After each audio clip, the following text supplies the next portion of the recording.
Welcome, one and all, to the Stage Select Game of the Year final week, or possibly final week alpha. This might be 2 episodes. I don't know. We'll see what happens. I'm Julian Titus. I'm Justin Ham. I'm still drinking my Our Family water that I'm not allowed to put down because it will spill. Excellent. Yeah. I told everyone here, but I'll tell the audience too, that, after switching to Kreiger brand, much better bottle situation and in the Kreiger brand. And now, Our Family water really needs to step up their game, Yeah, seems like that sponsorship deal is on shaky ground now. Like, they really got to get their shit together. Yeah, it was never there. Let's be real. We are joined by 2 special guests for this momentous occasion. We have Xavier Kreiger. Hello, wonderful to be here. Thanks for having me back, guys. Yes, thank you. And we have Westen from Big Nerd Gaming. What's up, guys? Can I say 3 things very briefly? Absolutely not. Nope. Less than 2 minutes. Nope. Man. Well, you guys are the hosts. It's your No, voice. Go on. Do whatever. Do what. It's fine. Don't listen to me. All right. Number 1. Okay. Just want to apologize to your audience for being back. But number 2, I'm excited to be back because this is the episode where I really started to, I was really like, oh, this. I try and listen to my friends' stuff, but it's tough time. Mm-hmm. But this is like, oh man, these guys are legit, So excited to now come full circle and be a part of it. Yeah. And forgot the last one, so it's fine. Excellent. I guess it wasn't. 2 is good enough. I should note both of y'all three-peating this episode, so that's awesome. That's why I was apologizing. And just to update everyone, now that I've drinking the water, I can't set it anywhere because it just falls. So I'm just put gonna it on its side, Justin. It's fine. No, hold it for the whole episode. I'm not doing that. That's too much. Put it on your bed. It's good. I just threw it on the floor. I just tossed it on the floor. I threw it on the ground. This is disgusting. I don't like it. It's not starting off well. Well, yeah. I mean, the Phantom already tried to peek his ugly head out right before the shenanigans started. So. No, just changed my Skype settings. That's nothing. That's fine. Skype just does that sometimes because it probably wasn't the firmware thing. It's because Windows updated. I forgot. Oh, yes. Yeah. So we are gathered here for the big Game of the Year list. For full disclosure, we had originally planned a couple extra categories before we got into the list, but based on how the previous 2 weeks went, I decided, you know what? We have a total of 4 people on for this one. Let's go ahead and just do the list and see what that turns into. And then next year we can decide how we want to schedule everything. And we might have categories on that final week, or we might just integrate those into the other recordings. Because we do have a couple more ideas for stuff. And also the stuff that y'all have heard already may or may not return for next year. That's just the nature of these shenanigans. But what we're doing tonight, I'm about to share my screen with these gentlemen, where I have nominations as far as basically what I have already, and I will list those off, and then I will open it up to the floor to take additional nominations from this esteemed panel. So I am going to do that right now. Okay. Good. So let's see. Is this it? Can y'all see that now? Yes, okay. So right now, the nominees that I have are. How dare you already? This is just the order that I had it in played order. There's no rhyme or reason to it. The nominees so far on this list: Like a Dragon, Infinite Wealth, Unicorn Overlord, Harold Halibut, Ayudin Chronicles, Hellblade 2, Shadow of the Erd Tree, Still Wakes the Deep, Suicide Squad Kill the Justice League, Until Then, Kunitsugami Path of the Goddess, Star Wars Outlaws, Astrobot, Warhammer 40,000 Space Marines 2, Metaphor ReFantazio, Call of Duty Black Ops 6, Life is Strange Double Exposure, Thank Goodness You're Here, 1,000 Times Resist, Dragon Age: The Veilguard, Marvel Rivals, and Indiana Jones and the Great Circle. Justin, What? what would you like to add to this list? Balatro. Why isn't that there? I didn't play it. Yeah, you didn't play a couple of these things that I remember, but okay. Yeah, I did. I've played everything on here. You sure? Yes. I don't know about that. I didn't play them to completion, but I played everything that's on here so far. All right. Like the 5 minutes of Iden Chronicles count. All right. Well, whatever. Anyway, doesn't matter. Let's see. What else do I got on here? And closer the distance. And that's really it. That's all I want to add. At least I think. If I remember something else, I'll let you know. Yeah, I'm ready to add a lot. Okay. Xavier, let's go to you. All right. First off, Flintlock, Siege of Dawn, which I thought you played very briefly, at least. Very briefly, so briefly that I forgot to add it with when I played it. It was very brief, one session. Prince of Persia, Lost Crown. Did you say Final Fantasy Rebirth? Did I miss that? No, I forgot about that one too. Thank you. Yeah, that was what offended me. Once again, the big Final Fantasy fan of the group forgetting to add Final Fantasy because it was that memorable for me. Yeah. There's a couple of these that I'm gonna say just to say out loud, but I don't. They'll be added to the list. Yeah, let's go. UFO 50. Good one. Legend of Zelda: Echoes of Wisdom, and Mario and Luigi Brothership. Oh, sorry, one more. Pow World, which I don't know if you said or not, but I don't think so. No, actually, I had that written down and I forgot because it was kind of up with the games from last year that I played. I think everybody in December has forgotten that game. No, I don't. I mean, I think with the Nintendo lawsuit, I think a lot of people are still thinking about it. They also had a pretty big trailer for it at Game Awards. Spoilers. Westen. All right, let's add Dungeons of Hinterberg. Yeah. I'll add Crypt Custodian. We'll do Banishers, Ghosts of New Eden. Oh, yeah. Let's do Rise of the Golden Idol. Oh my god, that was this year. Yeah, it was this year. Just now, right? Yeah, a month ago? A month or two ago. Yeah. Yeah, something roughly. Let's do Nine Souls. I got Animal Well. Dude, that's a good call out. Helldivers 2. God, that's the other one I forgot. Rise of the Ronin. Oh, yeah. And...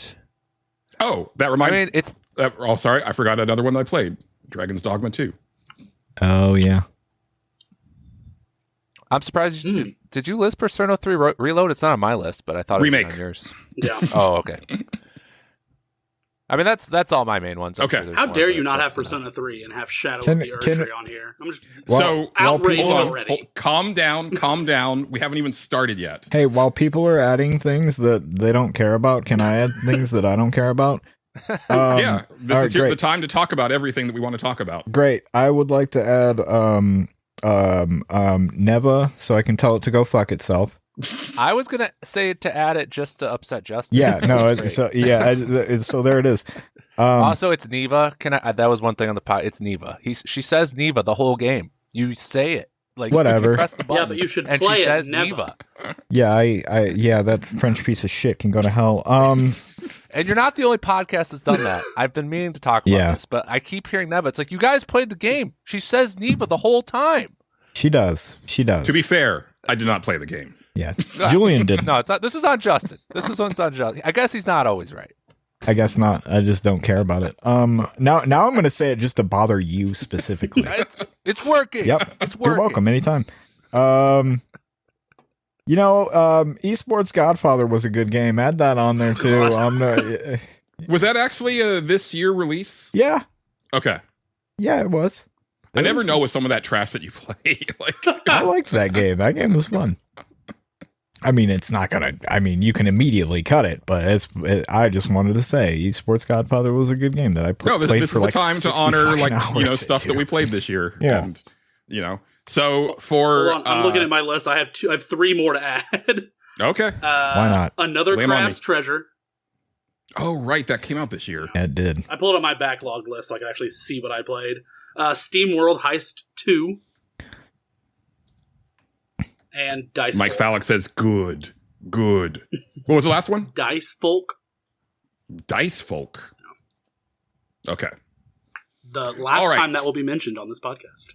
Well, no, because it has to be cut eventually.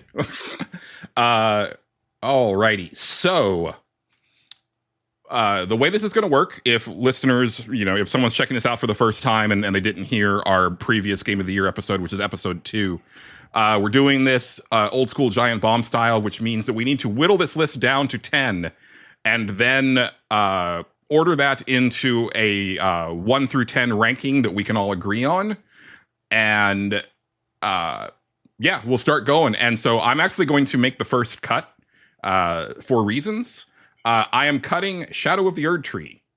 Yeah, because it's a DLC. It's not a No. fucking game. So here's the thing, and I added it specifically to talk about this, because obviously we're not like a major media outlet or anything like that. So, and we don't have like a staff or anything, but I feel that like there's DLC and then there's expansions, right? So like Alan Wake 2 released like DLC this year, right? Like they had like that like kind of weird like episodic Night Spring thing they did. And then they had the other thing where it was like just these kind of self-contained stories that are, not necessarily even part of the game. They're just kind of this weird thing.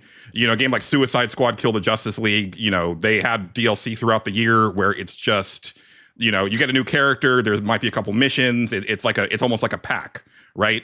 But something like Shadow of the Erd Tree or something like Final Fantasy XIV Dawn Trail, which I didn't put on the list because I didn't get to Dawn Trail content this year.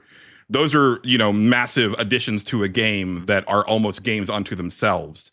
You could make a point that like we could make like a category that's like best expansion. That's what like we should do.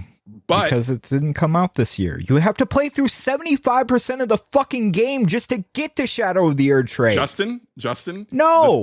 The issue, it listen, didn't fucking come out this year. That if Elden Ring came out this year, Shadow of the Erd Tree did come out this year. Okay, that is what we're talking about. I know.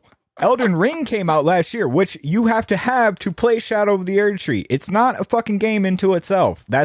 Shit drives me insane. I said it is like a game unto itself. Yeah, sure, it's like a game unto itself, but it's not. It's not. You have to have the other thing and play through like almost the whole fucking thing. I understand that, but what I'm saying is there's rarely because you're trying to set up the future, and I'm not fucking having it. I see what you're doing, and I'm not doing it.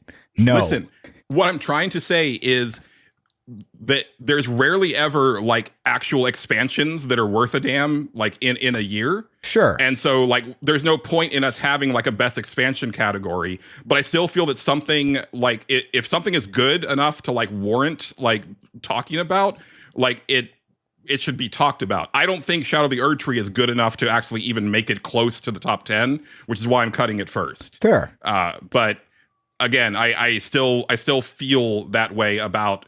I still feel that no. Elden Ring came out, when it came out, and Shadow of the Erd Tree is a part of that game. I can see that point, but also games change, right? So like, as far as like my stance on like not nominating remakes, right? Like we do have plans for next year to have a best re-release category, which will encompass remasters, re-releases, and remakes. Because there's plenty of them every year where it's worth having them have their own category. But I'm open to the idea that like there could be a remake that comes out that is so transformative to the original work that it's practically a new game. I don't think any of the remakes that I saw this year are that transformative. They're more of just like a nice coat of paint. I don't know. Silent Hill 2 is actually kind of like a different thing. Yeah, I was gonna I forgot about that one because I don't have it. I'm not done, so I didn't finish it. So I haven't added it to my list. I mean, I don't. It's not going to make it here, but like Silent Hill 2 is actually like it's very different from. I mean, it's the same game like story wise, but like all the combat's different. They added things here and there. Like it's not the original like puzzles and stuff like that. They remix it just enough. Like it's a different thing. But like I would posit, and I obviously haven't played it, but just from what I've heard, maybe they added too much. No, I don't think so. No? Okay. Honestly, I thought it was pretty okay. Yeah. I never played the original. Yeah. And I am like enamored with this story. Yeah. Yeah. Like I'm at 70% through. I'm like, holy shit. Like I feel like, I mean, I don't know enough about the original to know how different it is, but no, it's pretty much. I feel like it should be on the list. I honestly think it's really good. Yeah. Like, yeah, I'm glad that it's landing for people who didn't experience it the first time, because it's considered to be like one of the best like bits of storytelling, of its really era, good. And still stands the test of time. So Xavier, I will give second cut to you. All right. I'm going to start with one of the ones that I brought. Unless somebody objects, I'm going to cut another Crab's Treasure. I did actually really enjoy this game. I think a lot of people compared it to a Nintendo 64, PlayStation 1 era platformer, but brought into the modern era. That is what I saw a lot of people, kind of the framework of the game being modeled after that, but made in 2021 to 2024. I really enjoyed this game. I thought it was a lot of fun. I just didn't stick with it. As anybody that's heard me on my couple appearances on here or on NWP, they know that I'm not super big into the From Software, Dark Souls, Elden Ring kind of style game. And so I hit a wall, 3-4 hours into the game and just was like, okay, fuck this game. But I did think that it had some cool things to say. I thought it was really beautiful as far as just kind of the cool underwater stuff. I thought some of the stuff with the trash and what we do to dispose of trash and recycling and oil and whatever, it had some cool little commentary on that, which I enjoyed as well. But to my knowledge, none of you have played this game. I did. You did? I just like really bounced off of it. I didn't like the feel of it. And then once I got a little deeper, it's like, okay, yeah, it's actually way more Soulsy than I was expecting, and I was not in the mood for that. When I played it, so I was like, I can definitely see the charm, and I really liked the setup of it. I think it's got like a nice sense of humor, and I like the aesthetic of it, right? Because like so many of these games, like they're just going for that, super edgy, grim, dark thing, and not trying anything different with this format. So I appreciate it for that, but it just didn't hold me. So another Crab's Treasure is gone. Westen.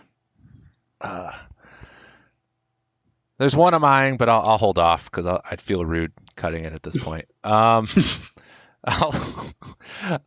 cut Ayuden. And it's a game I have like a level of fondness for. I have like my own insane ranks that I keep all year. It's my number 7 best story of the year. It's my number 3 best music. But my God, there are just so many insanely dumb design decisions, like the glitches. I didn't even think about that. The battle system that's pretty mediocre in my opinion. It's dated. It's straight up Suikoden. Right, and it's old school recruiting, which it's just there's some frustrating elements if you don't want to be like glued to a guide while you play, which I hate. Yeah, see, I don't mind that. It's in my top 10, but I'm perfectly fine with that being cut. So you sure? Yeah, absolutely. Okay, I kind of thought you were gonna fight. No, it's really low in there. Like I wanted to like this game a lot more than I ended up. Whatever the first Ayuden game, the little prequel that was like a side-scrolling I loved that game. I ended up platinuming that game. I got really into it. So I was ready to be into this game. And then especially because of its inspiration from Suikoden, I'm like, okay, I platinumed the first game. What is going to carry from that one into this one? And I was really hyped, and I downloaded it and played it for I don't know, 4 or 5 hours. Had a good time, but it just didn't stick with me, and I got distracted and never went back. Yeah. Right. I'm doing an award, like Dumb Awards, coming pretty soon, and one of the awards is going to be most insane design decision of the year, and the winner will be the Ayuden running animation. It is the most ridiculous fucking thing I've ever. They just, when they're running, they literally just turn the character's legs to like 10 times speed. It looks absolutely fucking insane. Yeah. Yeah, I had a good time with it, but at the same time, like, there was multiple times where I forgot it even came out and exists. So, yeah, it can probably go. A couple of those battles, man, story beat wise, are like they're bangers. And, and the soundtrack really is. Yeah, like, it's excellent. It did what it set out to do, which was basically they made another Suikoden, like, pretty much. But like, even with that said, they kind of missed the mark on certain bits and pieces. Like, it's not Suikoden 2 is basically what it's always going to be compared to. It's a Suikoden game, but it's not, it's not like an all-timer or anything like that. So it can go for sure. Okay. Well, Justin, we'll do this nice like stage select sandwich. What is your first cut? Oh, you can get rid of Esports Godfather. It was fun enough. Yeah, I just wanted to, I just wanted to talk about it. I mean, you could have just added it and then immediately removed it. It's not. I'm not going to convince anybody on that game. I don't even think it's in my top 10. But I put 60 hours into the dumb thing. Holy shit! Yeah. I just checked. What is this game? I've missed this discussion. It's kind of like auto. How to explain it? It's like esports, like a MOBA, but it has like card elements and it's like auto chess, but like you use the cards to kind of take advantage and do stuff like that, and you recruit your little team and you're getting their stats up and doing all this stuff, and for some reason it's very addicting to me. Because you're managing the actual team, right? Yes. Like that's like the meta part of it. Yeah. You're the team manager, and you're kind of like calling plays with the cards that you're getting, and it's not bad. Although the MOBA itself has like matchups and shit that you have to learn and be aware of and shit like that. It's surprisingly deep for what it is. So and they're still working on that thing. So. Sounds that yeah, way. it's not bad. This is chapter 1 of Justin coming back next year and being like, "Yeah, I played League of Legends the entire hiatus. Like, I'm ranked now. I'm going to that. I think the only reason this appealed to me was because like it's single player. I don't have to deal with anybody else. It's just I'm just like, oh yeah, this person's good at doing this thing, and then we do this, and we got to go farming or whatever. Or jungling. I'm sorry, I know what that is. It's dumb. But yeah, Esports Godfather, not bad. Actually, pretty fun game. Yeah. And that's one of the things what I always say about this type of format is that I like bringing everything to the table because, for people who either have not listened to us in the previous episodes or had just forgot, it's a chance to kind of highlight some of those like more obscure games that is like, hey, you might want to check this out. It's not going to make our top 10, but that doesn't mean it's not worth playing, right? Yeah. I don't think really I don't think anything in here is like stuff that's like, oh no, this is trash, and like I didn't put anything that was I thought that was just like bad. I just nominated everything that I played that I thought was worth talking about. Right. To that end, for my next cut, I am going to take off Still Wakes the Deep. I think I'm the only person who played that probably this year. Possibly. Yeah, I watched. Okay, because Westen plays everything. But yeah, I thought about it, but I just didn't get time. I watched part of it, but that's about it. I think it's 3/4 to being like an excellent, like memorable horror game that people would have been talking about, but it actually does need some sort of combat mechanic or like some element like that, because it very quickly you realize that anytime that you're encountered with one of the monsters, you just have to find the right way to run and you're good. So it takes any of the tension away from it. It's really great at tension building until you realize the trick of the game, and then that tension is lost. But like presentation and storytelling wise and just like the look of it is all great, but it's just missing like a real crucial component.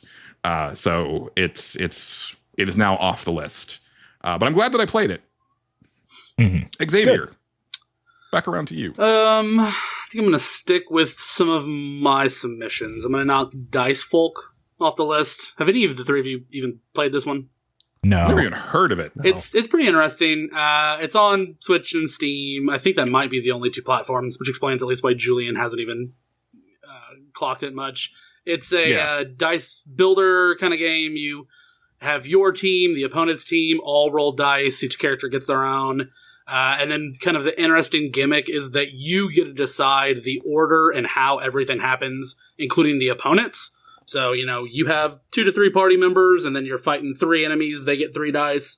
You get to decide what order all the results take place. So you can pick one of your characters, throw up a shield, and then pick one of the opponents, use their big attack on your person that has the shield, and then kind of do different combinations of how your abilities and the opponent's abilities kind of intermingle to try to get the best effect. And then it's kind of there's not much of a story to it. It's mostly just kind of that, and it gets more complicated, and it is pretty fun. But it's a good watching something or listening to a podcast and just kind of absentmindedly playing it handheld. I have a question after looking at it. Yes. Is it a Pokemon but dice? It's got some Pokemon aspects to it. It does not really play anything like a Pokemon. No, I didn't say. You can see the Pokemon, and you can see that. I mean, hold on. Like, the description here. Build a team of powerful chimeras, which I'm like, that's as a chimera summoner, I'm like, this sounds like a Pokemon. Yeah. Okay. The entire team that made this game was probably playing Pokemon. Yes. Probably. Yeah. No, that actually sounds like something that a lot of our listeners would be it looks neat, interested in checking out. So excellent. Westen, back around to you, sir. I feel bad cutting one of Xavier's because I just met him. Well, see, here's the thing: you can try. Well, yeah, and it depends on which. Yeah. There's 4 or 5 left. That I don't think you'll fight back that hard. I'd like to cut Mario and Luigi. Yeah, I'm fine with that. I love the Mario and Luigi series. I love the Paper Mario series. I love both of them. I really didn't think Brothership was that good of an entry into those series. That's what I've heard about it. Yeah. Unfortunately, I mean, it's very much a 6, 7 kind of out of 10. Yeah. I enjoyed it, but I'm not going to fight it. I have to say, we've talked, we as a group have talked about like enjoying 6s and 7s out of 10s, and like that. So that's not any knock against the game really, except for the fact that it is a Nintendo game, and I do not expect Nintendo to release 6s or 7s. Yeah. And I have to say, because like Xavier is definitely like the Nintendo champion of this panel. But I gotta say, like just from watching like kind of everything this year, like Nintendo's output this year was kind of mid.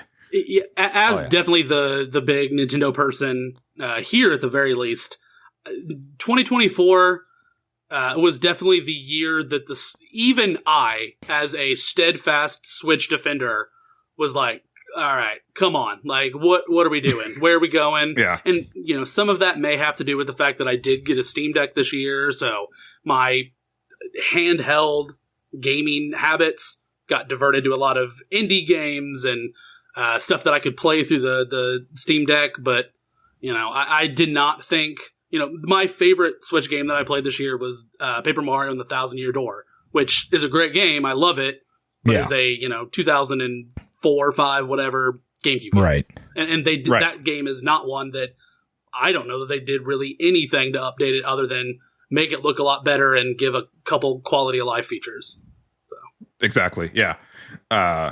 Yeah, and they're kind of in the position right now that I think like Sony was in towards the end of the PS4, where it's just like we're just kind of waiting until the new hardware gets released. But like all the studios making the games are like, we can't say anything about the stuff we're working on. We've got all this stuff in the chamber, but we can't do anything until the big N actually says that we can talk about our games. And so I do think that like next year is probably going to be a pretty impressive launch year for that new machine. But yeah, it's definitely this year, and I think also last year definitely felt like really like uncharacteristically weak for Nintendo. Last year was Tears of the Kingdom, obviously, but that was kind of like the thing. Yeah. It has sucked for me. Beat last year and this year, the 2 years that we've done this podcast, game of the year discussion. I have not had any Nintendo games to really come out and fight for and push for that I want to get in the top 10, or just because, even Tears of the Kingdom, spoiler for at some point this episode, I love Echoes of the Wisdom. I'm not here with a sword and shield ready to fight to the death for Echoes of Wisdom. It was good because neither is Zelda. Yeah, it was. It's a good game, but I want that. I want to be in here, just like muting my microphone so I don't scream into it, taking a breath because I'm so dedicated to whatever Nintendo game, and they just haven't given me one to do that for yet, or past couple years. Yeah. So back around to me. So you skipped me. Oh, I'm sorry. Yeah. I'm sorry. Yes. Yeah. I'm not even here. Okay. Is it safe to cut Nova, whatever it is? Can we say? Can we? Yeah, I'll allow it. Okay. I'm not in love with it. Yeah. I really like it. Yeah. I have it roughly on the level of Gree. Yeah. But it's same people. Yeah, I have flaws with Gree that they're both like 8 out of 10. Right. For me. Yeah. Nothing that I'm gonna fight. I want to say my like kind of disdain for it is very overdone. Like I'm kind of playing that up. It's a perfectly competent game. It actually has some really good ideas. Kayfabe. No, I'm gonna break. I need to tell people how I honestly feel, Julian. I'm an honest man. Okay. No, it has some really good ideas in there. Like there's some like really clever stuff that they do, and it's very, very pretty. Like if I would have played that when we were doing like best looking game, I would have nominated it for sure. But yeah, other than that, man, that thing just did not do anything for me. I laughed when it won Games for Impact at the Game Awards because I didn't get to that point in your pod yet, but I figured you were disgruntled about that. And honestly, you should be, because it's a nice enough story. Now, I know you guys were talking about what is it trying to say. The developers say that the themes are parenthood, but I feel like that's kind of a lazy theme. Yeah. Like it's not. I mean, I'm a parent. They don't know. They're just like, look at this art. Oh, we did all this art. Well, I mean, there's also an what do element you of think like it means? Oh, every developer's game lately is about parenthood, because like the industry is like rapidly aging, and like there's no like new people coming in because they're all getting fucking fired. It's actually becoming a problem. Where I'll say this, and not to spoil anything, if it's a fucking parenthood thing, that is a terrifying outlook on that because of what happens at the end of it. Jesus Christ. Right. So, Oh, yeah, thank you, tough. Justin. I meant to say that at the top of the thing, and this is why I need to write notes to myself. Yeah. Spoilers ahead for everything that we're talking about tonight. I hope that kind of goes without saying, but like there's going to be games that I learned the plot to today, and I've already come to grips with that, and that's fine. Yeah. Like we're not going to go out of our way to spoil shit, but if it comes down to like a fight and like it's plot related, like that's when that stuff comes into play. So you as a listener decide when you need to bow out or what have you. I also maintain that I think with a lot of these, I used to be a big fan of Giant Bomb's deliberations, and honestly, a lot of times they would get into spoilers on certain games. That would actually make me pick that game up the following year, because I was like, oh, now I need to see that myself. So, but you do you. I just want to put that out there. So thank you, Justin. Oh, you're very welcome. I didn't even mean to do it, but you're welcome. But yeah, I do think Neva like blends the action with the puzzle solving of the last game pretty well once you get to like the back half of it. I agree. And there's a couple really cool set pieces. So I did enjoy it. Oh, but man, I don't think I thought it got overrated. Yeah, even though the reflection part was, I was like, that's pretty good. This is pretty good. That was good. That was pretty awesome. The red area is that really one's pretty neat too. It has its moments. It definitely has its moments. When winter breaks, that's a really great moment. There's some like I do a top 30 moments. There's like I think there's 2 moments that are going to be. Yeah, I could definitely see it. But I'm glad it's not going on our top 10. So one of the category ideas that I had for tonight that we didn't end up doing was best game that we wish we finished. And the top of that category for me was Dragon's Dogma 2, which is a game that I really love what I've played of so far, but I just have not gone back to it. And it's a game that I do want to go back to eventually, but I just played so little of it. And I don't know that really, I mean, Justin really bounced off of it. I don't know if either of you guys, Xavier and Westen, even touched it. I did touch it. It is in my personal top 10. I really liked it. Okay. It's towards the bottom of my top 10. I'm not really, it's not one that I'm willing to go super hard to bat for. But I really enjoyed this game, and I did not even touch, I don't think, the first one, other than, I think at some point it was on Xbox Gold or PlayStation Plus or whatever, and I downloaded it, played it for 30 minutes, died twice, and was like, fuck this. Right. It feels like a game that everybody owns, but few people have played, because it's always like super dirt cheap, and it's like, oh, I've heard good things about that. I'll buy that for $230, like $274 or whatever. Yeah. Yeah. My previous job had a guy that I adored. He was like a 64, 63-year-old guy that was like a hardcore gamer, and camped out the night to get a PlayStation 5 at launch. And he was somebody that a couple weeks leading up to Dragon's Dogma was like, "Are you gonna get Dragon's Dogma 2? It's gonna be awesome." Like, I can't. So he is the sole reason that I picked up that game, and I don't know what I expected, but I had a great time with it, despite the fact that game actively hates you in almost every facet. The traveling from one place to another, the amount of things that are consumable items that are difficult to get, the lack of explanations in the game. Like, I think at one point I was carrying 3 to 4 of the tents because I thought they were consumables, but they're not consumables. So like over half my inventory was just friggin' tents. But the actual weird adventures that I went into, it felt almost akin to a single player D&D adjacent campaign where I'm going to go out and headcanon all these wacky things that are happening to me and come up with kind of fun little narratives as I'm just exploring random caves and coming across whatever kind of weird stuff. And it did a lot of stuff for me that really surprised me with how much fun I had. Some of the songs from the game are songs that I added to my playlists that I still listen to today. I had a really, really good time with this game.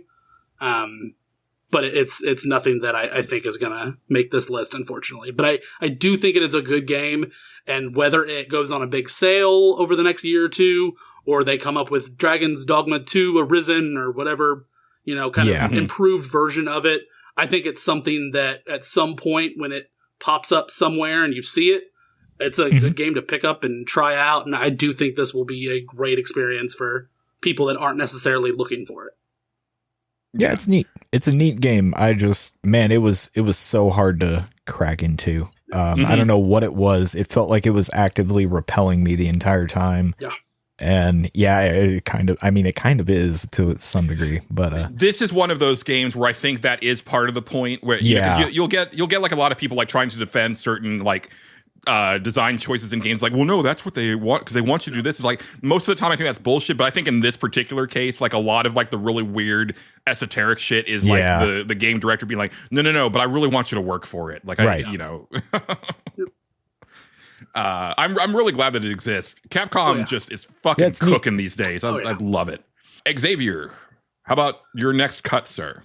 Well, I believe that Westen has declared war on me personally. So I'm going to pick one of his games that I haven't heard of really. I think I've heard its name thrown out. Crypt Custodian. I don't. You know what's funny is that's like the one game I was like, no, I'd have to fight that. All right. That's my my number 6. What is Crypt Custodian? I've heard it referenced, but I don't actually know anything about it. It's a Metroidvania from a solo developer. He made Islets, if you've played that one. It's a game about a cat who died, goes to the afterlife, and basically a corrupt administrator in the afterlife sentences him to cleaning the afterlife. So then long story short, you go on a quest to find a mirror that will let you look into the living and kind of visit his former caretakers. Oh, I super can't do that now. Well, so I guess I could talk about this now. So I played, Julian, you might appreciate this. I played that literally in the weeks before my dog passed away, with him in my lap. And I played it after. And just like, I know it sounds really sad, Julian, but and the music is kind of like a chill, sad vibe. But it was like what I needed. Like, I didn't want to play something super upbeat in that moment. But it's also like pretty quirky and funny. You know what I mean? So like, it takes the heavy subject matter and it softens it in a way that was helpful to me. Okay. But, Nice. Can I ask a quick Now question? I feel like a dick, Weston, so thanks. Oh, it's okay. Yeah. Can I ask a quick question? You said it's a Metroidvania. Is it a Metroidvania, or is it like, would you more describe it as like almost like a Legend of Zelda looking thing? Because that's what it looks like to me. It's got a top-down perspective, Yeah. but it is a pure Metroidvania. Okay. The map is massive. It doesn't tell you where to go, but it's really easy to figure out, and you can buy something that like gives you an objective marker. Okay. Combat's super crunchy, pretty generous fast travel points, which is a big thing with me with Metroidvanias. I hate like long backtracks. Doesn't let you do that. Very rewarding exploration. Tons of fun boss fights. They're tough, but they're only like 90 seconds to 2 minutes, so it's never overwhelming.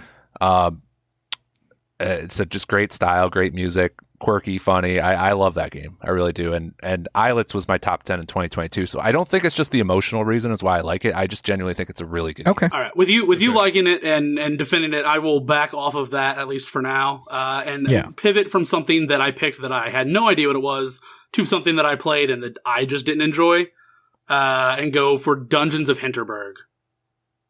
Oh man, that's my number 3. But I don't think anyone else played it. I did play it. I just fine. didn't. It did not click with me. The combat didn't kind of click with me, and it had enough of the Persona framework to it that, and I don't know how long it goes into or how deep it connects to that throughout the game. But especially with Persona 3 and Metaphor and other games that kind of have a little bit of that I personally enjoyed more. I did not enjoy Dungeons of Hinterberg. I'll kind of leave it up to you. Yeah, so Westen, I already fought I don't think I could fight 2, so but I'll just say why I love it, if that's okay. Yeah, and let me be clear, like, this, we can go back and forth about this, and if because I think we all have like our one or two darlings that we want to like kind of fight to at least get to the list or closer to the list. So Weston, for you, it's not an either or situation. Like, definitely say your if piece you don't about want to cut that Dungeons of right now, don't Hinterberg. cut it. Yeah, it's my number 3. So I that's mean, pretty high up there. It's tough for me. Yeah.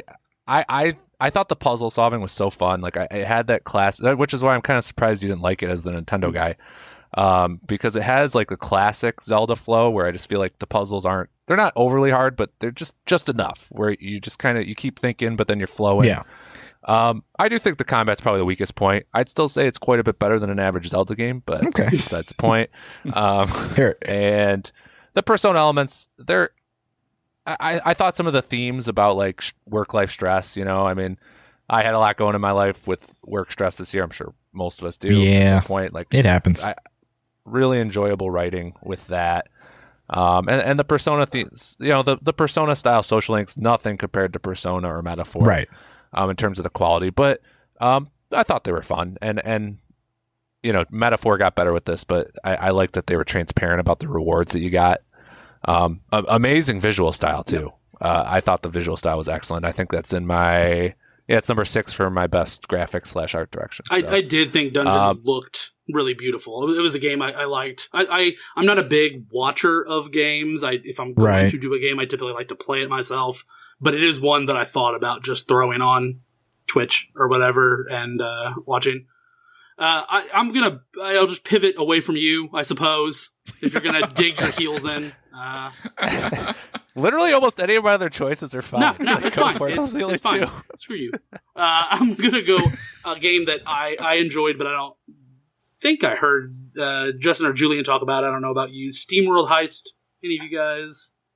Yeah, I got no connection to that one. No. So I've enjoyed a lot of the SteamWorld games. I think they're charming fun, but not, for me at least, they're never great games in that I enjoy the mechanics, but the characters, world, kind of narrative, everything else is kind of hit or miss with me. For those that have not played it, SteamWorld Heist 2 is I almost compare it to like Worms. Like you have a character and you can kind of aim their gun or whatever kind of weapon that they're using, and then you try to take out as many people in as innovative as ways as possible. It's got a lot of stuff that I didn't play the first one, so I'm not sure how much of this was added versus just improved on, but it had a lot of different classes that you could do, and then you could combine aspects of different classes, like a sniper with whatever ability from somebody else to do some kind of wacky stuff. It was a game that, my son is 2.5 now, so I played a lot of games that were he is doing whatever on the TV. I'm kind of absentmindedly playing something on the couch or whatever while he does that makes thing. sense, yeah. So it was just a great game for not really paying attention to, but kind of diving into some mechanical stuff, for 5-10 minutes at a time. So I enjoyed it, but it's not. It didn't hit my top 10. It's nothing that I think would make it here. Okay, no, I think that's fair. Yeah, it didn't do much over the first. The ship mechanic, I think, was the new stuff, if I recall. It's been a while since I played the first, but yeah, no, it didn't. I fell off of it. It didn't wow me. It's fine. Yeah. All right. Well, Westen, what would you like to cut next? What darling of Xavier's do you want to excise from this list savagely? I'm just a dick. Okay, I'm sorry. It'd be really funny for me to cut. I'm not going to cut it because I already know it's high on you guys, but it'd be really funny for me to cut. Thank goodness you're here, because it's so anti-me. That's very true. Yeah. Pro you guys. I watched like 30 minutes. And I'm like, this is not at all. I watched it after hearing you guys hype it up. Yeah. I was like, absolutely not. But I'm not going to do that. Yeah, I mean, it is extremling fun and entertaining and funny and much. Clever and I didn't laugh. 20 minutes I didn't laugh. So I was like, all right. I'll cut one of mine to rebuild my reputation with Xavier. I'll cut Rise of the Ronin, which I mean, I have like almost so many complaints about this game, but I still have it in my honorable mention because combat for me was my number 4 favorite combat. Yeah, I could see that. It was fun. I played it too. It was not bad. Yeah, I remember you kind of digging in. I think you recommended I think I remember one pod you were like, Julian, you should try it. It's still on my list to pick up. Yeah, you're the one when you were on here the first time, you mentioned it, and I was like, oh, that sounds pretty cool. I'm gonna actually look into that, and I tried it out, and I was like, yeah, I had a good time with it. I never finished it. Like eventually, it just kind of ran its course. Yeah, and it's too long. It kept going. Yeah, no, I got through like I almost 100% of the first world, and I was like, I like the size of this world. Then all of a sudden there's another world. Yeah. Like, oh shit. And then there was another world, and I was like, fuck. Right. But so I actually think I took like a month hiatus from this game, but then I came back and I more mainlined it, but just the combats, I mean the sound design, there's so many like there's accessibility features, so it's not like pure Souls-like, but it's like lots of different enemy attack patterns, really fun parry system. Mm-hmm. I really enjoyed the combat a lot, and as someone who likes Souls games but usually doesn't have the patience to get all the way through them because I don't like ramming my head against one boss for days, like it was like just that perfect, almost that, but not quite. Right. So it really scratched that itch for me. I had a lot of fun with the combat. It's Team Ninja, right? Oh, yes, yeah, Team Ninja. A lot of storytelling flaw. They throw like 60 characters. Oh, the story is absolutely nonsense. Yeah. It's the decisions make. I mean, you make these decisions and they like don't make sense, and you're like fucking over one side, then all of a sudden you're kind of with them. It just yeah.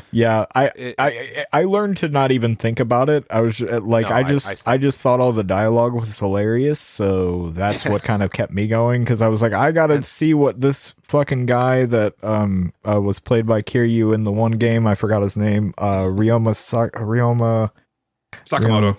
Yeah, that guy. Yeah. It's him. Because he sounds ridiculous, and it's great. But yeah, no, I really wish that someone like an American developer would do some wacky, zany, like historical fiction game like of this type where it's just like batshit insane, but like we have to turn to Japan to do that with like Metal Wolf Chaos and stuff like that. But I don't know. I've learned like the wrong lessons of Japanese history from Japanese video games, because every time that they do something historical, they always like go like 211 with it and just make it insane. And I love them for it. Yeah. All right. So back around to me. No, you keep skipping me. Got him. Finger guns. Oh, okay. It's a bit, I figured. Okay. All right. Fair. Good beats. Okay, this is funny. How did nobody notice that Suicide Squad is on the list still? Like, okay, listen. I was waiting for Julian to cut it. Listen. I'm not defending Suicide Squad. I'm not gunning for it for the list, but I will say there are still probably 8 or 9 games on this list that I would cut before Suicide Squad. Okay, I mean that's fair. So I just fired this up recently because they had announced that it was a couple things. They announced that they were sunsetting the support for it, and they also added like a fully offline mode. And I had bought this for about like $10 on sale a few months ago because like you paid too much. Like I need to know, right? Because it's Rocksteady, right? Yeah.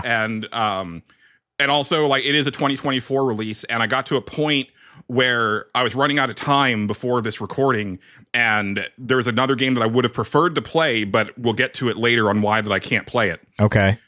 Listen. Suicide Squad is fucking great. Okay. I don't believe you, actually. I super don't believe you. I'm in love with this game. I do not believe that.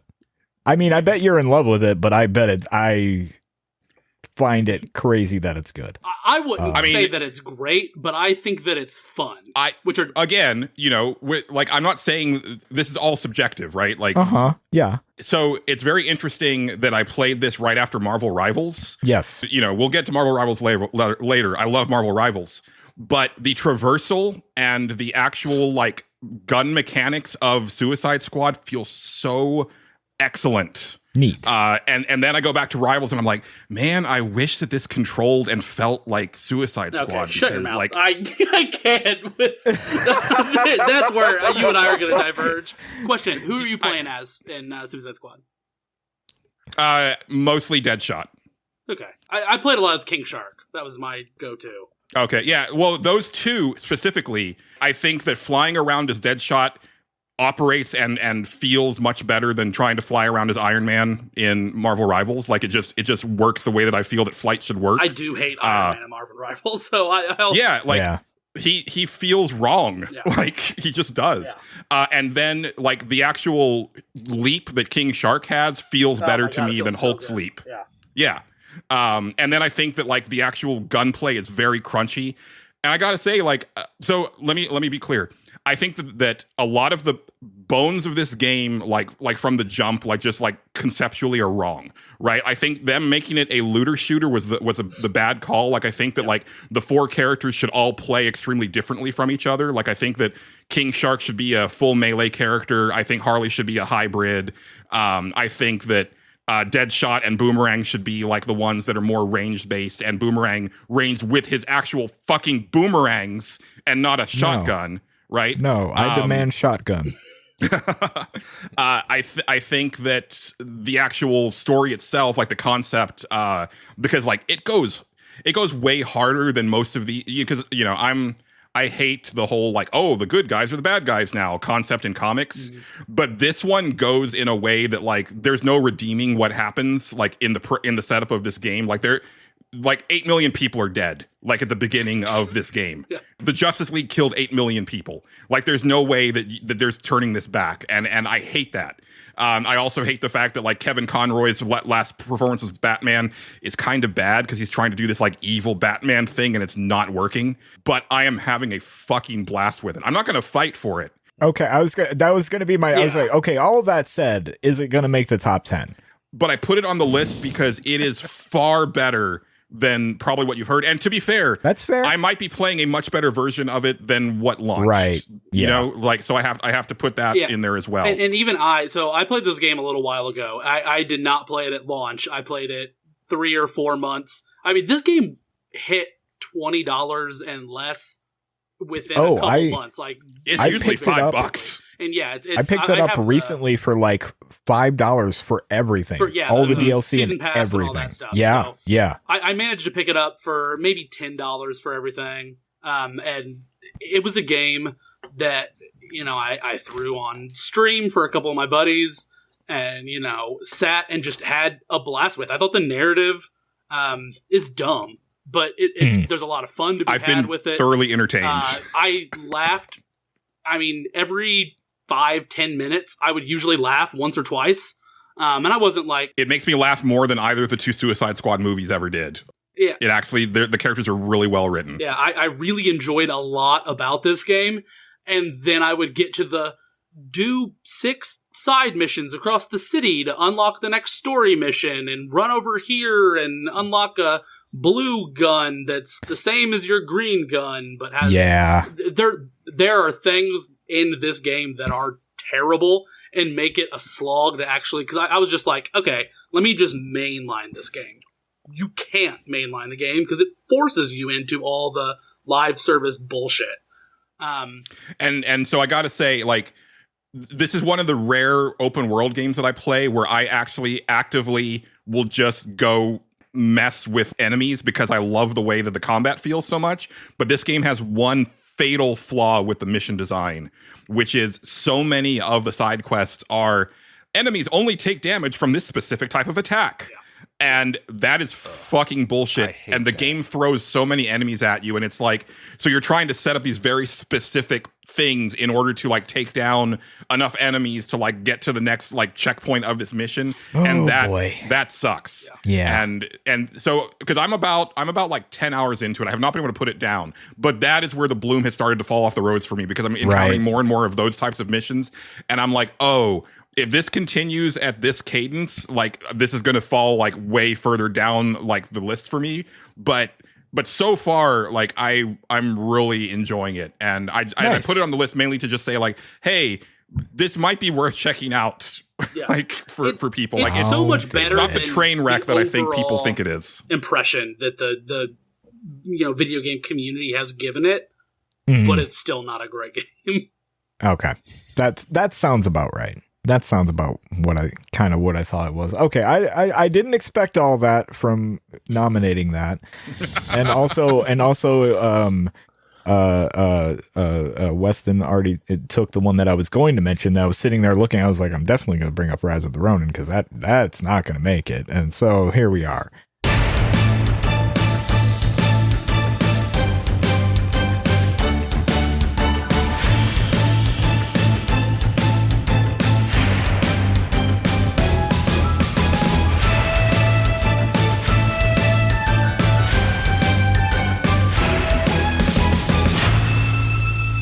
Okay, good. Excellent. Now it's your turn, Julian.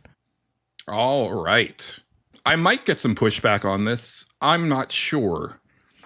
But Harold Halibut is a game that I really love the vibe of, and I love the look of, and kind of nothing else. That's fair. And also a game that I didn't mention this like as I was talking about it like earlier when I was playing it. But one of the games this year, and this happened for me with multiple games, where the longer I played it, the more it just started to fucking fall apart on me. Oh, weird. And like it hard crashed so many times. And for a game that is so glacially slow, by design, it does kind of suck when it's like, oh, I gotta redo what I just did because like it just said no to me just now. Just a problem. I really appreciate it. I'm glad that it exists. I'm glad that I played it. I think it's worth checking out. But I don't think that it hangs on the top 10. I think it looks really cool. But yeah, I didn't play it. It didn't. From what you described of it, it didn't sound like super intriguing to me. So I just kind of never checked it out. But I was a little higher on it than Julian. Yeah. But I'm not going to fight it. But yeah, it's like it's my number. I have it my number 4. Oh wow, for best story. For story, not overall, but for story, just for story. Best number 4 for best story. I have it like number 3 for graphics and art direction. I have Buddy the Postman at number 10 for best character. So he is very good. I a a lot of stuff I enjoyed about it. I actually wasn't that into the first half, but the second half is like once they get to a turning point, I was pretty all in. Like I think I just played that all the way through. I a couple moments will definitely be on my best moment list. Just great music too, Yes. actually. Mhm. I thought they nailed a lot of stuff, and it made me think. I only feel so much, as you know, but I felt a little bit. So I enjoyed it a lot. Of the acclaimed narrative indie games this year, like it was my favorite one. I like it better than Until Then. I like it better than 1000x Resist, which is more controversial there. But I liked it a lot, but I have no problem with cutting it. Cool. All right, Xavier, back over to you. How does everybody feel about Kunitsugama? Gami? That was what I was eyeing. I like it a lot.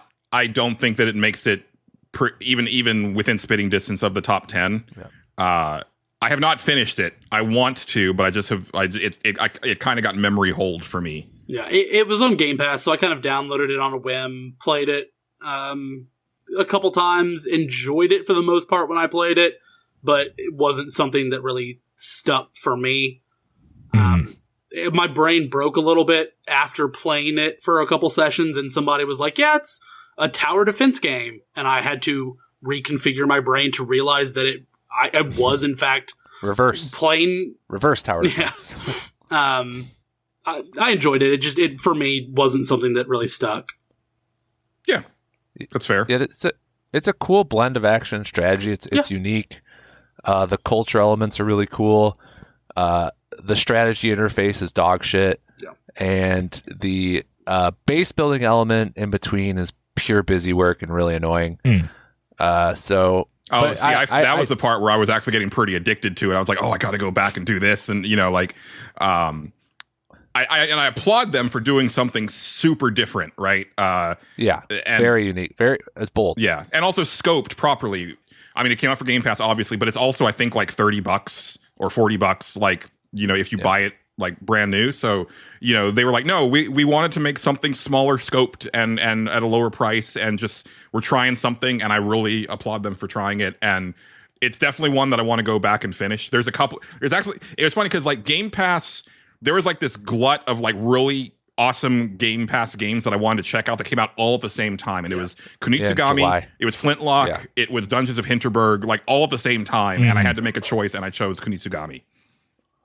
Yeah, I actually wrote a blog piece that week saying like my top 9 most anticipated games this week. Like that's how insane that week was. Yeah. Like, it was nuts. Yeah, for sure. Because like the Ninja Turtles game came out that week.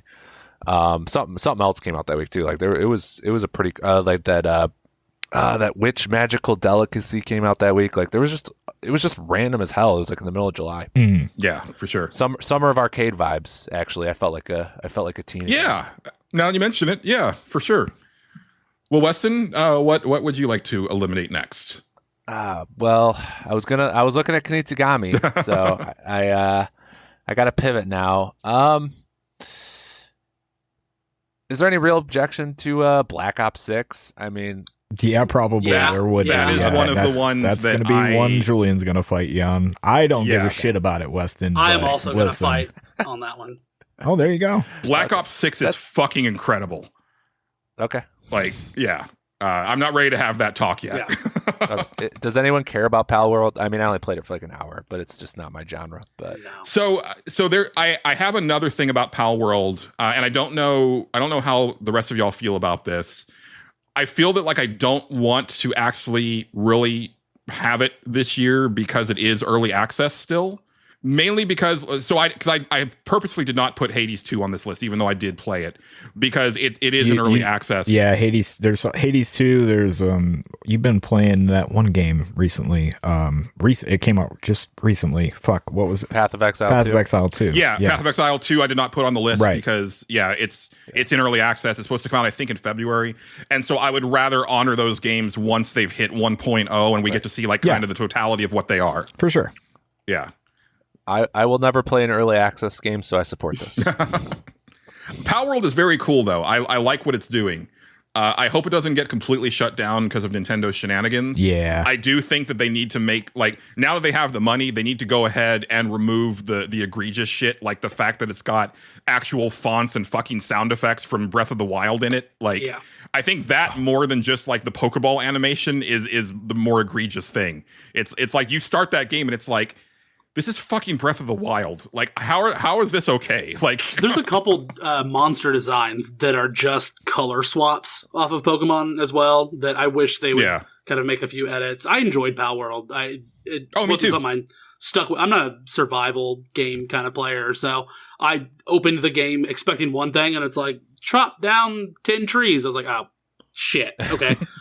Right. Yeah. All right, Justin? Oh, we remembered me. Oh, I was my wonderful co-host, my friend, my partner in crime. Well, all right. Let's see. My buddy, here. my pal. Okay, I'm just gonna say it, guys. I'm just gonna throw it up here, and we'll see where it goes. Oh, because it's mine. Well, it's on my list, but I doubt it's on anybody else's, and it's pretty low on my list. Dragon Age: The Veilguard. How does people think about that? I am not ready to cut Veilguard yet. All right. It's pretty. Right. It's not high. It is in my top 5. I will say. Okay. I like Okay. Veilguard a lot, and I will. I like it too. Yeah. I like it too. Okay. I didn't know. that I thought I was expected going to be to the make only one the list. with that on his list. So yeah. Okay. All right. Okay. All right. I'll back off. No problem. I might be. We might be teaming up later. I don't know. We'll see. All right. So I watched this game and I felt nothing about it. And it did not interest me at all. And that is Animal Well.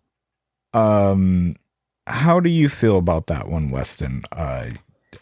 Yeah, that's fine. It's not on my top 10. I think it was only my number 7 best indie game of the year on the list I just did. So, yeah, I mean, it's a very cool. It's a cool Metroidvania. It seems neat, but I remember watching it and being like, yeah, I don't ever want to play this. Everything I saw of it just did absolutely nothing for me. Yeah, it's getting like really strong like Fez vibes from it.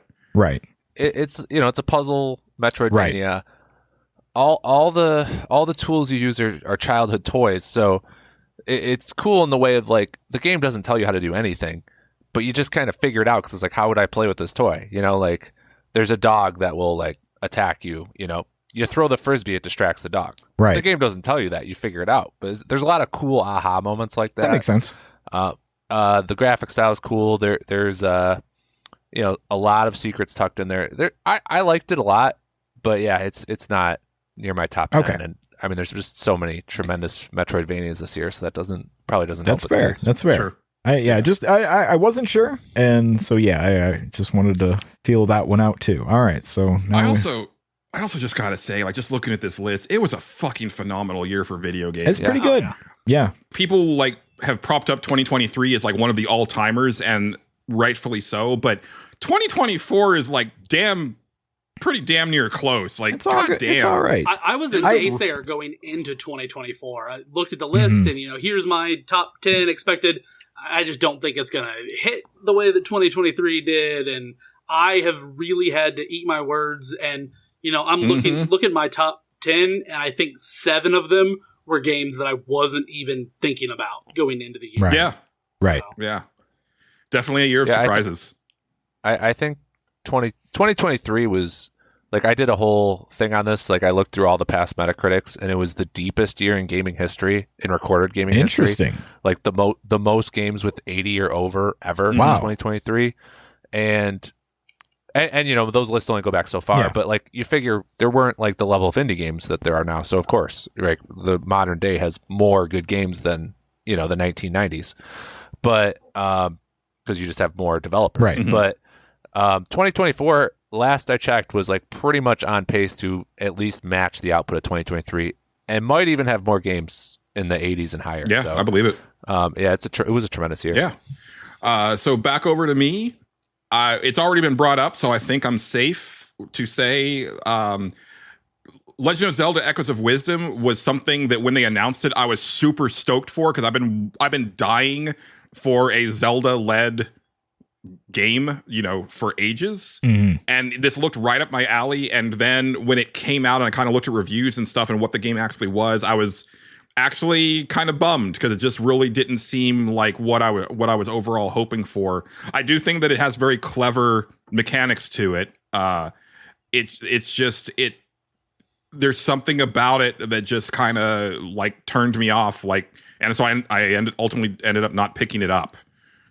It was a game that, and I hate to say this because I wanted the Zelda-led Legend of Zelda game to be everything that, all the other games had been. I wanted it to sit alongside so many of the other games in that series as far as a top quality, top tier, whatever. And it felt like it was an afterthought to a point. It just didn't feel like they had the confidence and the full willingness to push that as a mainline game. And it wasn't quite the sidestep that we've gotten with a lot of the female-oriented, like the Princess Peach DS game, where they're like, this is a side kind of whatever. It wasn't anywhere close to that. It did feel like a full-on game, but it just didn't have the same... I mean, even from the marketing, it didn't feel like they really pushed it other than the month and a half before it came out and the first month or so. And then I kind of felt like it disappeared from the conversation. I had a lot of fun with Zelda Echoes of Wisdom. I think it does a lot of the things that Tears of the Kingdom and Breath of the Wild did, in that you could approach so many things, so many situations with such specific and random, innovative ways of getting around the problem or above the problem or attacking it head on. But I mean, even its lack of confidence in giving you a Link attack where you could summon Link and become the sword wielding, it just felt like they were afraid they wouldn't quite go the whole way with it. It felt weird to me that like, you brought up the Princess Peach game on the DS, and it's not that egregious, but this kind of, it's like, well, Zelda can't really do anything herself because she's Zelda, and it's like, that's like not true. Like, she's definitely like scrapped in the past, like even as recently as the two most recent Zelda games, right? Where they show her doing like really cool magic combat type stuff. And it's like, I don't expect her to be like wielding a sword and shield necessarily, but I kind of expected her to be zapping people with magic. Listen, you see, there's a timeline. Okay, Zelda on certain different timelines, she can't do anything, but the other Zeldas on other timelines, she can. Right. Okay, no, I'm sorry. That's my bad. To your point, that the Tears of the Kingdom Zelda, I think, is the best part of Tears of the Kingdom. Like that storyline, the whole dragon tier side quest for those that have played that game. I think there's a lot to that character in the modern Zelda. You have Sheik, obviously, in the games that Sheik appears in. I think there's a lot to Zelda that they could do, and it just seemed like they were kind of afraid of going that far. Now, that being said, I love that toy box look of that game and the Link's Awakening remake, and I hope that is something that they keep kind of with that look, because I do think that it looks really cool and has a great visual aesthetic. Yeah. Okay. Well, Westen, back around to you. I think that's to me now. What... Oh, wait, yes, no, you're right. Counter list for this. Look, I'm juggling a lot of shit. I'm checking the time because we're going to have a break. I'm handling the list. That's fair. This is a game I actually played and enjoyed. Westen, how you feeling on Nine Souls?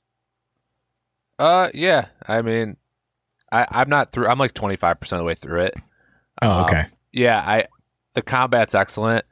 Some of the design decisions and the Metroidvania elements fall short. So I'm enjoying it a lot. And actually, the story is really good. Neat. It is really good, and shocking. It does feel great. But I feel like in this time, a search action game feeling good doesn't necessarily give it the oomph that it once did, because you've got Ori and Hollow Knight and Metroid games and Nine Souls, and I feel like, it's not a dime a dozen, but you get 2 or 3 games in that genre that feel good. Prince of Persia, that just feel good to pick up and play.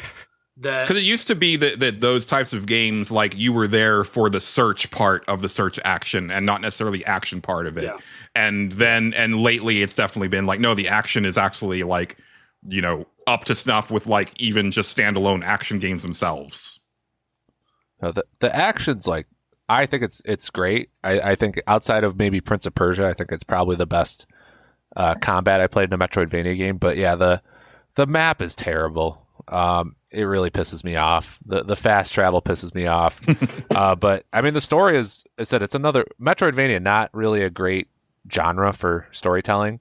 It's shockingly good. Like I like some of the early stuff's happening. I'm like, already my eyes are glazing over because I'm just ready to dismiss the story. And then something happened, like these people are about to get like brutally executed. And it is like brutal. And I'm like, whoa, shit. Yeah. Stuff. And then this kid is about to get executed and the hero stops. And I'm like, okay. And then after every boss, there's like a flashback and it's like, whoa.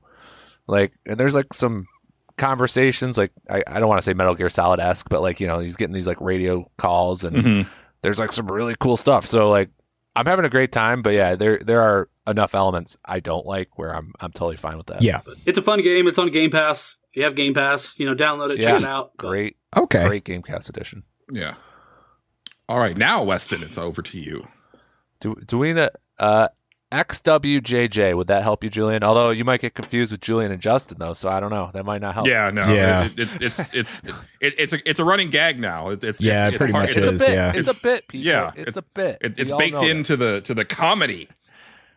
Sure. I could cut one of mine. I'll cut a game I like that I don't. There's 2 games I know you guys have praised, but I'm not sure if you'll fight that hard. What about Until Then? That is one that I'm kind of willing to go to the mat for. Yeah, me too. Okay. So yeah, you might want to back off of that one. Yeah. What about Outlaws?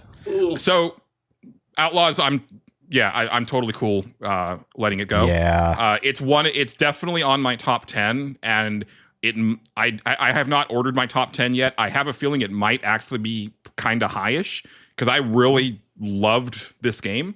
But again, excellent year for video games, and there are a lot of caveats with Star Wars Outlaws. Like, I will freely admit that some of the things that I like about it are things that people would hate, which is that, like, the gunplay is fairly simplistic, the stealth is fairly simplistic, like the AI of the guys is like, like, as I keep saying, the right level of dumb that I like for stealth, right?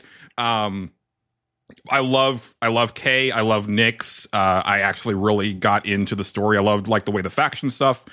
I mostly love the way the faction stuff works. I kind of wish that instead of, if you get like max terrible rank with a faction, they're just constantly hunting you down. I wish that each faction had like a bespoke bounty hunter that would come looking for you.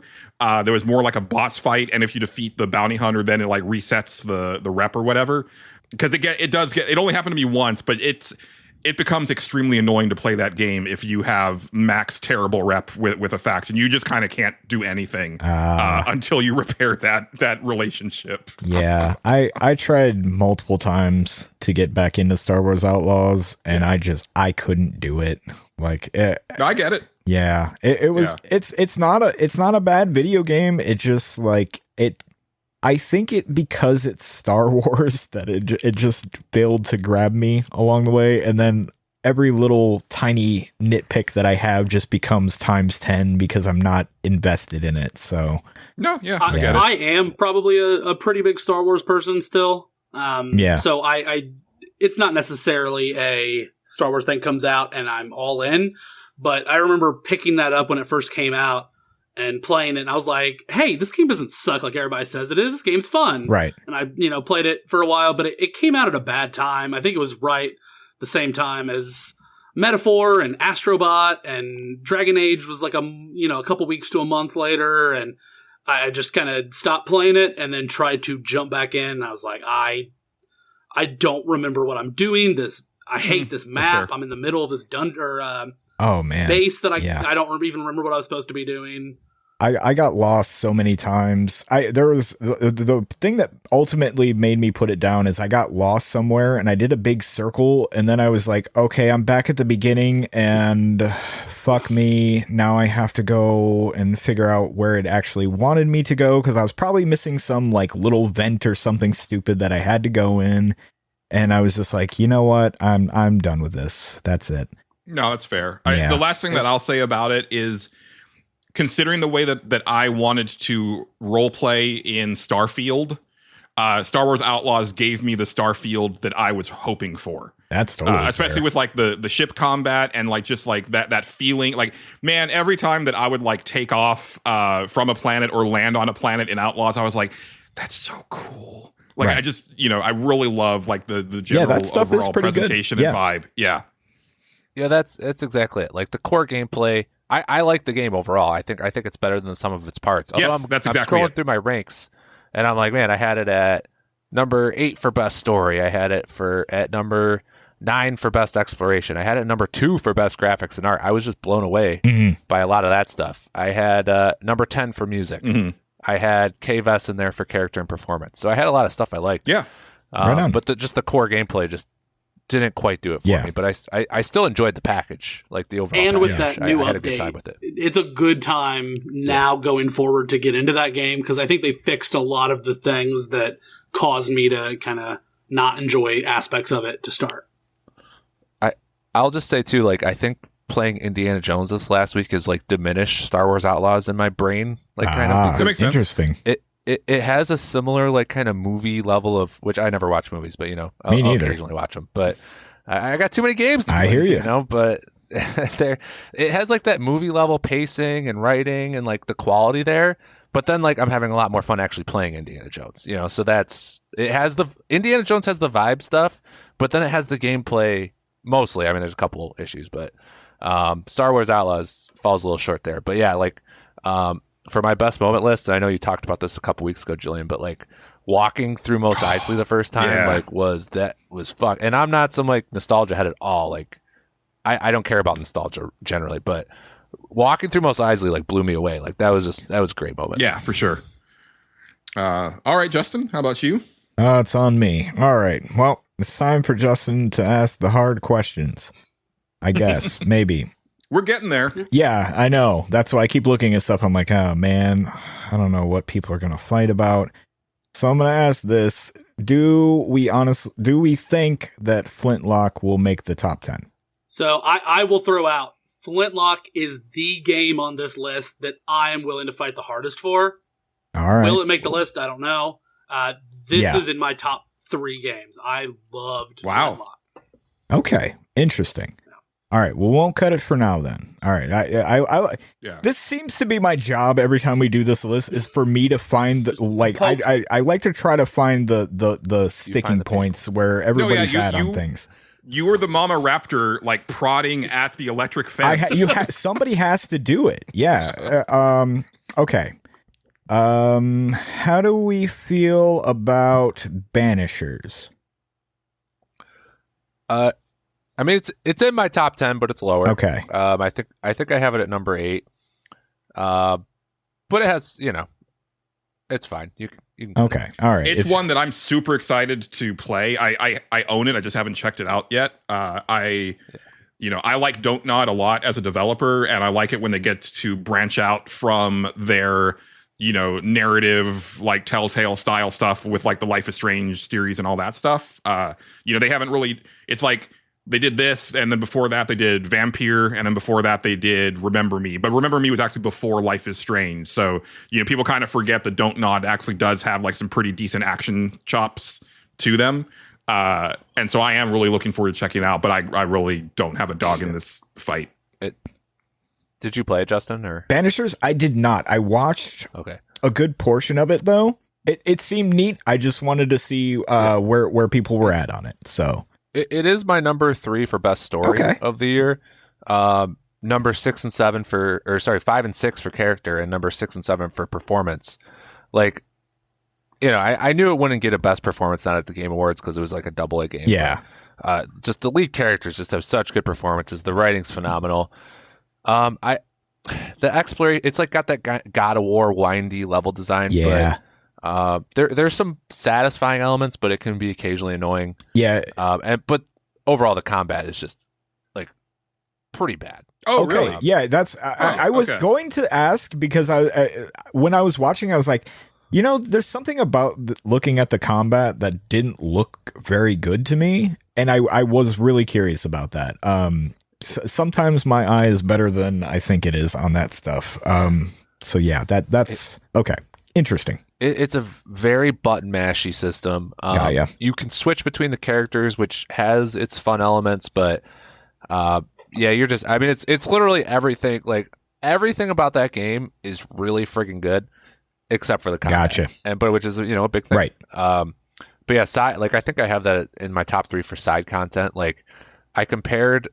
They have these hauntings, where you investigate stuff. I compared it to like Law and Order SVU or something. Like you I could see that they're like detectives. It's detective stuff on rails. You're not actually doing detective work. It's like Arkham or The Witcher 3, right? Like that type of. But they all are great. Like they all have like these really cool standalone stories, and then at the end you make a decision on whether to like kill a ghost or send them to a better place. So yes. Lot of cool stuff there for sure. But yeah, the combat, man, if the combat was good, dude, this game would be like it seemed like it has some really cool ideas, especially like narratively and decision making wise. So yeah, okay. Got it. I will say the decision making, like it forces you, like basically the decisions you make will dictate the ending. So it really incentivizes you to just keep making the same decision for the most, which I don't like. Okay, I didn't get all the way through whoever was playing it. I can't remember now. So yeah, okay, I could see that for sure. Yeah, it almost has like a Mass Effect problem in that sense, where you're just gonna keep picking the blue option if that's your character for the most part. Right, exactly. All right, back over to me. I am going to sacrifice one of my darlings that is definitely going to make it to my top 10, but kind of seeing what's left on this list and seeing like what y'all are kind of wanting to fight for, no one else is going to like go to bat for this game, and there's other things that I would rather fight to get on the list. So I'm going to say goodbye to Life is Strange Double Exposure. Okay. I love that game. I think it's got a really cool story. I think it's got some incredible characters. As I've said before, I can't fucking stand how Max is written in this one compared to her previous outing. And even just like the other games in the series, like it's just kind of egregiously, hello fellow kids, like I've said before, in a way that feels, again, out of place considering the rest of the characters in the game are totally fine and almost all across the board excellent. But I know it's not gonna make it, and I'm fine with letting it go. Okay. I do want to throw out the day that I listened to the episode where you talked about that game and talked about kind of the hello fellow kids. I did, while in public, hear a kid say cheeked up, like an hour or two after you talked about that being in the dialogue. Julian, they have their ear to the ground. It's there. What are you gonna do? Yeah. But and that's fine because like a kid should say that, but not, but the character being like in her like late 20s, like it just felt like so desperate, right? Like that was kind of my thing. And again, I think the more I think about it, I really wish that it didn't, like the setting didn't feel identical to the original Life is Strange, just with her being a teacher instead of a student this time around. Like I think that they could have done anything else, and I would have been like a lot more invested in the overall story. But I love the mechanics. I love like her new power. There's characters in there that I'll definitely be thinking about for a while. But there's also characters in games on this list that I think about daily. So I'm good with letting it go. Okay. Okay. So that is back to you, Xavier. Oh, goodness. So I just counted, and I believe we have 23 games left. So there's 13 left. And I've already heard a lot of people fighting for their games. So, I'm just going to throw this out there. Helldivers 2, anybody fighting for that? Haven't played it. It sounds really cool, even as someone who's not a multiplayer guy. Yeah. But honestly, there's another multiplayer game on here that I would fight for more than Helldivers 2. I played it. I enjoyed it. I had fun with friends. I think I enjoyed the out-of-game community around it for the first 3 or 4 months more than I did the game itself. Yeah. But, Okay. It was a lot of fun, but I probably only put 15, 20 hours in, but I had a blast with it. It's just tough for me to stay on any multiplayer game. Yeah, that's fair. Westen. Oh man, it's getting tough out there, huh? I just keep eyeing. Thank goodness you're here. I'll cut one of mine because I don't think anyone else here played it, but Rise of the Golden Idol. Okay. Did you guys play the first? Anyone? I did, and I hated it. So yeah. Yeah, this sounds like the anti-stage select game. Honestly, yeah. Yeah. So I mean, it's the first. It's a non-hand-holdy detective game. Really clever design. This game, I had a couple problems with the first one, and they fixed a lot of it in terms of the detective work. Like there was in the first game, there's a lot of stupid notes that people held on to and posters that were evidence, and I was like, this is. I mean, I can suspend disbelief all day, but this is when you have a poster on your wall about poisons and the side effects, and it's a case about who got poisoned. It's kind of silly, right? Yeah. So they fixed that a lot in this game. There's much more organic evidence. The graphics much cleaner, which is really helpful because the game relies on a lot of visual cues for clues. So I enjoyed the detective element a lot more. They add after each chapter puzzles to kind of pull the story together. The story isn't quite as good as the first one though. The story in the first one really blew me away. A lot of cool twists. There's still cool twists here. It's just not on that level. I have it roughly on the level of the last game, which I really liked, but I know it's not going to get any further. And it's not my time. Okay. There you go. All right. Is it back to old Justin to start making the tough calls here? You just got to jump in after I go, so Julian doesn't try and. Yeah, no, that's kind of what I figured out. You joke, but I actually legit forgot who was next. So. Oh, no worries. I'm on top of it. I remember things. All right. One that's sticking out to me as is this going to make it or not, Julian, is Marvel Rivals. I know you're high on it. I get it. But is it going to make it? It's a game that could very well end up on my top 10. Mm-hmm. But I also have not played it all that much. I think I've probably put about 6 hours into it so far. Right. It might have and I was thinking this, it might be almost too soon to call it. Yeah. So I will throw in, I think I'm probably the highest on this game. I love this game. I don't know that lucky is the right word, but blessed with a lot of time, coincidentally, right when Marvel Rivals comes out. So I've put 20-ish hours into this game in the 8-9 days it's been out. I have played it with friends a bunch. I really look, I was an Overwatch sicko. For whatever reason, I was looking at console top games recently with a buddy and realized that I had 700 hours in Overwatch between Xbox, PC, PlayStation, and 1 and 2 is combined. So it's all kind of one. So I was and I'm a huge Marvel person. I'm a big comic book person.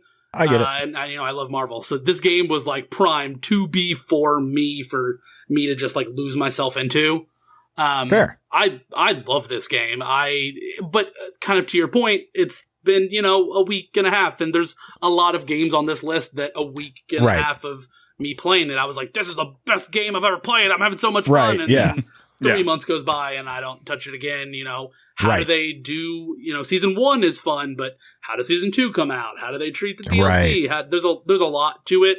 And for me, at least, because I've played a lot of the challenges most days, I haven't had to spend any money, but I will spend money just because I've had a good time, and I will want to. Yeah, fair. Here's a $20 tip. Let me get a skin for a character, that I really enjoy. I wish that they had better skins. Like, I'm not gonna like. I don't love the character design for a lot of even my favorite characters to play and just in general. I look at their skins and I'm just like, this is gross. I don't know about I wouldn't say gross, but I'm just like, yeah, that's not the, like all these, obviously they're doing like a very stylized look, right? These are being designed from a completely different country, and that's cool. Like it's kind of cool to see like these characters through a different lens, but at the same time, like they all have like very iconic suits, and like most of the characters don't even have skins based on the 10th most iconic suit. Like Magneto and Storm probably get like the best, like as far as like an alternate skin. But like most of it, I'm like, really? That's you got 3 skins. One of them is a palette swap, and then the other 2, that's what you went with, huh? Captain America is a character that I hate maybe a little strong. I dislike all of Cap's skins. Cloak and Dagger is my most played character. I not to brag, ranked up to silver today in competitive mode. And I'm on my way to that free Moon Knight skin, but I've been playing a lot of Cloak and Dagger in competitive because I want to be a healer. It's got the ability to go back and forth between the 2 options. I actively hate all of her, I guess both of her other skins. And all I want to do is put money on a Cloak and Dagger skin and get the emotes and stuff, and I don't like either of the other ones that those characters have. And so many of them are the MCU skins, which are hit and miss for me. It actually feels a little bit underbaked when I start to look at it a little more closely, because like, so there's a really nice like hero trial like practice thing where like it kind of walks you through like, this is this character's abilities, this is how you use them, but it's only like a handful of the characters. There's 33 characters total, and I think for that hero practice trial mode you can only use about 10 of them, and it feels that like it's not because these are just representative of each of the classes, it's because like they haven't finished making the actual trials for the rest of them. And you just kind of look across the board, it's like, because some characters they only have 2 skins. Yeah. Some of them have 3 skins, right? Like, and it just feels like it's like it was ready enough to launch, but not quite like, ready for prime time, if that makes sense. Right. So yeah, and I think I'm good with cutting it. I play it on console as well, but I have a friend that is trying to play it on PC, and apparently the PC version at launch and even after that first update is just bugged to crap, and they're teleporting around, and I mean that for any of these games, your PC crowd, as much as it's not me, your PC crowd is going to be a huge portion of your audience. That's a big market, especially for your competitive play. So I'm surprised they're not gunning to fix that stuff. I mean, like I said, it's been over a week, and she still cannot play it on PC at all. So, yeesh. But, yeah, it's a great game. I love it. It is in my top 10, but it's not going to make this specific list. I think if it had come out, like a couple months ago, and we could really have a good trial of it, then I could definitely hear arguments then. But it being so recent, I think it's a cool game. I'm glad you guys like it, but at the same time, I'm like, if this had more time, I'd be more receptive to it. No, that makes sense. Yeah. And there's a more recent game that I'm much more high on than Marvel Rivals. So. Yes. We're probably going to get into that soon, I'm sure. Marvel Rivals is pretty recent. Yeah, and there's something that's like even more recent than that. I know what it is. Oh, goodness. Yeah, okay. I was going to say, it's right there. Yeah. Yep. Yeah. Okay. So it's back to me. We'll see how this goes. UFO 50. Yeah, it's fine. I was eyeing that, and I wasn't. Xavier nominated it. I was going to nominate it. So to be clear, thank God. It was going to be the next game that I brought up to cut. It is a game that I respect so much about it. Like I admire this game. Thank you. In almost every facet, and I had no fun playing it. Not no fun. No fun might be a little strong. God, I had very little fun. I played like 9 or 10 of them. Grimstone is the one that I was really blown away with. It's like a Western JRPG. But all the other games, I haven't gotten to that one. I just picked up and I was like, okay, this is not for me. Okay. Oh man, I thought. Oh, I feel like everybody's God, been. I was expecting a fight. I thought I was gonna get into some shit over UFO 50 because I was gonna be like, guys, I know you guys probably like it a lot, but I played it and I was like, this is neat, but I never want to touch it again. I'm through half the games. Yeah. I mean, it's so cool, Oh, and it's I very have neat. found games I really like. Yeah. But it's the developers based in the 1980s, and it is pretty rigid about sticking to those 1980s Right. principles, which is I mean, it's hard sometimes. And honestly, like the games, you boot them up, and the first battle is figuring out how to play. Yes. it. Because there's not going to be a tutorial. There's nothing that's going to show you any tricks. Like you got to figure it out. Like the puzzle games. The first puzzle is how does this puzzle fucking work? You Right. know, like it's which is frustrating. I still found several gems that I really have enjoyed. Absolutely. Last time I was on, I talked about a few of them, like Mortal. Right. I think was really cool. I still want to go back. Like it's still on my list to go back to. Okay. I said I've touched about half. All of right. them, Yeah. but it's not going to make the top 10, but it Every is. time Cool. I play think so it, too. I think what it's a- very cool. I'm glad it exists. What a cool game that I will never touch again for each individual one that I was playing. So Yep. Do they go that extra mile to have mini instruction manuals for each of the games? No. That, No, see, that seems like a missed you opportunity. just go in and you're just Figure it out. fucking figure Hit it the out. button. There's tabs. So when you go each game, there's tabs, and I believe one of the tabs will tell you the controls, but that really only gets you so Yeah. far. There's a couple games where on the start screen it will they do individual start screens for a lot of them, and a couple of them will have a thing that kind of shows you how to play, but it's not for all of them. So yeah, it can be frustrating because it's just that experience of playing a new game for the first time. It's very rare for me to really love a game the first hour Yeah. because I'm learning, and this it's just every game is that Right. there's 50 of those, so it can be tough. Yeah. Yeah. Okay. All right. Whew, I was fanning myself there. I was like, oh, thank God. Oh. Okay. Xavier, it's back around to you. all right. How does everybody feel about 1,000 Times Resist? That's the next one I was eyeing, but I'm afraid of Justin. Yeah, I really like 1,000 Times Resist. We should stay away from that one for right now. You just leave that there for right now. Don't you worry about 1,000 Times Resist. You shut the fuck up. You shut the fuck up really when you talk funny about that game. It's less than I'm here to I'll- gun for it because I did enjoy it. But Yeah. I know Julian was kind of really hit and miss on it, and yeah. So, Yeah, I get it. Justin might- was like, "You keep 1,000 times resist out of your mouth." Yeah.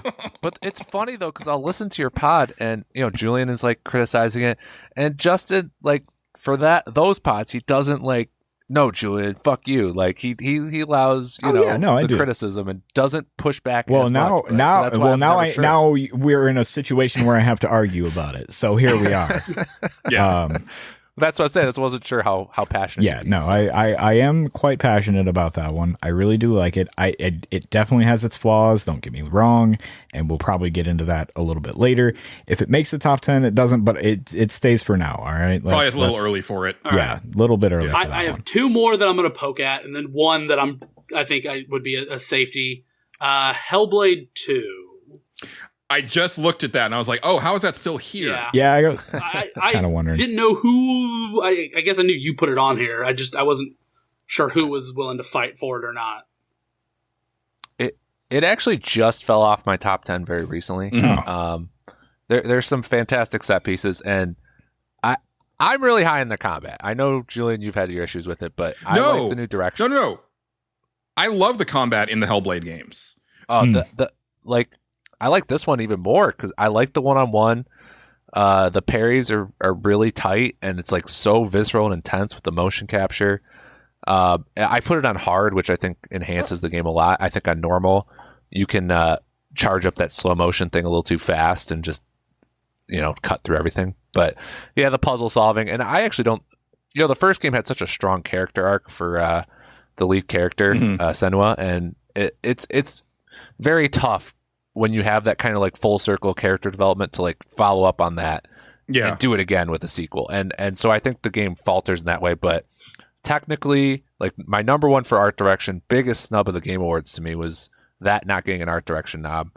I do enjoy the combat, some great set pieces, but yeah, I have no problem with it being cut. Okay. Yeah, I think for me, I just keep coming back to the fact that, like, for me, I felt that, like, well, one, I didn't need a sequel to Hellblade. I thought that, like, that was like a great, like, self-contained game. But if they were going to do a sequel, the one thing that they didn't need to improve was, like, the graphics, and that's the one thing that they decided to work on and just you can tell they poured a shit ton of time and money into making it look as incredible as possible, and, like, everything else is basically the same as the first game. And I was like, I wanted deeper, more interesting puzzle mechanics. I wanted, like, you know, more to the combat added, and I do feel that, like, going from, you know, fighting multiple enemies at a time to a one-on-one thing kind of reduces, like, some of that like enjoyment that I had with the combat. But the actual, like, you know, act of pressing the buttons I still really enjoy in Hellblade 2. But I just feel that, like, they focused on the wrong stuff to work on for a sequel. And I just keep looking at them like, you know, the whole point of the reason why the first game was so successful is that, like, you know, you made it in 18 months with a small team with like a very, like, modest budget and did what you could. And then this is, like, the exact opposite of that. And, you know, like, nobody has talked about it, like, since it came out. Like, I just have a feeling it tanked. Well, it did win 2 Game Awards. So yeah, but like the stuff that, you know, it should, right? Like the stuff that, like, it won the first time around for as well, like, you know, best performance. Right. Well, no, I didn't expect it to win those awards because I thought it had fallen out of the conversation so much. That was a big surprise for me. Oh yeah. I guess Melina Juergens was a little bit of a surprise, but I mean, I definitely felt like she was the one that, you know, should have gotten that. So, yes. All right. All right. How about Space Marine 2, which I enjoy. But yeah, sorry. I'm not sure where Space Marines 2 falls on my list yet. Space Marines 2 and Black Ops 6 are kind of occupying the same space in my head right now of like excellent action games that I had a really fun time with. I think I'm wanting to fight more for Black Ops 6. Okay. So I'm fine with letting Space Marines 2 go. I think it's excellent, but yeah, it's a lot of strong set pieces. I still think some of the melee combat's kind of awkward, like the way they designed it. There's a couple elements that frustrated me where it was like, it's been a bit since I played, but there was a couple elements that frustrated me. But, certain controller mapping things on there is just weird, like just antithetical to these types of games.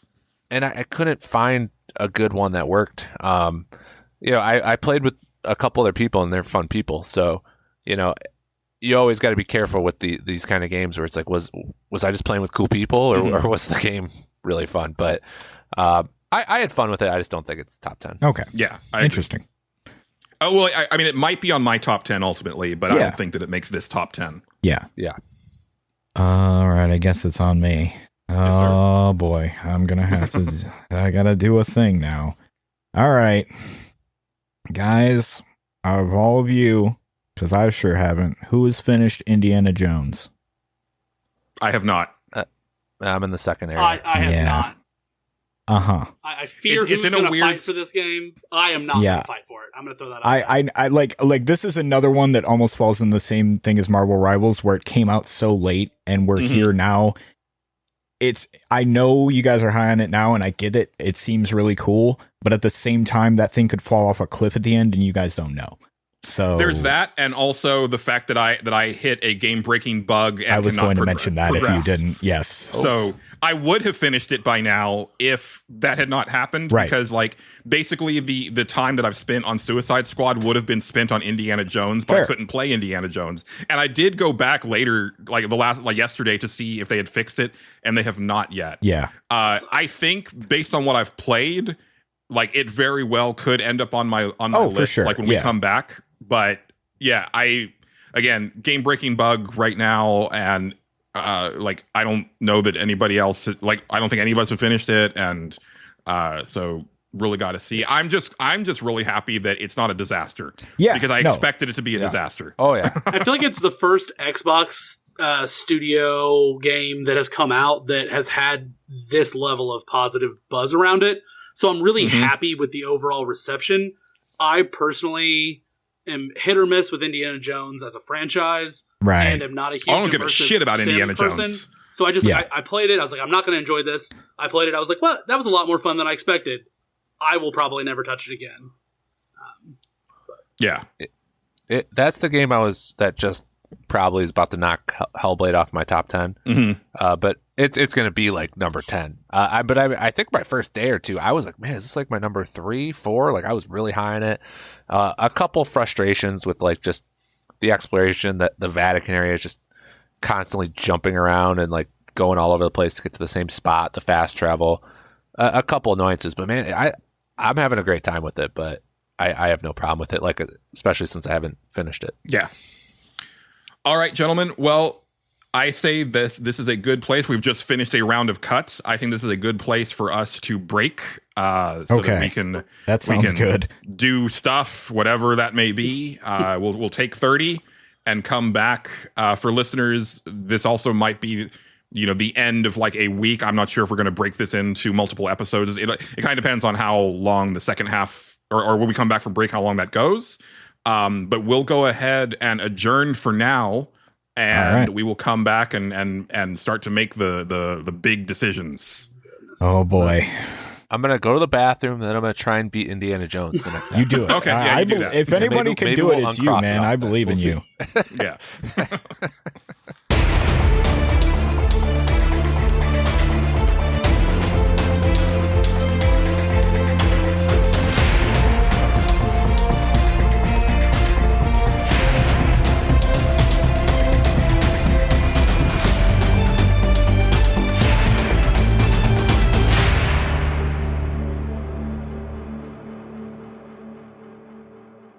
All right, and we're back.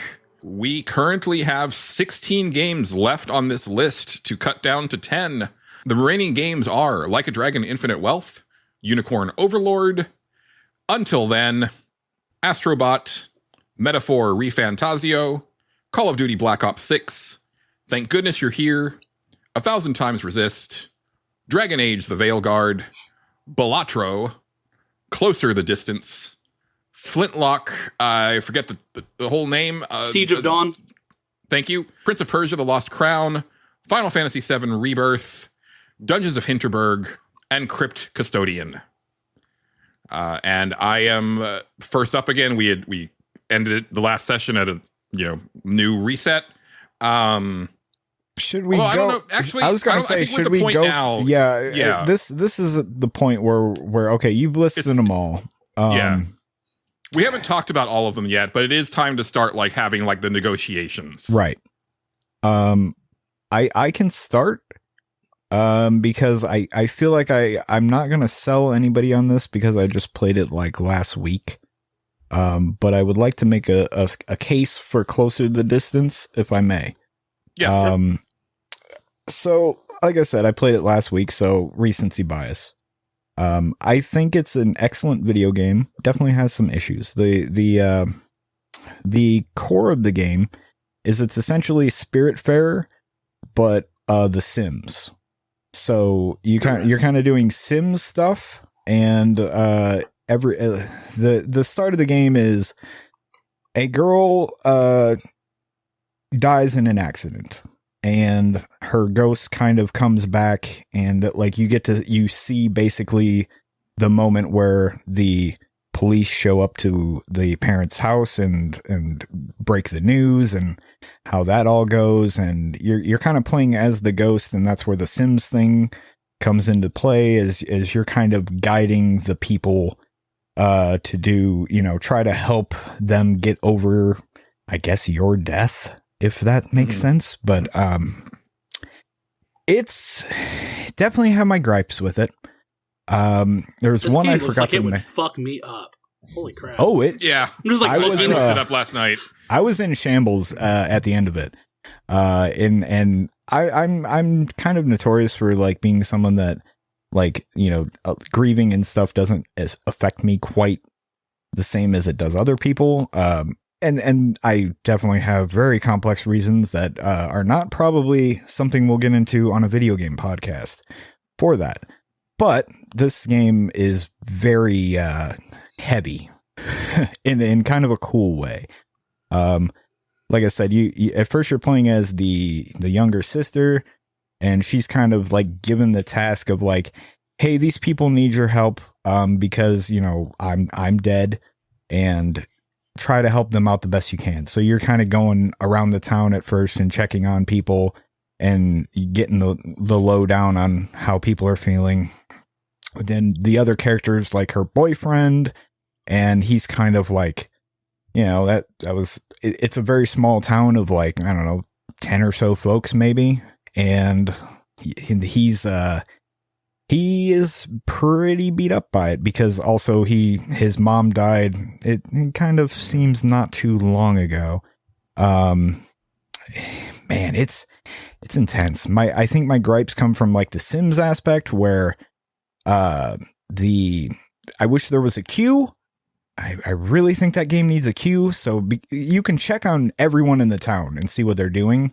So you can click on them, and they'll be like just kind of doing some weird stuff every now and then. Like sometimes the dad of the character that died is just like kind of out in a field, just, you know, processing stuff. But I wish it would kind of tell you sometimes what they're doing. And that comes from me being a Sims player and just being like, where are you going right now? Please go the other way. There's also a gripe I had that I forgot to mention where there are conversations throughout the day, and you can, you know, kind of spy on all of them, even if you don't have control over the characters. But if you go to spy on them as they're talking, time continues to pass, which I think is a bad decision to me. I feel like those should just stop time, because time progresses in like 15-minute increments as it goes. So I'm just like, just stop the time here. Just everything pauses and we get to watch this, because sometimes like as they're talking, I'm like panicking trying to get other things done.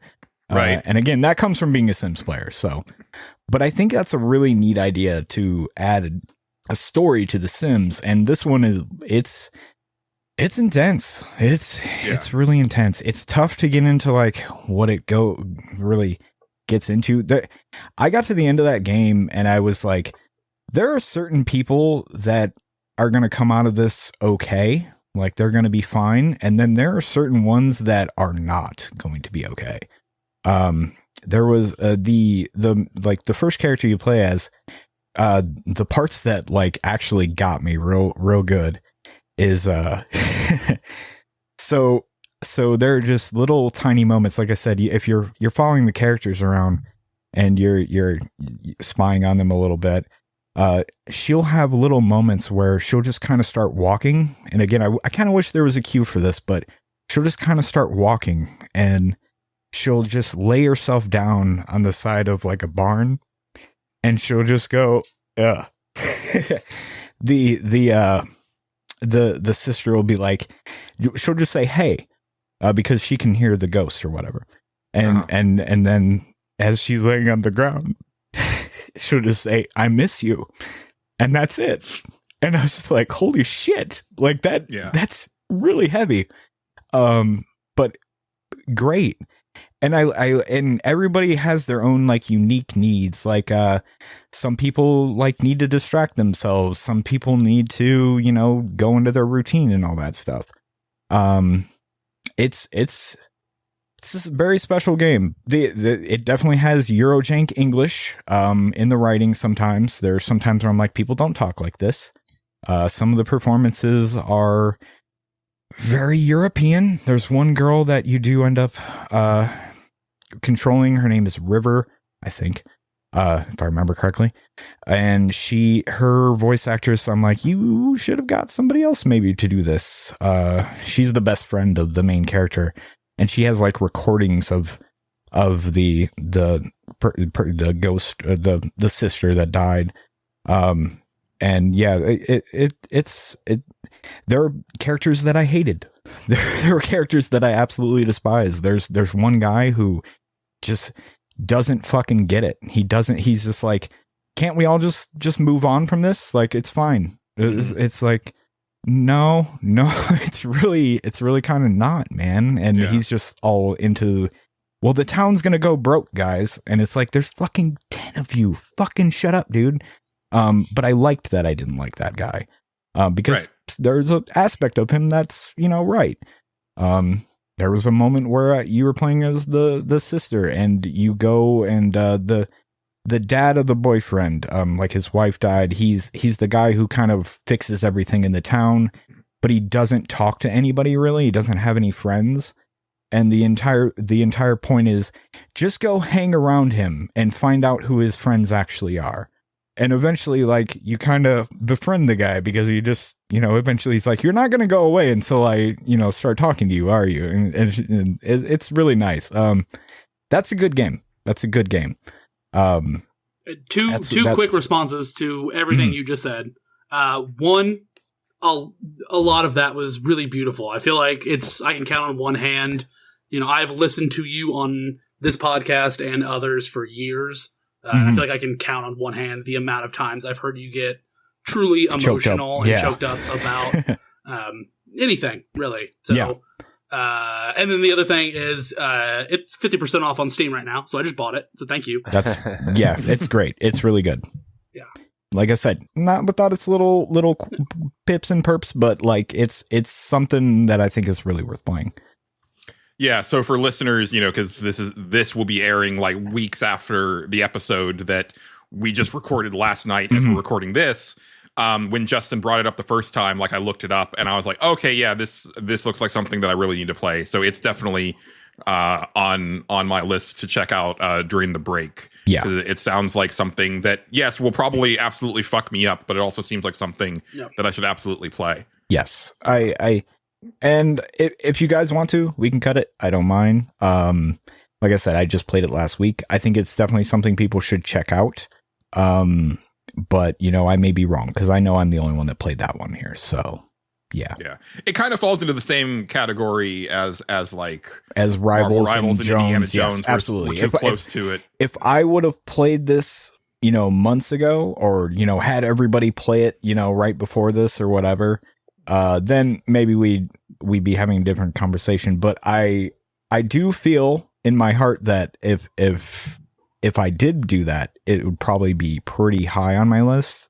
So yeah, it's a good game. Closer to Distance. So, question for you, just out of curiosity, I think 1,000 Time Resist is the other game that I kind of have mentally locked as Justin will defend. Everybody else is kind of more in the middle. This is this is the one that you would go to the mat for. I don't think. Westen, have you played it? No, I haven't played this one, the Closer the Distance. So between those two games, which of those would you rather have in the top? Right now? Personally, and I know this sounds crazy, and it's mostly a time thing, a time of playing it thing. I've had more time to process 1,000 Times Resist. I don't know if it's going to make the top 10, and I'm kind of making peace with that. But for right now, I personally am more comfortable cutting Closer to the Distance, but I feel like next year that's going to be in the running if certain people play it, and we have a category for that. So, yes. Yeah. So yeah. Then I get to go to bat for it all over again. So yeah, it's how long is it? About 10 hours, maybe a little under 10 hours. It's maybe 9 or so. It's one of those games I just keep eyeing and then just So I'll definitely move it up my list. Yeah, the Games for Change category in the Game Awards is always something like last year I found something that I was like, oh, this is in my top 10 probably. I was a teenage exocolonist that was in there, and I was like, what the fuck is that? I've seen that before, but I didn't really think anything of it. And I played, I was like, oh, that's really good. So I've kind of learned to like look at that category for things that I kind of missed over the course of the year. And this was one of those games that was in that. And I was like, Yeah, that sounds neat. I'll give it a shot. It was really good. So I bought that game during our recording last year and really enjoyed it in January. So yeah. Hearing you describe it really makes the Neva winning that category pretty bad. See what I mean? Like, I was like, it should. I don't know if I said it during the recording of that. I was like, Close to the Distance should win this category, but it's not gonna. I get it. You know, it's one of those things where it's like, but people played Gree, so they were already going into Neva knowing that like they had that, but feather in his cap. Gree is like so much more emotionally impactful, and it's like a way deeper story. Yeah, crazy. It's funny. Most of the reviews say the same thing you just did. Like most of like the Steam reviews are like, yeah, Gree was a lot better than this one, but this one's still good. Like I'm like, all right, well, okay. Yeah. Can I ask a serious question? No, absolutely not. Does Final Fantasy VII Rebirth actually stand a chance of making it into this top 10? This top 10? Yes. It's my number one. Oh God. Are you fucking kidding that is me? One when I tell you, since the maybe second round, I look at that game every time and I'm like, is it time to poke at that? And then I'm just like to myself, I'm like, it's a Final Fantasy game. It did, even though I struggled with it, it did a lot of things very well. I'm not going to argue hardcore against it yet. I have my time. Oh yeah. Wait. Let it sit for right now. All right, let it sit for right now. It's not even an easier choice right now because I don't think it doesn't even sniff my top 10 personally. But if it's your number one, it makes it in my top 20. Yeah. It's. I mean, you guys are in the minority, like an extreme minority. Yes, I mean that's but fair. Here that's you're fair. the minority. Yes. Yeah. I don't like. I know people are really into it, but I feel that like it's really dropped off of the rate. Like as I see people like starting to talk about like their games of the year and stuff like that, I feel that it's slipped quite a bit. It's not the same conversation that Remake was a part of the year that game came out. I don't feel like people and we don't necessarily have to get into all of this now, but I don't feel like Rebirth is going to have the same weight in the overall kind of Final Fantasy discussion that Remake and other games have had. I have a one that I was the one that nominated it. Nobody's come at it. I'm kind of surprised nobody has nominated it. Prince of Persia. Oh, I want to fight back on that one. That's my number 4. I kind of figured some people were going to be intense on that one. I like Prince of Persia, but it was one that also came. I think it either came out or January. I played it right before Unicorn Overlord, and when I tell you, I just fell off of it. I really enjoyed it, and then one day I just stopped playing it and never went back. I really enjoyed it, and actually I sit in the Discord today. I found it for PS5. I played it on Game Pass when I played it. I found it on PS5 for $10 or $15 at Walmart today on a clearance rack. Picked it up, and I'm like, I really want to go back to that game. It's beautiful. It feels amazing to play. I love that game. I don't know that it necessarily belongs on this list. Looking at these games, knowing that we have to cut 15 of them still, or sorry, 5 of them still. Here's what I'm going to propose. We should go down the list and we should see who thinks what games should be in the top 10. I was just about to say, I think there's some that we can agree like are safe, right? And yes, yeah. I was going to say I'll cut Crypt Custodian because I'm the only one that played it, but I think Julian, if you're having a tough time, thinking about your cat, because I mean, I'm 3 months away from my dog, and I still, there's still those days where it's like it hits me, Right. Yeah, when you talked about it on that episode you came on, like it was like, okay, that sounds neat, but like hearing it tonight, like it's more on my list. Like Crypt Custodian and Closer to the Distance are actually games that I'm going to pick up on Steam to play on my Steam Deck because now that I have one of those, like great, it's got to be a great Steam Deck game. Yeah, but yeah, that's also a game that I would really like to play. I mean, you guys can see in the video behind me. Kind of right here, I have my cat, Simon. I got him when I was like 19 and first moved out, and he passed away, 7 or 8 months ago. And it's something. It's just been a fucking year, man. It's been a year, and I mean, I talked to my wife about this the other day. It's been a rough month or so for me, and he had a weight to him that I feel like, I have 6 animals still. I have a son, a wife. I have a great support system. But there was a weight in your lap that he had for me that nothing else is that same thing, to me. Right. Crypt Custodian is something that I will absolutely pick up and play. And just seems neat. Yeah. Fuck me up, please. Like, and it's that's the thing about it though. Like that's because I actually picked it up. Like we made the decision, that it was time for my dog, and it just so happened that like I literally picked up the game. It just came out at that time pretty much. So I started it there, and I was playing it with Chester in my lap, and it's healing though because it is quirky and funny, even though it does have a couple emotional beats. It doesn't go so hard. It's not trying to make you cry, even though. But the vibes are like chill sad. Okay. Right. So it was like such a healing, and I've never said that about a video game. Like Interesting. Right. I'm an emotionally distant person. Like I don't get emotionally. There's no game where I've ever been like that game saved my life or I needed that in that moment. This is the first time I've ever felt that way about a video game. And it's happenstance, of course. Like if I played it in a vacuum like 5 years ago, I wouldn't feel that way about it emotionally, but it's a very special game to me. Right. And so I think you guys would like it. Yeah. I think for you, I mean, I haven't known you very long, but I think the combination of you, going really hard on big nerd gaming and playing things that maybe you wouldn't normally be, for coverage, and then also coming on shows like ours and kind of like engaging in, games either differently or coming at them in different directions might actually like, you might find yourself over time like being like, no, like like these games have made me like super emotional and stuff like that, and I think that's cool because I think if games didn't have the ability to do that, I probably would have like fallen off of gaming, or I would have fallen into the like old retro gamer trope of like I don't play anything past 2005 like because that's just video games to me. But they're constantly evolving like in my brain and constantly surprising me. So okay, now we have 4 to eliminate, so I would say Infinite Wealth is pretty safe, right? Yeah. Like I don't think anybody's really coming at that one. Okay. It's not in my top 10, but it's close. So okay. I think Unicorn Overlord is safe. I hope so. I hope so. Yeah. I love Unicorn Overlord. It's definitely one that I will bring the knives out for if someone, Yep.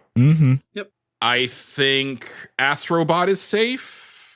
Yeah. Like, I think Justin is the only one unfortunately, I know. I can see. I can tell it's a good. It's probably safe. If you guys think go for it. There's still a possibility that it does end up like in the 0 hour getting cut. I'm not saying that these are like cannot be cut. I'm just saying that these are fairly. I would like fairly certain on the list. I think once we start talking placement, I'm not going to be backing it quite as hard as I am a lot of other things. That's fair. That's fair. But, yeah, no, I can definitely tell it's a quality video game, and everything. It's very charming. I like it's not my kind of game, so I'm not going to really engage with it. But I can see the value of it, so I agree with that. Yeah. Metaphor probably safe, Julian. I hate to inform you. I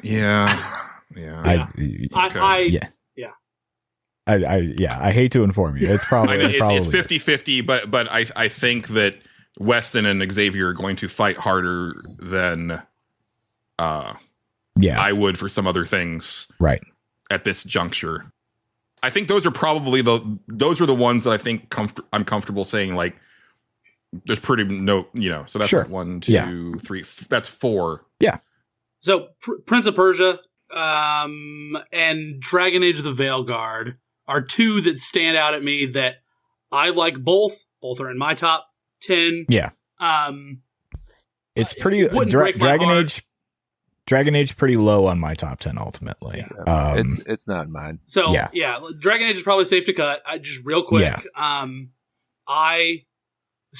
Dragon Age was a weird journey for me because I played it, and the first 5 to 10 hours, I've got a group text with a couple friends, and I was just bitching about this game while I was playing. I was like, fuck this. I get it. I don't like the characters. I don't like the combat. I don't like blah, blah, I hit a point where I realized that I just had gone into it with expectations of certain stuff, with some ideas. I thought this is going to be a soft reboot of the series that's not going to have the tie into the overall lore that it is. It's going to have a certain combat that it didn't end up having. And so about 15 or so hours into it, I restarted. I played a different class. I started as a mage. I ended up playing a rogue instead. Mage is pretty bad, yeah. Veil Jumper, which I thought was going to be tied in with all the stuff, and I made a warden. I made a female instead of a male. Oh, that's interesting because I made a warden and thought that was going to be tied in, and I was like, oh, I should have picked Veil Jumper based on like where this game seems to be going. So Veil Jumper never in the 15 hours I played didn't give me a whole lot of tie-in. Maybe it did later on. Warden, especially the end of Act 1 and on, really ties in with some of the characters and some of the plots in ways that I really found rewarding. When I restarted that game, it felt like an entirely different experience for me. I absolutely fell in love. I loved several of the characters that I was able to connect with in a different way. Yeah. The combat, especially playing a much more melee, engaging with the parries and the dodges and the drop kick. There's so much stuff in that game that I really loved. And I agree. Now that I've finished it, I think it does some fascinating stuff for the lore. Now, some of that fascinating stuff is spitting on prior games' lore and chucking it out the window. Yeah, a little bit. Some of that stuff is, I'm replaying Origins with a couple buddies. We're kind of doing like a book club-ish revisit of that game, and one of them is playing it for the first time. And going back and playing, I did a Dalish Elf Origin. There's stuff that I see in that Origin that, I'm sure this isn't an intention, but there's stuff that happens in Veilguard that I'm like, holy shit, this really changes how I see so much of the overall lore. We're in the spoiler category here. And I'm not gonna go to bat too hard for this, but like the ending of that game is pretty fucking all right to me. I really enjoyed the ending of the game. The way I think a lot of it comes from me having recently played Inquisition. To where like there's a bit at the very end where the Inquisitor shows back up and gives a nice little speech to our friend Solus, and I was just like, yeah, this is hitting just right for me. I don't know what it is, but this is hitting. It's for me, instead of having, because when I first played it, I tried to recreate my Inquisitor as they were. I did too. When I redid it, I made a female elf Inquisitor that had romance Solus, and making that change gave some additional dialogue throughout the game, and then some stuff at the end of the game that really felt rewarding and felt that's awesome. Like this is worth. If I had played this character as my Inquisitor, this pays off a journey in a lot of really cool ways that I enjoyed.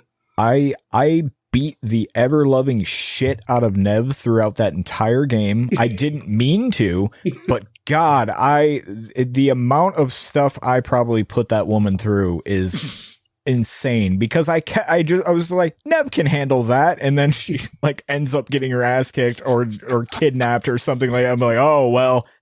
Morgan Freeman comes in. Nev could not handle that. Nev could not handle that. Well, I mean, she lived, so there's something. But she may not be right.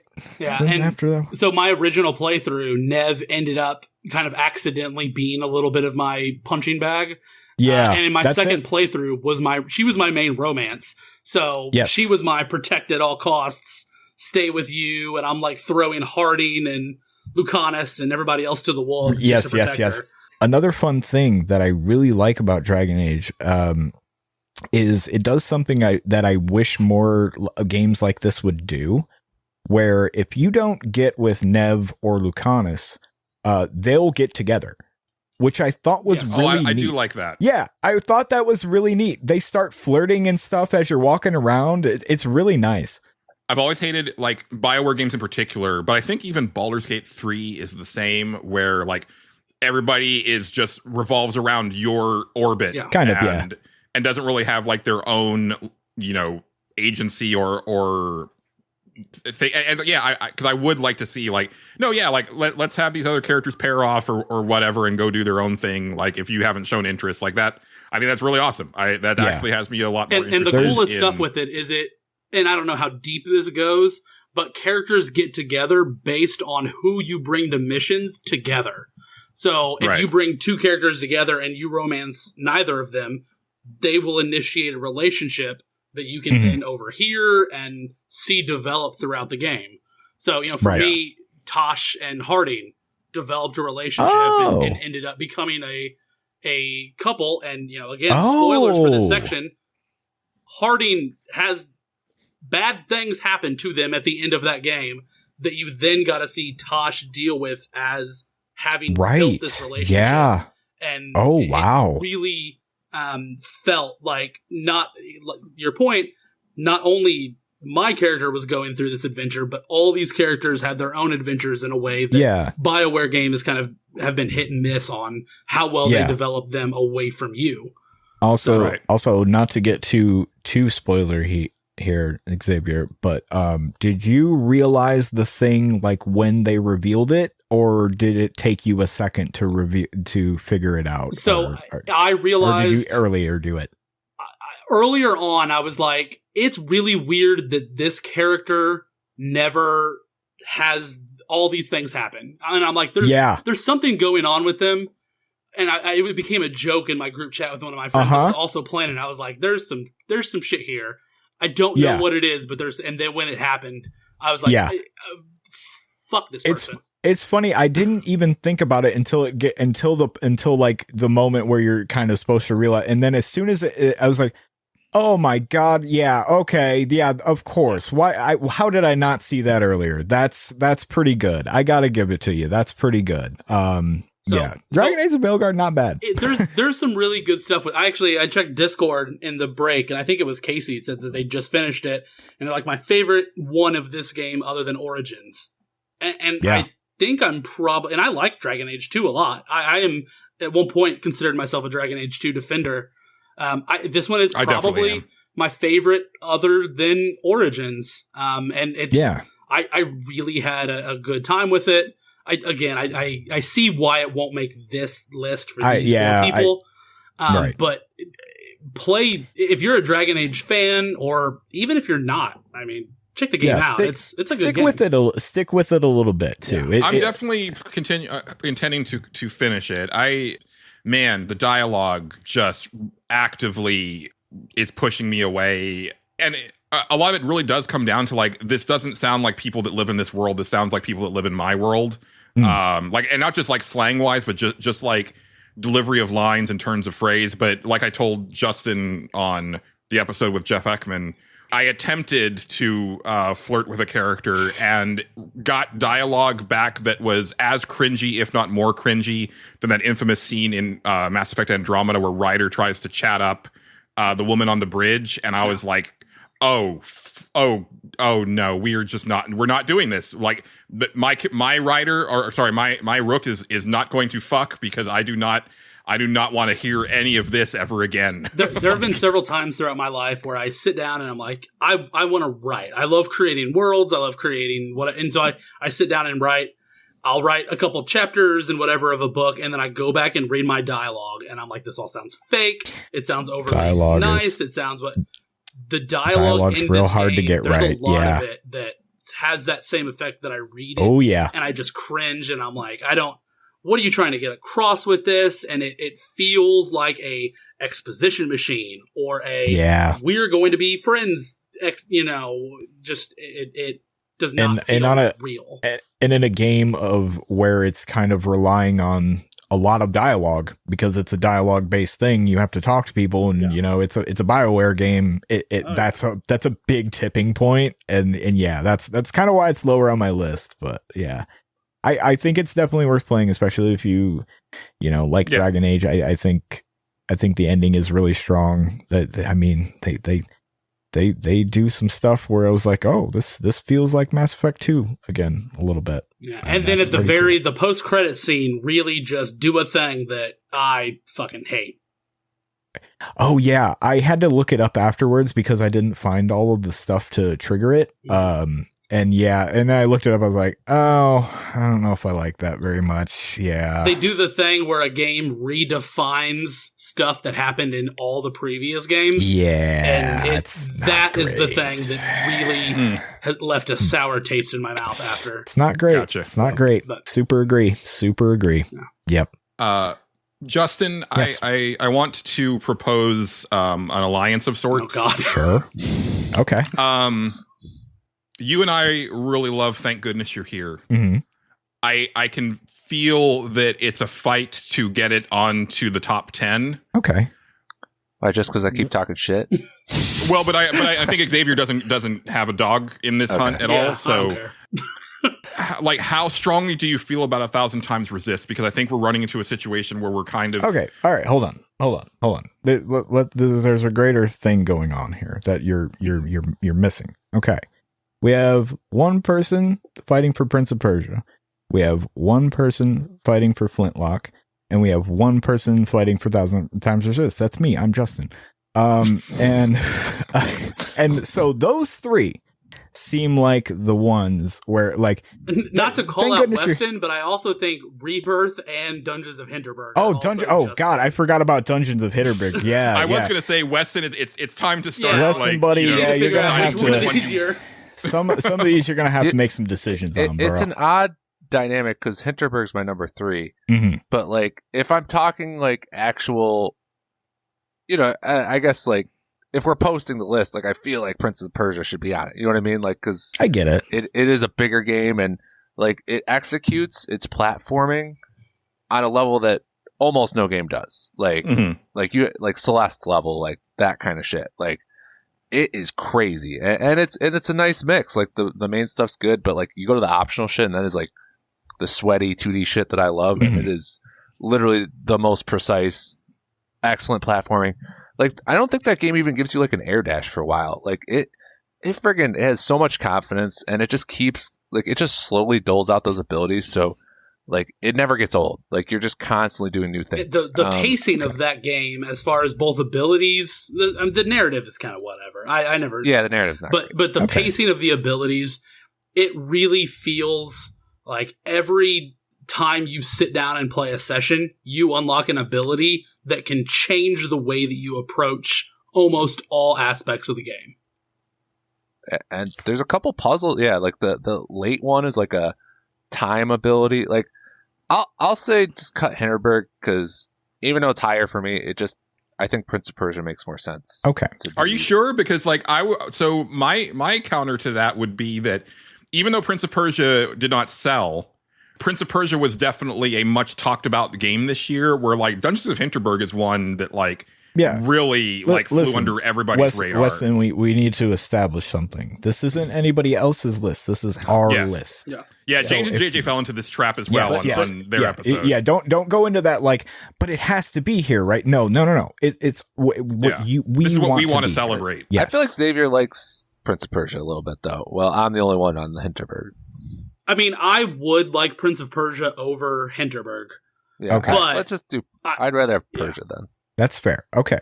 All right. I wish that I had played Dungeons of Hinterberg because it really was something that I was interested in playing, and it looks like my thing. I looked You were at it a going little through bit. a lot of work stuff, I know, in the past year, Julian, Mhm. and like the main character Luis, like will have these moments where she just like kind of reflects on life and just like it's really great writing. Like when you're exploring the overworld to find dungeons, you can like just not do a dungeon and just like meditate or whatever. Mhm. And there was some sort of benefit to it. It was worthwhile to do, but she just has these like sections where she just like reflects on just the world and just life and like stress and how it feels to be here. And it's so good. And it just, I think if you're a working professional at all, like you will connect with those. Right. There's a lot of cool elements to that game. And Okay. I think it's fantastic, but the fact that at least one other person has played Persia and can appreciate it for what it is makes me feel like Right. Persia is more deserving. And I played the demo of Prince of Persia, and I really loved what I played. It was definitely one I intended on picking up, and then I just kind of forgot about it. It's a great game. Okay. So that takes us to 12. So 2 more Yes. cuts. And then we Okay. just 2 work. more. Interesting. All right. Yes. All right. What about Black Ops? I'm down. Man, yeah, like I know. I know you and Xavier. Yeah, I don't know. I know Julian really likes the story, right? So I'm going to come at it from a different angle in that. No, well, it's not the story. It is the campaign. Like it's not necessarily storytelling. It is those levels and like how they unfold and how bold they take that. I mean, this is such a well-worn franchise at this point, right? Like there's like 20 something of these, right? This thing's been going on since the PlayStation 2 era. Everybody plays this every year for the multiplayer, so they didn't have to go this hard, and they went so fucking hard. Like it's a really excellent like set of levels. Like like I said, it's Hitman-esque in some areas. Like, there's that one level that I talked about on our best moments where it's just like all of a sudden it turns into a completely different genre. Like that's really like where I'm high on. Okay. It. So for me, I play a lot of multiplayer games, but I dip my toes into a lot, and then I almost always bounce out pretty quick. I don't have time to sit and focus on multiple multiplayer games at any point. Mm-hmm. So I kind of have my one or two each year that I really get into. And I played Modern Warfare when it came out. I played Black Ops and Black Ops 2, and I've played a lot of the Call of Duty games, but I never got into them. This year, I got into Call of Duty for the first time, to the point that there was, weeks at a time where my buddy and I would message Friday, Saturday, Sunday night. My son goes to bed, and I'm like, okay, who's hopping onto this game? We're getting on, we play, we hop on Discord, we hop in multiplayer matches, and we're playing until 11, 12, 1 a.m. for, just every single weekend over and over. On Tuesdays, I have to work the next day at, 4 in the morning, and I'm up till 11:30 playing this game and having just an absolute blast with it. So I feel like this is the year that I really got the appreciation for that, and a lot of that is Black Ops 6. This is the least hot take possible. Call of Duty feels good to play as a shooter with friends, but this is the year that I really came around to that. I was a Halo person and Overwatch and all these other games. This is the year Call of Duty grabbed me finally. And I remember we played one night, and at one point we were sitting there, and my buddy was like, this game feels really fucking good. And all right, it did. Let me ask you a question then. Okay. Flintlock. Black Ops 6 or Flintlock? Which one are you feeling stronger about? It's Flintlock for me. So that is the game of the games not bolded right now. Flintlock is the one that I'm going to go to the mat for. There's no other game that's not one of our bolded games that I'm going to defend. Okay. For just me. Fair. And so that's interesting that what Xavier said about Black Ops 6, because I didn't even touch the multiplayer because it was really that single player campaign that kind of blew me away. But it's also Call of Duty, right? So I think that I've said my piece about no, this is one that if you're not a Call of Duty fan, it's absolutely worth checking out if you like, narrative first person shooter campaigns.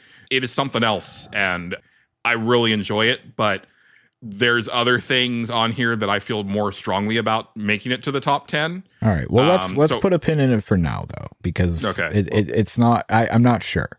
Out of until then, thank goodness, in 1,000 times resist, I feel like one would probably have to go, right?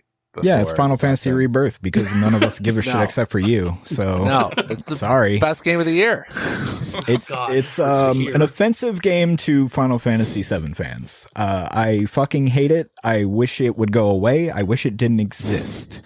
I fell off of it about halfway through it. I think most of the combat is a mess and overwhelming and kind of boring. I think the story is dumb. I think it's the same story. They didn't even change anything. They set up this whole meta fucking narrative, and then they just do nothing with it. They're just like, don't worry about that. And then they do some dumb fucking shit at the end. They change characters around instead of they're like, oh, Sid's a safe guy now. He's cool. He flies the planes. Fuck that. Sid is a fucking abusive prick. Lean into that shit. all the dialogue makes me want to fucking die inside. Final Fantasy VII Rebirth is a fucking abomination. So I'm not going to go that far. I keep coming back to the mentality that if this was just a brand new Final Fantasy game with this writing, this open world design, this combat design, this tone, but it was doing something completely new and was not trying to harken back to a beloved game for most people, a game that I like just fine, in the original.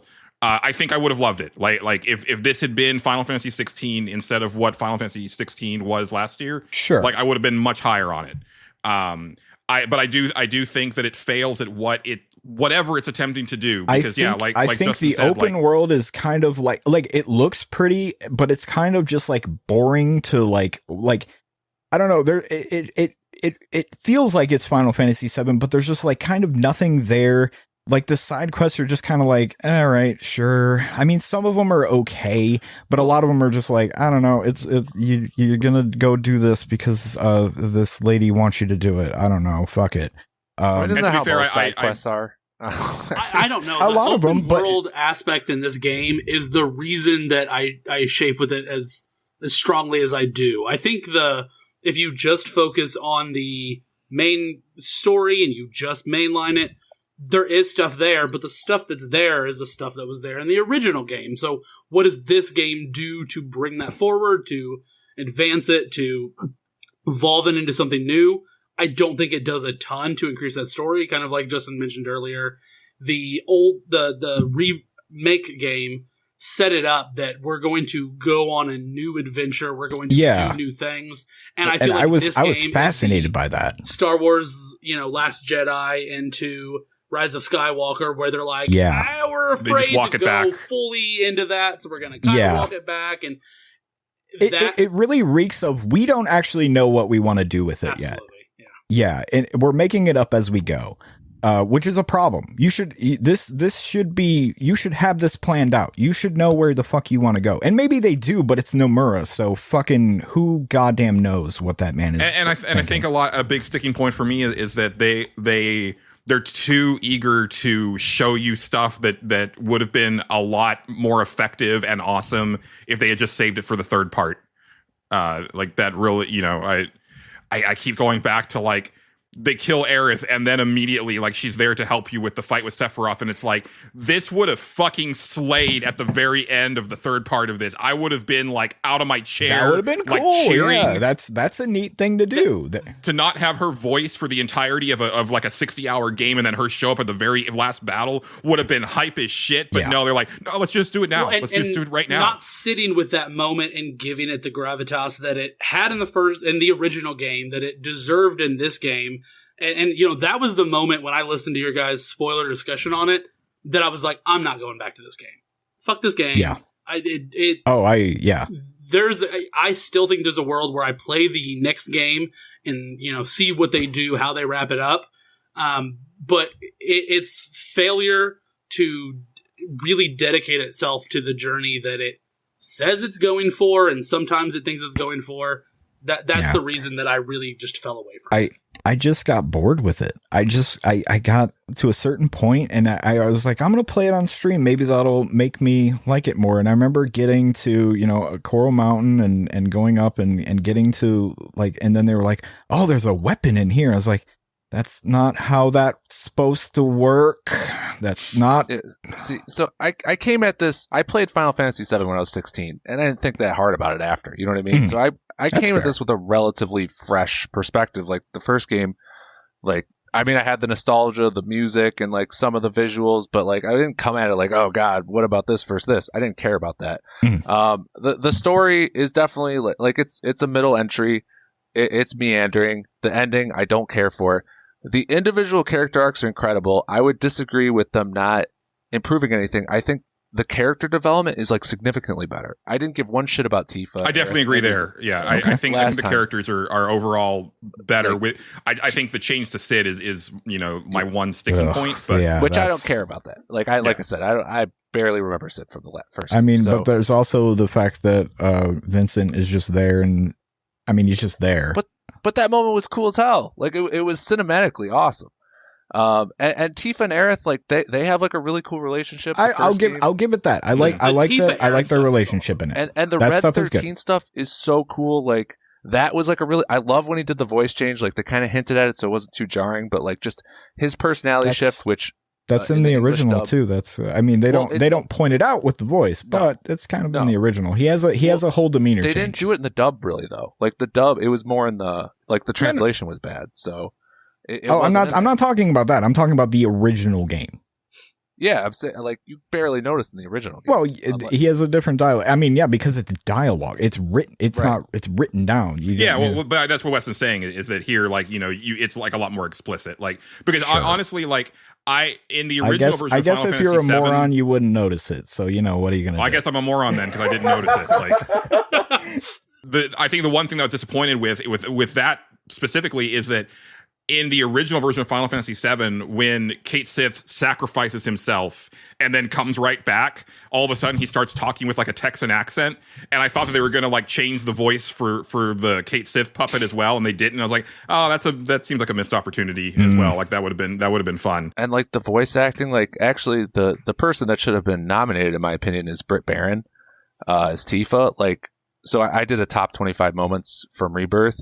And like, man, rewatching so many moments, like she just has this like depth and like subtlety to her voice. It's just so excellent. Like when you're going to see the theater and you see Jesse's poster and she like starts looking at that. And there's a lot of little moments like that where she's looking at Jesse's poster and she starts kind of tearing up thinking about Jesse. There's a side quest where Barrett just like starts talking about being a father. That's really freaking cool. Like 3 of my top 4 moments this year from this game, which would be, the Loveless, Barrett and Dine, which sounds like and nonsense. Red 13 with his father. So, which, like I said, I mean, I said after Rebirth is for the dads. Like, I feel like there's a lot of those kind of parenthood themes that are actually explored in more interesting ways than Neva. But yeah, and the combat, I love the combat. Like, I think it's such a great mix of turn-based and action. Sound design's excellent. I've never been high on it. Yeah, I've never been high on the combat in those games. I find it very overwhelming, and then like certain characters just kind of feel bad to play as, and so I don't play as them. I just wish that there were certain things that you didn't need the meter for, like items, or it just feels where I end up running in a circle just to stay alive, so I can use a potion or a heal spell, and I'm just doing nothing for long portions of the fight. I said this when Remake came out, where I was just like, it can't make up its mind if it's an action game or a turn-based game, and I feel like the in-between just doesn't work for me personally. It should be one or the other. I don't know which one, but it's. I wish it was actually more like Mass Effect and or Dragon Age: The Veilguard, where that could work. Yeah, mostly action, and then you completely pause the game and issue commands to your party members, and then go. Right. And again, I also think that if they didn't change anything else with the combat of Rebirth, I'd be totally fine with it if they removed the stagger mechanic, because I just fucking hate stagger mechanics. And I think, yeah. Especially because like it's time, like a lot of the boss fights are timed around like certain damage burst windows, like Final Fantasy 14 raids, and it's like sometimes it's like, you didn't put enough damage in during the burst window, so now like start over like with the stagger mechanic. It's like, well, fuck me, I guess. Like, I'm not playing my optimum rotation the way that you wanted for this Savage raid. It's that type of thing. I'll give Rebirth this good card game. Yeah, that's what I was about to say too. Like 3 to 4 of my favorite mini games this year. I mean, Queen's Blood, Chocobo Racing was great. The piano's awesome. I mean, they're almost all well made. Yes, you could complain a couple of them are forced, and I agree the open world design isn't perfect. Yeah, if you don't 100% it, it's fine. I thought the side quests are great. For character development, all that, like the individual stuff is whatever. But yeah, I mean, they just have so many good moments tucked in. Like I said, my top 25 moments, I did it for Metaphor and Rebirth. Like my 19th moment for Rebirth, like still like I remember that way deeper than my Metaphor 19th moment. I love the tone. I love the mix of the serious and the goofy, like which Metaphor struggles with at time. Like the stupid troll rap before the Coliseum battle. Like, that's so stupid. But actually, kind of. Oh, okay. Well, I can't follow you there. It was so stupid. It was funny. That was like, thank goodness you're here, stupid, funny stuff. You know? No, it really wasn't. Probably not. It's probably You're slapping everybody, and thank goodness you're here. How is that not stupid but funny? So, okay, let me step away from this for a second. okay. Final Fantasy Rebirth. You said it's your number one. I hear you defending it pretty hard. Just me. I struggled to take it off the list out of where it doesn't even hit the top 10 with it being that important to you. That's fair. Yeah, with that That's impact. fair. That's fair. Prince of Persia. I like it. I respect it. I enjoyed it. It's a good game.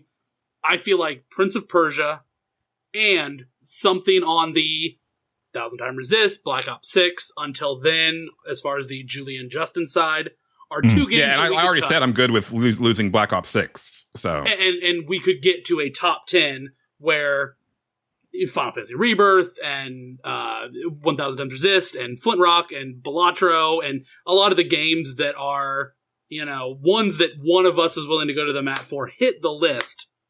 But is anyone passionate about? We haven't talked about Balatro. Oh, I'm very passionate about Balatro. Okay. Yeah, I'm like my number passionate 10. about It's Balatro my in the number way 10. that I could be passionate about cocaine.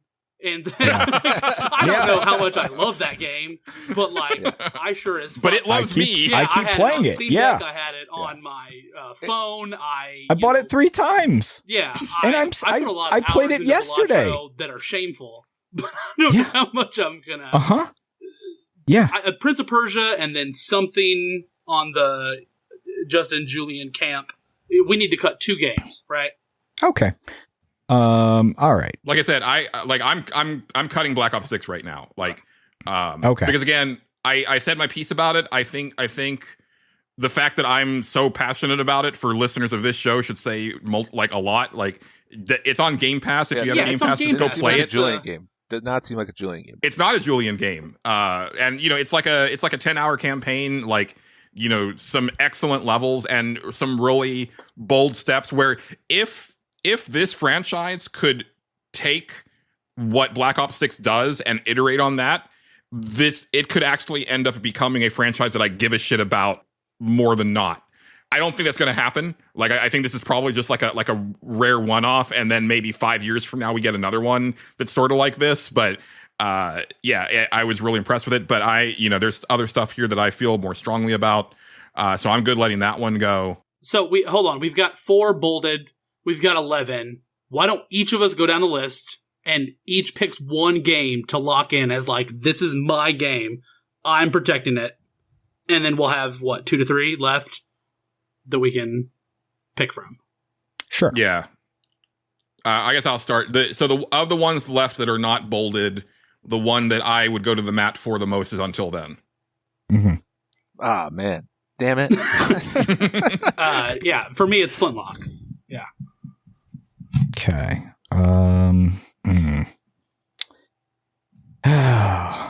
I mean, Balatro is for me. Balatro is definitely Really? Yeah. I didn't expect that. Yeah. Yeah, I didn't either. Yeah. Honestly, No, it's my number 2 game of the year. I did I just gave in and got it on my phone. Yeah. And I don't play it much, but it is pretty sick on the phone. Yeah. Good Oh, it's luck. great. Enjoy. I love it. Yeah. Yeah. I think when it was announced, the tagline was "Productivity is dead." Yeah. I guess I'll protect Rebirth then. Okay. So what? So Prince of Persia, 1000. Thank goodness you're here. Are the 3 left not protected? Mhm. Mhm. Yeah. So so And I come again to Justin for this alliance. I hear you. I know. I'm not gonna convince you guys on 1000 Times Resist. That's fine. I get it. I really, really like that game. So I really enjoyed 1000 Times Resist, but unlike I'm not a watcher of games, I didn't play 1000 Times Resist. I watched it, which is very unusual for me. And I don't think Yeah, you got the better experience. I did that because I tried to play it and I was like, this game playing it. nothing Yeah, about playing this game it. playing it feels good. Yeah, that's true. And that's kind of what I was coming at on this one. It is Mm-hmm. in such a stacked year. the fact that they didn't just make 1000 Times Resist a full-on like visual novel like kind of hinders it. I was thinking about this the other day actually, because I also think that like going with like the 3D polygonal model like PS2 era graphics almost does it a disservice emotionally, because like if I was just looking at like hand-drawn 2D portrait art visual novel style, like I think that probably like does more for me for like the deeper moments, like narratively. And like we've said in the past, like having to walk around the garden like it's rough. It's all rough. the time. It's rough. I did that pre-map too. I don't know if the map helped. No. I don't think it did, because you played it with the map, right, Julian? It helped a little bit. It helps a little bit. It's not a great map, trust me. It's not a great map. It's hand drawn by Iris, so it's in the same aesthetic as like her drawings and stuff like that. Which that's my favorite moment in the game, is when they kill off the one character and then it's shown with those like really gruesome hand drawn. That was like that was like, whoa, this shit's dark.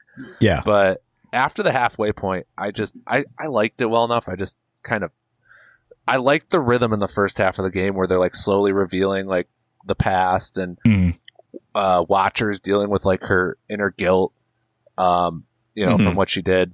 And with the second half of the game, when all the characters change for the most part, and like I liked it, but I liked that part. That's where I really came around on it. That's funny. No, at first I was like, oh, this is kind of weird. Let's see where it goes. And then I looked at it as almost this, okay, we flash forward in the future. This happened, and what's the fallout of this? And I found that interesting. And then they start to reveal like, okay, this is the the other side of things, and this is stuff that you didn't know. And I'm kind of to answer your questions. And I really love the ending of the game.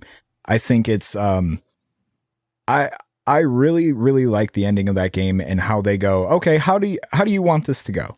What do you think should happen? And how it lets you kind of decide there. I love the concept of it.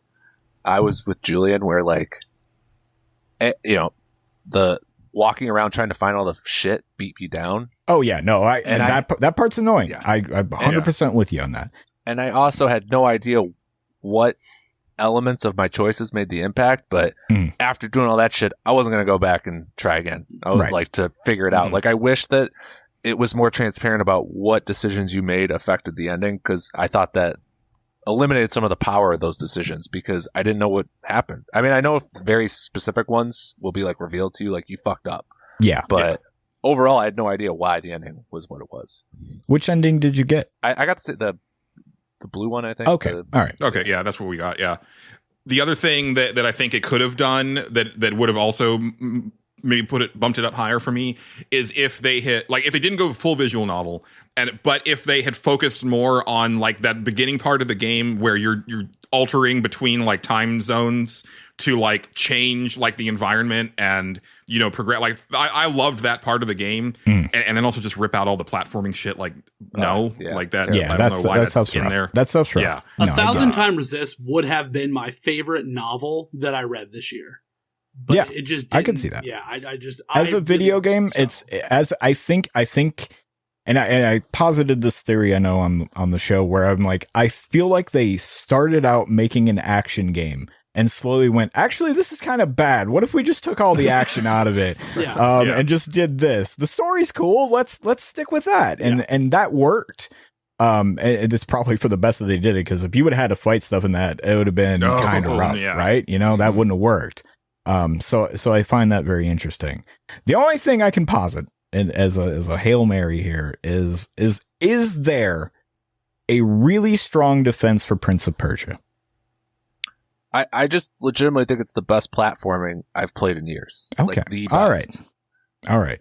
And I love that shit. Like I love 2D platforming. If I'm just examining those two games, I think Prince of Persia does more as an interactive game to feel that's fair. Great underneath your hand. All right, that's fair. Yeah. Also, that's fair. Innovation, like they have a feature in that game that should be in every Metroidvania going forward, which is you can take an image of the pictures spot and save it. You can take a picture of any section and kind of make notes and then come back to what's going on in certain sections. So it's basically like an Astrobot situation where it's a game I won't give a shit about, but yeah, okay, got it, understood. All right, I did like 1,000 Times Resist. I just like it's just one of those weird situations where like there's a level of hype to it that makes you feel like you're negative on it. I get it because you're not at that level. I get it. You liked it. I get it. I think a lot of what I've seen from other places with 1,000 Times Resist is like, this is the greatest thing that's come out, and you're stupid for not getting it. And I'm like, well, I guess I'm stupid then. Like, it's the second time you've called yourself stupid in the last like 20 minutes, Julian. Yeah. I mean, it's something that I've as I've said during that part of the it's like You're something that I've not had to dumb, understand. Julian. Yeah, But what I'm saying is that the game didn't make me feel stupid. People discussion around it. No. Yes. I could see that. As an old stoner, and I'm not saying anything about Justin or anybody here. Like, I'm saying like the discourse that I've seen around this game in other places. I'm like, okay, yeah. I mean, listen, as an old stoner who would get high and sit around and go like, but man, the universe, yo. I get it. Listen, you're not dumb. It's probably us that are dumb. So yeah, I get it. All right, that's fine. I guess I should have probably defended 1,000 Times Resist now looking back at it, but whatever. All right. Fair. So cut it. I'm not going to convince anybody, and it would probably be number 10 anyway. It's Justin's third favorite of the year, but that's okay. We can cut it. And we're at the point where all the games we talk about Justin. are That's good true. games, except for Final Fantasy Rebirth. Yeah, Right? Oh my exactly. I know. That's my one regret of this list is like, wow. I mean, Rebirth Flintlock, fucking I made have it on friends this that were list over a hyped game for that I Flintlock. really, really liked this year. Cool, great, awesome. You guys are phenomenal. I had Fucking friends that were love you. so hyped for This is Flintlock. the spice. None of them liked it. None of them liked Flintlock, and it's the Metacritic at like 68. I really like what I played of Flintlock. Felt phenomenal as an like action game with like some light Souls-like mechanics. I really liked how fluidly the character moves and like I think it's got some really interesting mechanics to it. I just wish that I'd played more of it. Can we at least get maybe all they the fixed some of games the that have bugs, made too. it through together so that we can start? This is a top 10, right? This is it, right? Yeah. Okay. Yeah, I already know it's going to win. I'll say that. I already know. I have I don't my think you guess do. on the top 3. I've had it since before we even started this episode, and it's only been reinforced by the lack of mentioning Discourse. these names. Yeah. that's usually how it comes down to this type of Yeah. discussion. Is that the stuff that does not get talked about initially is pretty high. Well, it's like last year, before we even talked about anything, I could have told you that Octopath 2 was going to win, because it was the one game, and it was just the three It's of the us. one thing all three of us could agree on. Yes. But yeah. I think I was the one that threw it up there. It was just like, listen, guys, Just okay. do it. Just make the call. Yes, exactly. We're gonna I know get where here. we stand. Do we get there in 2.5 hours, or do we Right. get there now? Yes, Justin, the funny part about that is that episode was the first time I ever listened to you guys, Yeah. like in full. And so, like, of course, when you listen to something the first time, you're more likely to remember it. And I, like, literally vividly remember that exact moment where you're like, guys, it's Octopath. I remember Yeah. when I bought the game, I was still on Twitter at the time, and I made a post about listening to you guys, and I was like, fuck it, fine, guys, I'll buy Octopath. Yeah. And somebody commented on Twitter, like, well, I guess I know what's going to be the game of the year for the three of you. I mean, it's pretty accurate. Yeah. I just, I don't know, knew where we were headed. I was just like, okay, we're never going to get Julian to agree to Baldur's Gate 3. Yeah. And we all like this game, so that's what we should do. But anyway, what are the games in the top 10, Julian? You're gonna have to read them again so that everybody. Well, yeah, He's sorry. making the list, I think. He's making. Yeah, he's checking it formatting. twice. Okay, so we have to. All I'm right, formatting. everybody, vamp. All right. You can either okay. vamp or I will just make this an edit point, however you want. To Oh, handle you know it. what? I'm Let like me go live to the. mixing whiskey drinks on air, slightly out Should- of camera. I was gonna say, should we take a short break before we get into Why the don't top Why don't 10? we take a short break? Okay. I will fix I'm about this, to and shove then this you and guys pee. do what you will. I was gonna say I gotta pee and I'll have Yeah. a cigarette. It'll be nice after my Shit talk Final rebirth my rebirth broke- stand. I broke the seal, so I should pee again. Yeah, we should all do it. All right.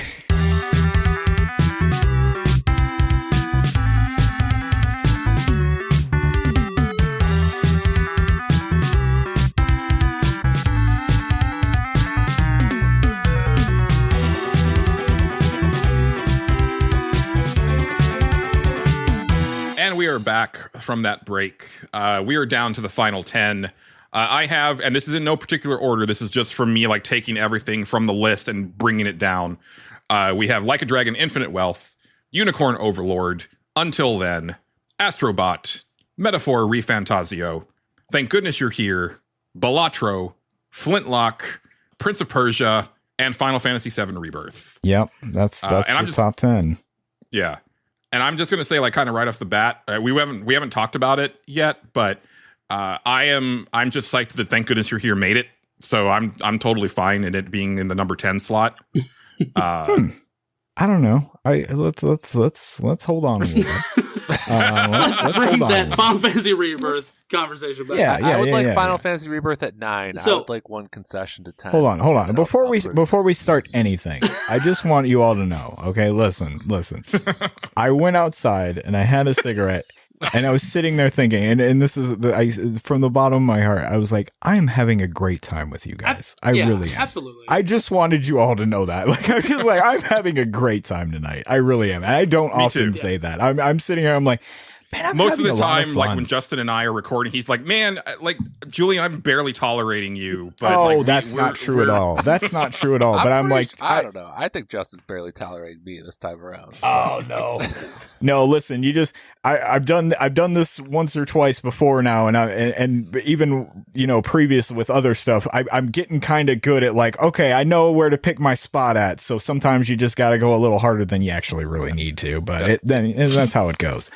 I've been on one other Game of the Year podcast with my friend Andre, and it was just us politely exchanging our top 10. Like, what's your number 10? What's your number 10? Right. It was a great time, but this was very different. Oh, well, yeah, with individual top 10s, that's way easier. Oh, yeah. Yes. Even last year's Game of the Year, the second episode of the show, I feel like with the three of us, there was a lot of, it was polite concessions until the top 10 ordering. Until you got here. Very light kind of jabs.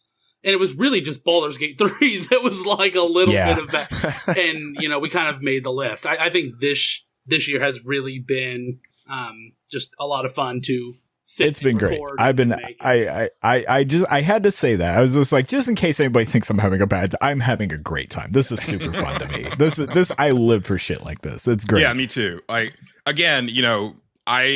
was such a big fan of Giant Bomb doing this, like back in their heyday, like when it was like the original 4. And, like since then, like whenever like Nextlander does their stuff, you can definitely tell that like Vinny and Brad still have PTSD from like the old format. Yes. But they were also always the ones who were on the losing end of any argument, like historically. So it kind of makes sense. Yeah, that makes sense.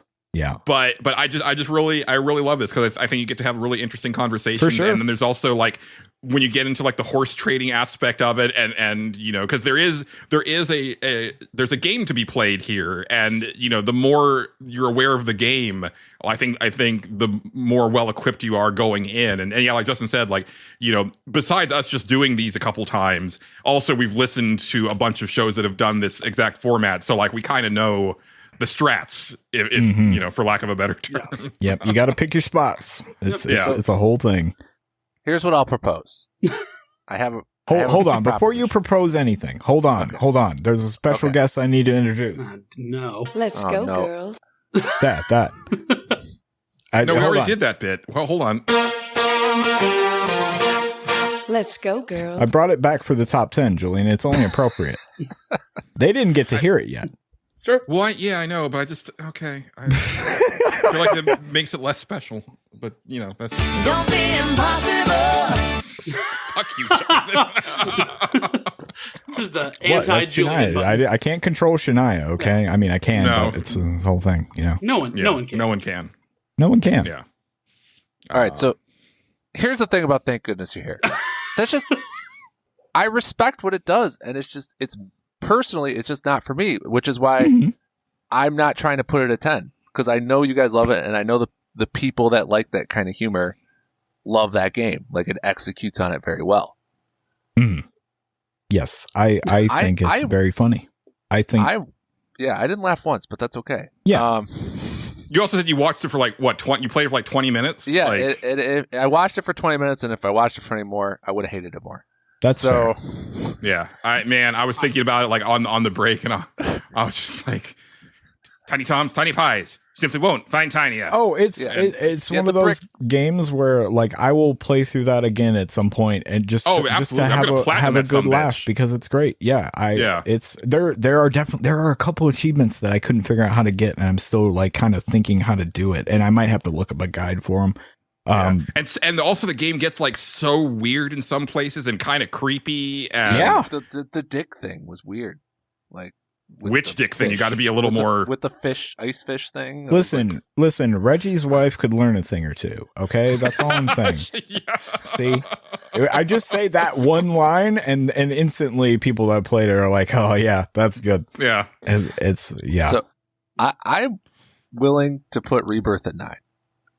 I just my thing is, until then, as a game, is in my alley, and the more I played it, the less I liked it. Mm. Like if I stopped it at Act 1, there would have been weird, unresolved questions, but I still would have liked it more because Act 2 drags on. You keep playing the same shit you played in the first act with like the slightest variations, and then Act 3, you're just on a ghost hunting adventure, and then they see the ghost, and it's not even the ghost that like means the most to them, which Mm. I thought was weird.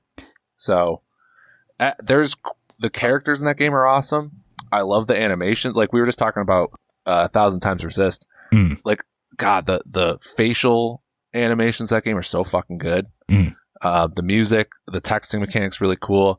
But man, just the more I played that game, the more I hated it. And just every scene goes on too fucking long. Every single fucking one. Not one wraps up in a manner that I liked. It's surprising to me that not that you're that low on it, but that you even played it at all, because it doesn't seem like your type of thing at all. Like I mean, Harold- I look at you as more of a like, I need some game. I need this thing I need to be playing. I need to be jumping around. I need to be slashing shit. Like that seems like your kind of thing to me. Harold Halibut's like my number 13 to 14. Yeah, and I it's played, not like- on the top 10. Right. But Right. like I'm just saying, like I like those kind of games still. Okay. But would you have played Harold Halibut if you weren't like trying to keep as Yeah. close a finger on the pulse of the year? Yeah, I mean that I like narrative games. Like Okay. I do. All right. What's I do. I like what's your favorite one? the art style really like pulled me in big time. My favorite one is God. Final why am I Fantasy blanking on the Rebirth. name? Is that game on the DS? I'm just curious. I'm just curious what your taste is in this. Well, type of I stuff. always loved the Phoenix Wright games. That's fair.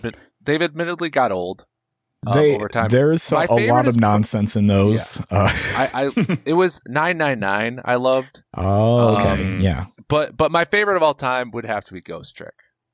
Ghost Trick's pretty all right. Interesting. But there is also a lot of video game in those. Maybe not so much in Phoenix Wright, because you're just finding a lot of Yeah, it's kind of a hyped up visual novel for the most part. But like Ghost Trick is like, it's very puzzle centric. The other 999 is like an escape room pretty much. So there's a lot of that. And yes, there's a narrative there. It is a narrative game, but at the same time, there is like an actual video game there. So I can understand how you'd get into that. Like, I mean, you nominated what's the detective game that I can't remember it now. Banishers, Golden Idol or whatever. Oh yeah. So yeah, But like, Banishers has those elements. yeah. Yeah. But Banishers also has combat, Yeah. and it's not here because the So- combat was bad. Here's the thing. Like I kind of put the olive branch out there to put. Thank goodness you're here at number 10. But I was being nice because let's be real here. Rebirth barely fucking made this list. Yeah. And let me just state, like I am now holding to the camera my fucking Final Fantasy tattoo. Like when I decided to get my first and so far only tattoo, I decided the only thing that I felt strong enough about putting on my body permanently was Final Fantasy. Final Fantasy VII Rebirth was the game that finally made me admit that I may not be a Final Fantasy fan anymore. It's possible. And I do think, but like I said, I think I came into that game with like a fresher, like a perspective that's not rooted in the past, which is why I think the game's better for me. So Again, purely, I have no like deep attachment to the original Final Fantasy VII. It is a game that is to the middle / lower end of my ranking of like the mainline series. I think that it's failing to do whatever it is that they're attempting to do, because so I was not a fan of remake like when it came out. And then as I thought about it, like after we recorded our spoiler cast that year, and I really thought about like what the ending of that game entailed, I was like, okay, no, like now that I've really chewed on it and come to grips with the fact that the name remake was a fucking lie, you know, that it's actually a sequel and they're doing new shit. I was like, okay, no, I am now open to whatever they're going to do next. And then they turned the other corner, and that was like the worst possible thing that I thought they could have done. I remember saying this specifically when we talked about it. You did? I don't know if the ending was good or not yet. I'll have to see when they get into the other ones. And it's kind of a letdown because they start off kind of strong. Like, look at this weirdo shit with fucking Zach and all this stuff. And I'm like, all right, where the fuck is this going? This is interesting. And then they kind of just don't do that. So real quick, I think that Final Fantasy Rebirth is the easiest game to attack because in opposition to the rest of the games here, it has one person for, and instead of a couple people neutral, it has 3 people against it. Having said that, you want that game at 9, right? So Prince of Persia, I feel like, is another game that you're the one that is the reason that it is in this list, right? Yes. But so even I, as somebody that liked Prince of Persia, that's also fair. I only put 10, 15 hours into it, and I am about to restart it on a different system just so that I can get to the end of it, because it is a great game. At this point, we're looking at 10 great games. Why? 9 great games and 1 good one. How do you feel about video game. Prince of Persia at 10 and Final Fantasy Rebirth at 9? I would prefer someone else to give up something at 10. Okay. And then I'm willing to do Persia at 8 and Rebirth at 9. This is the moment where Westen, where you are now becoming the Abby of the deliberations. And I expect you got Dream Daddy on the list. Yes, let it go. Yeah, you might have to, because look. But why am I the only one taking? No. Here's the thing. Julian's high on Until Then. I'm high on Until Then. That's fair. Julian's high on Thank Goodness You're Here. I'm high on Thank Goodness You're Here. That's why I wasn't even looking at that at 10. Yeah, well, no, you made the poke it Until Then putting at number 10. Yeah, you why put it up there. Don't act like you didn't. Until Then's not good. That's the problem with Until Then. It's actually really good. So if we actually look at the science of it, Rebirth is the game that has people against. I think it's the only one on here. It's the only one on here that I think that like there is the majority that and not that it's like a democratic like voting type thing, but like this is like the most clear-cut example of anything on this list, I think, where it's like, yeah, like Xavier said, it's like it's not I don't actually want it on this top 10. Yeah, I wish if it was just us 3 here, it would have never been here. Yeah, like that's fair. Yeah. I guess the only reason Flintlock is, I mean, if I played it, everyone I know that played it hated it. So, I mean, it was buggier at launch for what it's worth, but I mean, look, first off, I'm not the one coming at Final Fantasy Rebirth, so stay the fuck away from Flintlock. I'm fully aware that Flintlock. Okay, last year, let's go further back. I am the From Software Elden Ring hater of the podcast. I pop on and I'm like, fuck Elden Ring and fuck the rest of you. Every year I have a game that is a Souls-like adjacent game that for whatever reason speaks to me in a way that the core From Software games don't. Last year it was Lies of P. I really loved Lies of P. It did a lot for me. It managed to bring me into the genre in a way that other games didn't.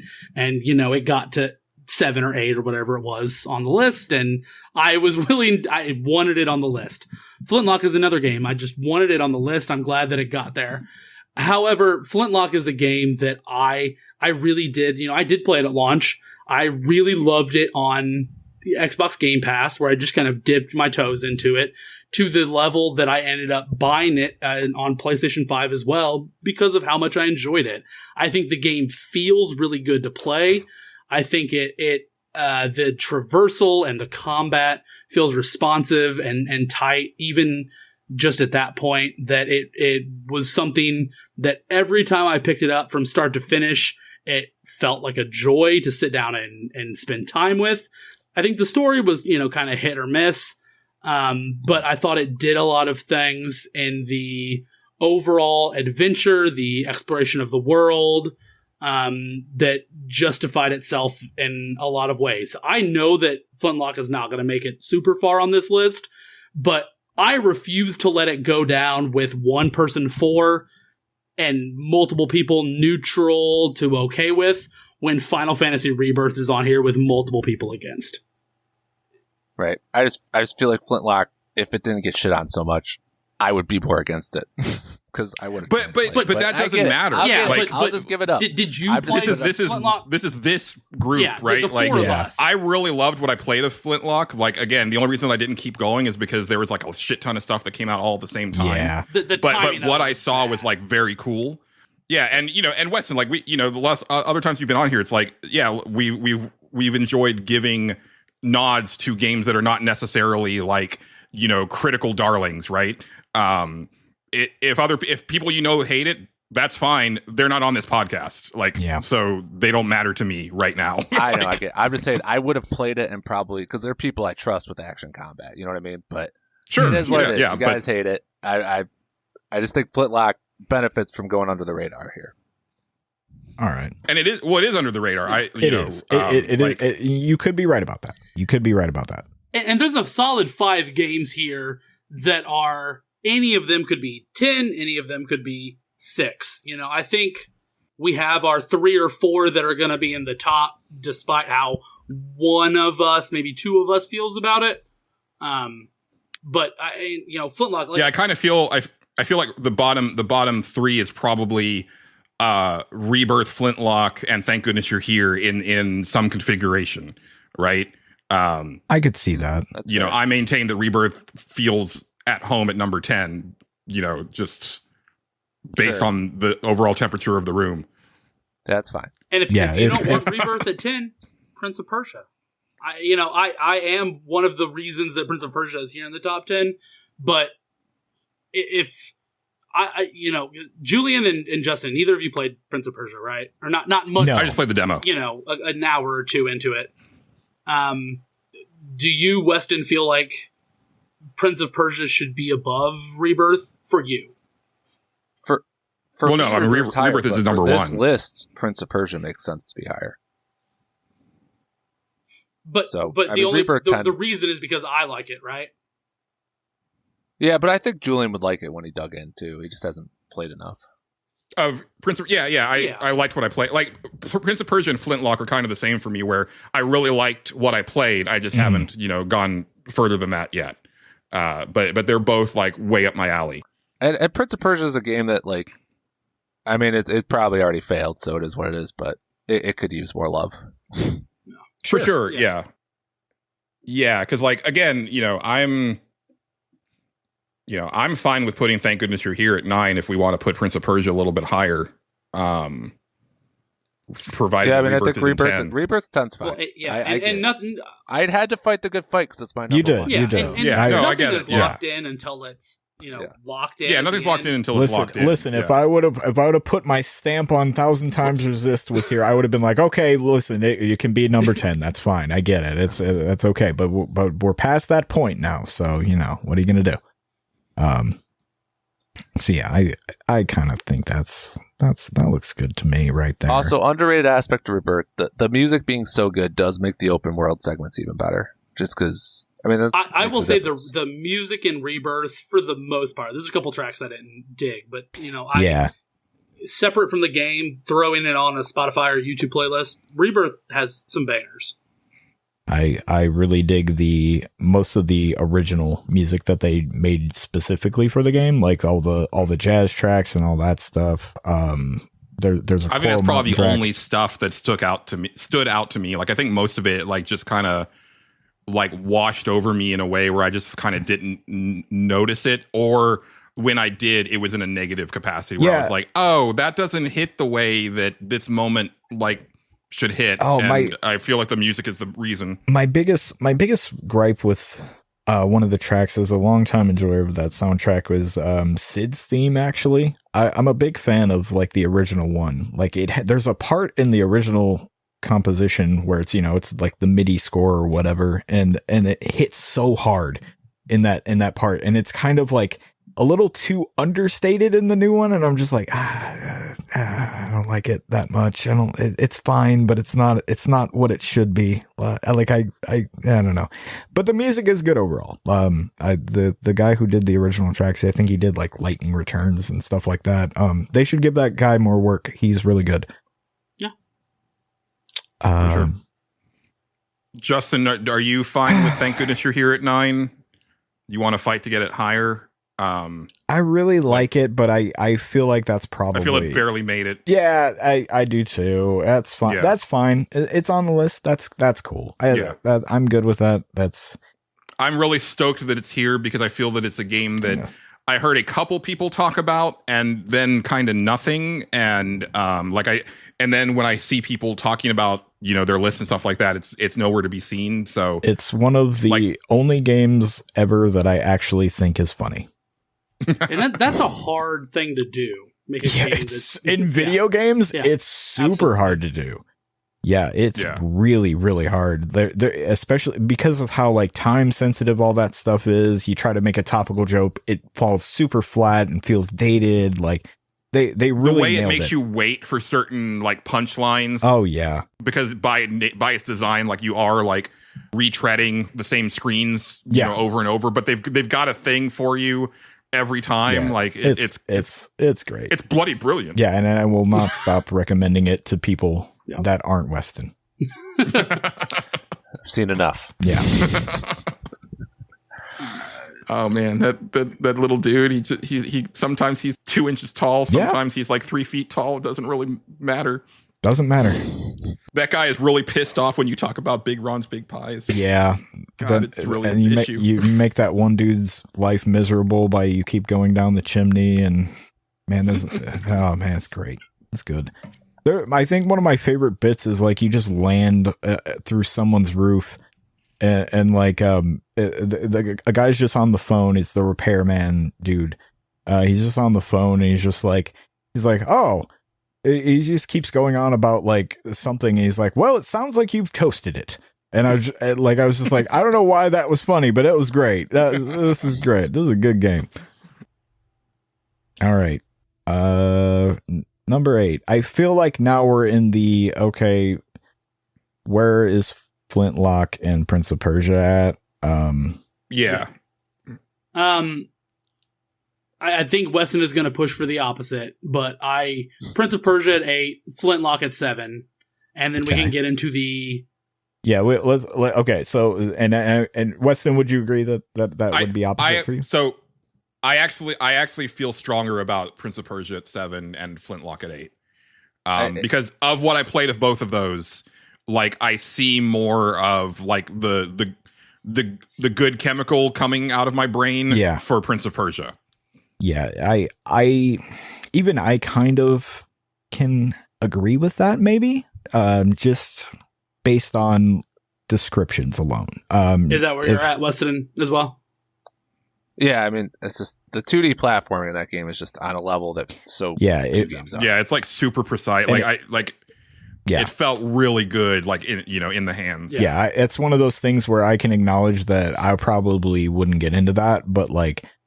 If it's like that, then hey man, that's awesome. Yeah, and from a purely kind of objective standpoint, I would not even say that Flintlock is better than Prince of Persia. Flintlock just hit harder for me, but being on the list, being at 8, I'm fine with that. I'm not gonna fight too hard to get it any higher.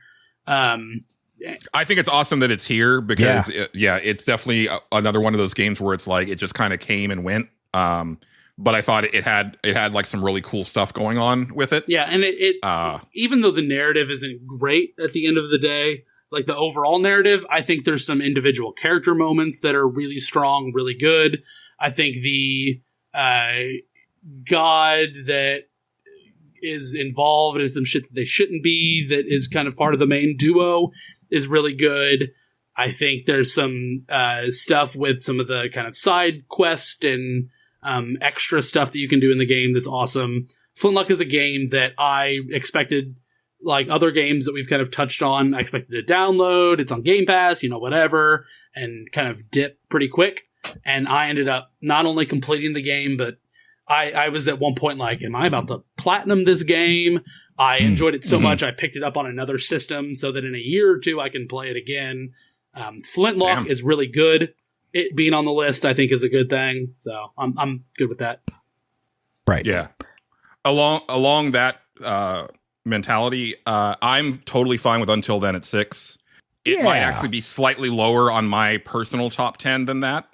As much as I love it, like there's stuff that I'm higher on, but I have to say that like there probably is like it probably not more than like a day or two goes by before I think about Kathy again. Yeah, and like that's not She's going to ever go away. Yeah. And not that this is like a signature of quality or anything like that, but like there are a few games that have made me ugly cry. Yeah. And Until Then made me ugly cry. Yeah, it's like that, Spiritfarer and Valiant Hearts are the games that just like fucking destroyed me. But the thing with Until Then is it made me ugly cry in happiness. Yeah, that makes sense. I've had 2 this year, and one was Closer to the Distance, and the other was Until Then.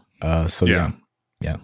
I do agree with Westen. I think that there's segments of it that go on way longer than they should. I think I said I almost have the same criticisms as you do, Westen, on some of that stuff where especially the second act where you're just like, okay, yeah, I get it. It's the same but different, and just okay, but like some of that stuff is kind of cool in a subtle way. It's also got some of the worst rhythm mini games I have ever. Oh yeah, they're all mini games. Yeah, but yeah, no, the second act, seeing like how small things can change, like in Act 2 when things are like legitimately different, I was actually digging it a lot. Yeah, because I was like, this is cool. But it was like all the scenes where it was like this, literally the same thing. There's definitely spots where if I was editing that game, I'd be like, okay, people know this. You can kind of skip over it. Like just show the stuff that's different, and we'll be fine. But the 3 main characters, I'm like, I was wowed by, because like high school characters, I just fuck them. You know what I mean? Like, they suck. Like, but those 3 were fucking phenomenal characters. They weren't like, but they felt like high school students still. Like they didn't. Yeah. It wasn't like a thing where it's they're high school kids, but they don't feel like that. Like no, they felt like high school kids. I think. Man, because you do it a couple times, but like the part where you're cramming your presentation, like the morning, like minutes before the presentation needs to be made, and you're just like, he's like flying on his laptop, like when you give him the ideas, is like so great. Like, there's so many great, like, just visual, like animations for like the characters' facial expressions and stuff like that just really make the game for me. One character that always stuck out to me that was Louise, because of just like her kind of like insane slide through different timelines. Like I always loved the idea of like, hey, sometimes you got it right and sometimes you didn't, and like I don't know, I thought that shit was cool. But yeah, that seems like the perfect spot. When you guys were talking about 1000X Resist with the graphics, this is the game I thought of. Like, man, with the zoom ins were so good. Oh man, like the pixel art's really great in it. Yeah, with that pixel art, I didn't expect the detail and the facial expressions. Yeah, it's really good. Yeah. If 1000 Times Resist had gone more for like this aesthetic, and obviously it's a completely different thing, but like totally that probably would have gone a long way to moving it further up my list. Yep, super agree. Yeah. So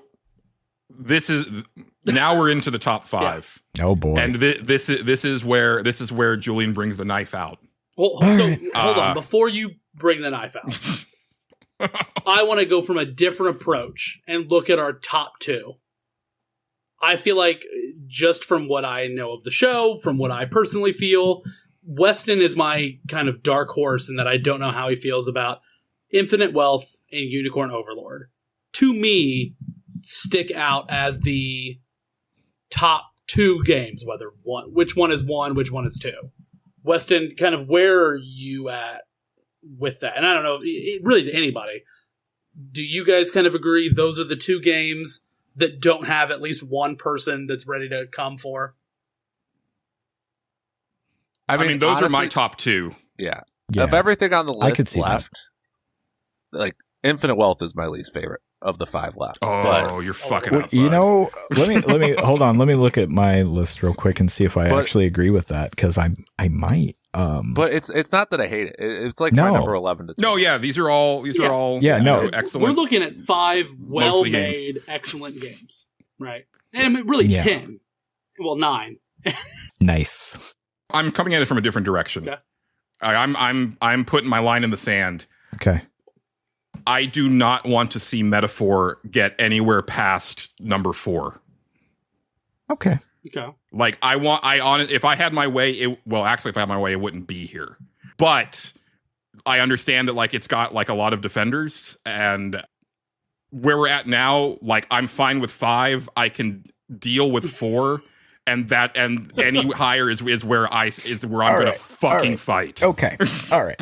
So I don't know how high Westen is on Metaphor. I don't know how high you are, Xavier, on Metaphor. I did not finish it. I got part of the way through, and I kind of got really stressed out by it because all of the Persona games kind of have that effect on me where I start going and then I just kind of get afraid that I'm fucking it up real bad, and then I stop playing it. So I'm going to consider myself a neutral party here. And if I don't know how high you are on it, but if you can convince me that it should be a certain part, then by all means do. Because I was interested in where it was going, but I didn't finish it. Honestly, I meant to, but work got kind of nuts and I didn't get a chance to finish it. So yeah. I don't know where Weston is on Metaphor. Metaphor is my personal game of the year. It's my favorite game that I played this year. I feel like it spoke to the deepest part of me, as well as in the most wide variety of topics that I want to see in gaming. I thought from a pure mechanic standpoint, it was something that I enjoyed from top to bottom. It was a game that, a lot of these games I put 5, 10, 15 hours into. It's one of the games, I put 80-ish, 70, 80 hours into. And sure, I had a good time almost from top to bottom. And it's the game that spoke the most past playing it, to the point that, I bought Thomas More's Utopia and read the entirety of that book because of my experience with that game. That book is something, and moments from that game is something that sit with me deeply enough that they have become a part of my lexicon and day to day. They're things that, especially in response to stuff that has happened this year, and, I'm not going to get super into it, but stuff from the election and stuff from just personal events that happened in my life, losing people. There are moments that I refer to in that game. We're full spoilers. I'm not going to go like crazy spoiler with anything. Yeah. No. But the third-ish dungeon, the Heisme, and the lady that had the kid. There are moments in that section that speak to different Heisme and the woman of the church and their different ways of approaching grief, and the ways that do I internalize it? Do I hide from it? Do I approach it? Do I deny it? That really, to me, hit at a core of who I am, and are things that when I make decisions in my day-to-day life, I reflect on. There are decisions that I've come to that I sit and discuss, and as I think about what I'm going to do, how I'm going to be, what kind of a person I'm going to be, I reflect on quotes from both the game and from media that has stemmed from me being exposed to that game. Now, all right, if it's 5, am I going to? Well, okay. Well, I'm gonna take a bit of a game show host here. Well, that's a strong case, Xavier. That's something. That was deep. I'm not gonna lie. Weston, how do you feel about Metaphor Refantasio? I feel like a theme of this show has been me and Xavier, my new acquaintance, potential friend. Now that we're past the Flintlock rebirth debacle, you and I are on the same side. Yep, that's how this goes. It's temporary alliances. It's great. I love it. So I think it's time for an anime plot twist, and Yeah, Metaphor is my number 2. Okay. This year. It's my number 3 for combat. It's my 2 of the characters are in my top 10 for best character. It's number 2 for music for me. It's number 1 for story. So yeah, I like Xavier said, the themes are excellent. Coming off the Persona games, they do address some things, but this is more direct, but I think it's direct in a good way. The combat is just, I feel like it's so well refined. Like the class system is one of my favorite class systems I've ever seen in an RPG. So often I have this issue, and this actually is an issue I had with Infinite Wealth, is like you switch classes and you feel like shit. Like, fuck, this guy sucks, at least for now. Like Metaphor, like you switch classes, you're going, man. But it's accessible. There's a lot of depth to it, but it's very easy, kind of like Unicorn Overlord, similar thing where it's like there's a lot of strategy, there's a lot of depth, but it's accessible, and I really enjoyed that. Said I'm a big moments guy. I was able to get 25 moments for Metaphor. The top moment is probably like my number 2 moment of the year. Just a DBZ type moment that. Real quick, without getting super spoiler, what is that moment? I mean, we're in spoilers. Yeah, like, you can tell. Yeah, listen, I want to make this clear. When I said earlier in the show, I was like, I'm going to have some plot spoiled for me. Yes, this was definitely the one, and I'm fine with it. It's okay. Yeah, the fusion is the thing. If I'm that actually tells me nothing, and I finished the game. What are you talking about? The prince and yeah, when the prince and his alter ego become one. Oh, okay. Yeah, that's actually actively where the game kind of fell off the rails for me narratively. All right.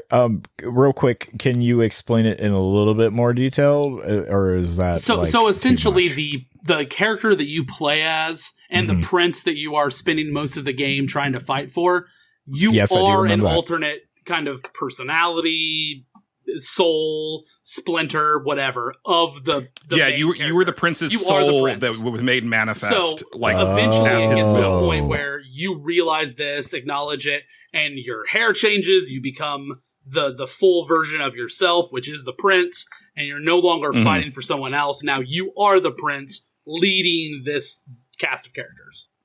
And it changes like slightly, like they do like kind of fuse, like he has, because like his alter ego was like, I guess his brave self, you could say, and they become one. Okay, gotcha. Yeah. So okay, and I'm a big fan for RPGs where there's like actual changes to characters that happen that are like permanent and like noticeable. And this is one of those things. That is it's a cool moment. Okay, but it took this idea of, hey, this is a kingdom that has been run by a monarchy for ages, but now for the first time we're going to have like a free and open election to decide the next ruler, and it's not going to be decided by bloodlines. And then, oh shit, you're actually the bloodline. But isn't that how democracy kind of works? There is some truth to that, and let me take a second and look at this not necessarily from Julian's perspective, but on his side. There are a lot of things that I think Metaphor struggles with. I think, I am somebody, I love the Atlas team. I love Team Zero. I have played Persona 5, Royal, 4, Golden, 3, Fez, I've played all the versions of 1 and 3 through 5, and 2 I suck at and am bad and can't beat the third boss, so whatever. Metaphor has a lot of, we're gonna be Persona, but we're not. Wink. We're not personas. We're archetypes. Wink. We don't have social links. We have bonds. Wink. And some issues with that. I think it does a really bad. Oh, I don't have any problem with any of that. I think it has and that's what I said. I'm not necessarily your arguments, but I'm on your side in some of the. I think that it does a horrible job at explaining some of its new mechanics that it adds into the game. I think that the combat. It has, I really like the combat, and I like you can beat them in the overworld. Now, that overworld combat is terrible, but I think it's serviceable. It kind of does the hit X bad. Or square, whatever, smack them, beat them. This was one big sticking point for me in this game, and from what I played, was I wasn't really clicking with the combat too well. I'm not saying it's bad. I just feel like it swings on a dime sometimes, where like you just take one bad shot or like kind of fuck one. If you miss an attack, there's a 70% chance you're gonna die. You're gonna. I said this on the show, and also and lose. It becomes like as you get like about from like the halfway point on, it's like if you didn't get to the first attack like going into the fight, just start over. Yeah, like, just start like run from the battle and then heal and then start over, because like the amount of damage you lose out on, plus like they, especially if they get the jump on you, it's kind of like, oh, I'm not going to financially recover from this. Yeah, even but with taking that a with step further, there's a series of secret bosses at the end of the game where there's 3 dragons that you fight, and then there's like a ultimate dragon. If you fight the 3 dragons, each of them gives you a piece of armor that, you know, resist fire, resist whatever. And they're, you know, some of the best statted equipment that you can find. If you use that armor in the boss with the final one that you have to have beaten these other 3 with, he will do a instant kill for your entire team. And nothing, to my knowledge, and, you know, I played a lot of individual, you know, I talked to all the people, I did all the, to my knowledge, I never saw where this would happen. I just went to do the final secret boss and kept insta wiping. And I was like, what the fuck am I doing wrong? I don't understand. And I Googled it, and it's like, oh, if you use any of the equipment you get in this quest chain on the final part of this quest chain, your entire team gets insta wiped. It's the emerald weapon. I was like, of what that the game. what the fuck it's is penalizing this? you for how you're equipped. So yeah, there are aspects to this game that I am not gonna debate are not terrible, because they are terrible. Like it's there's not another side to that argument to my to my knowledge. So what it's sounding like to me, and I don't mean to, you know, I it feels like it's almost, for me, this is how I'm going to relate. I mean, I haven't said my piece. No, I know. Hold on, Julian. Hold on. I'm just give me a second.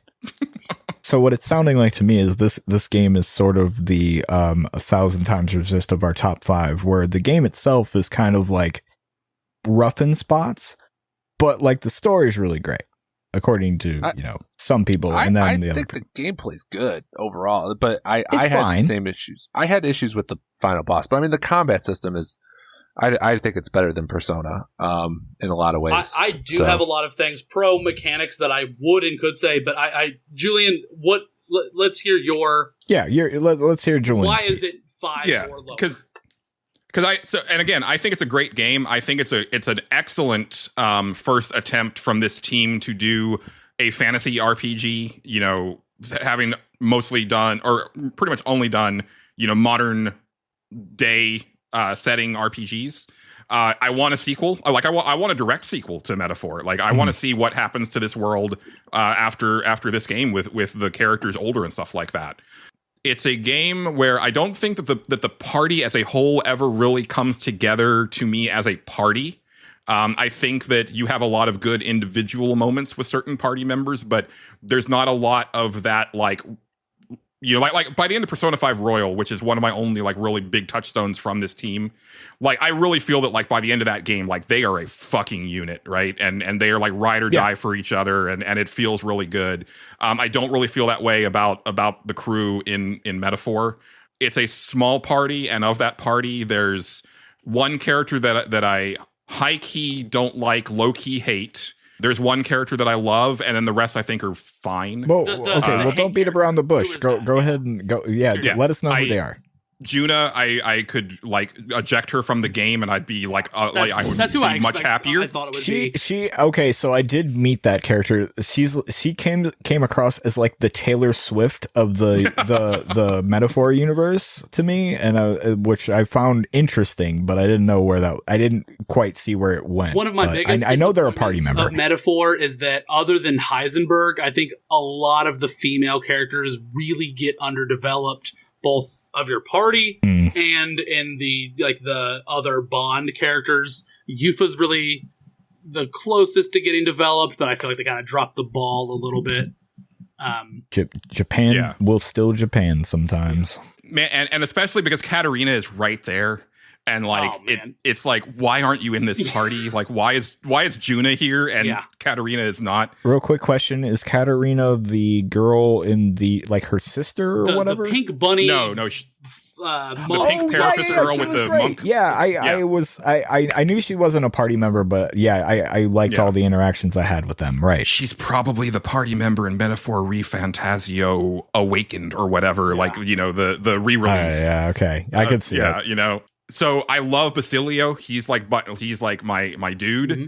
And then everybody else, I was like, you know, I was fine with. Like, I think they each have like their moment or two that are like, oh yeah, like, you know, I love like Hulkenberg's thing with the food, and like I think like the scene where they're trying to lure Heismay out with the banging on the pots is like probably one of my favorite parts in the whole game. Yeah. But you know, they didn't really do a lot for me. So Heismay and Stroll, just question, never. So up to this moment, I agree almost 100% with everything you said. I think this game has a lot of flaws, and you are absolutely calling out some of them. Heismay and Stroll never did much for you. I think they're fine. Yeah, I get the love for Heismay. You know, and there are times when I'm just like sitting around and I'll be working. I'll be like, oh, power of kings, because I love his voice, right? Like, and that's one of my favorite barks that he does in battle. And part of it is that I'm not a dad, right? So like that whole part of his story, just I'm like, okay, yeah, like sure. But beyond that, like I said, you know, I think the main story really flopped for me once it was real that, oh no, you're actually the legitimate prince, and so you're still ultimately like continuing the bloodline, and it like I thought like the idea of like, oh, not only like are we going to have like our first elected leader, but it's going to be like the most downtrodden like part of society that is going to lead this kingdom. It's like that's a very powerful message, and it's like, oh, but you're actually you were supposed to be the king anyway, so you know, whatever. But a big sticking point. A big sticking point for me is not the combat. I think the actual like in-party combat is pretty excellent. Again, I think that it's got a balancing problem, like we've said, where it's like, yeah, if you get especially if you get something deflected, oh fuck you, like you're done. Yeah, right. Is it the MP, SP, whatever? No. Oh.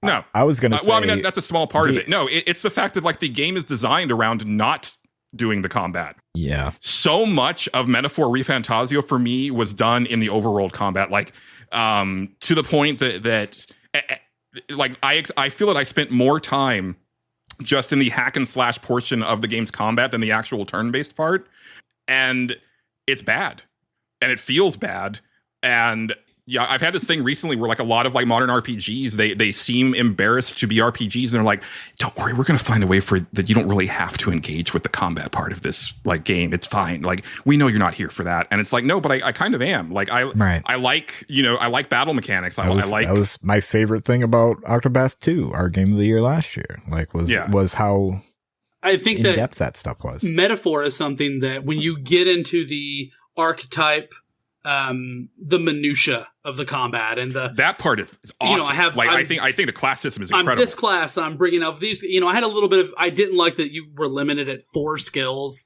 from another class. I wish that they had given you free reign, especially once you got into the royal versions, where each character at the end of the game, Justin, has a royal knight, royal thief, royal, you know, whatever. That's like okay. It's their ultimate class. I wish that when you did that.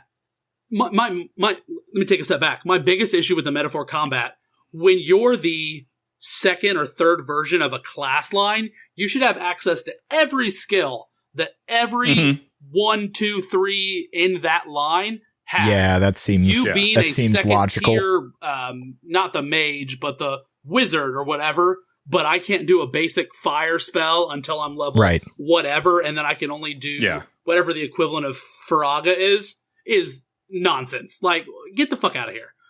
They have some of those bits right in like you can equip the skills to them, right? Yeah, but am I going to waste one of my 4 skills in putting a basic fire spell? Yeah, that's fair. Especially that's fair.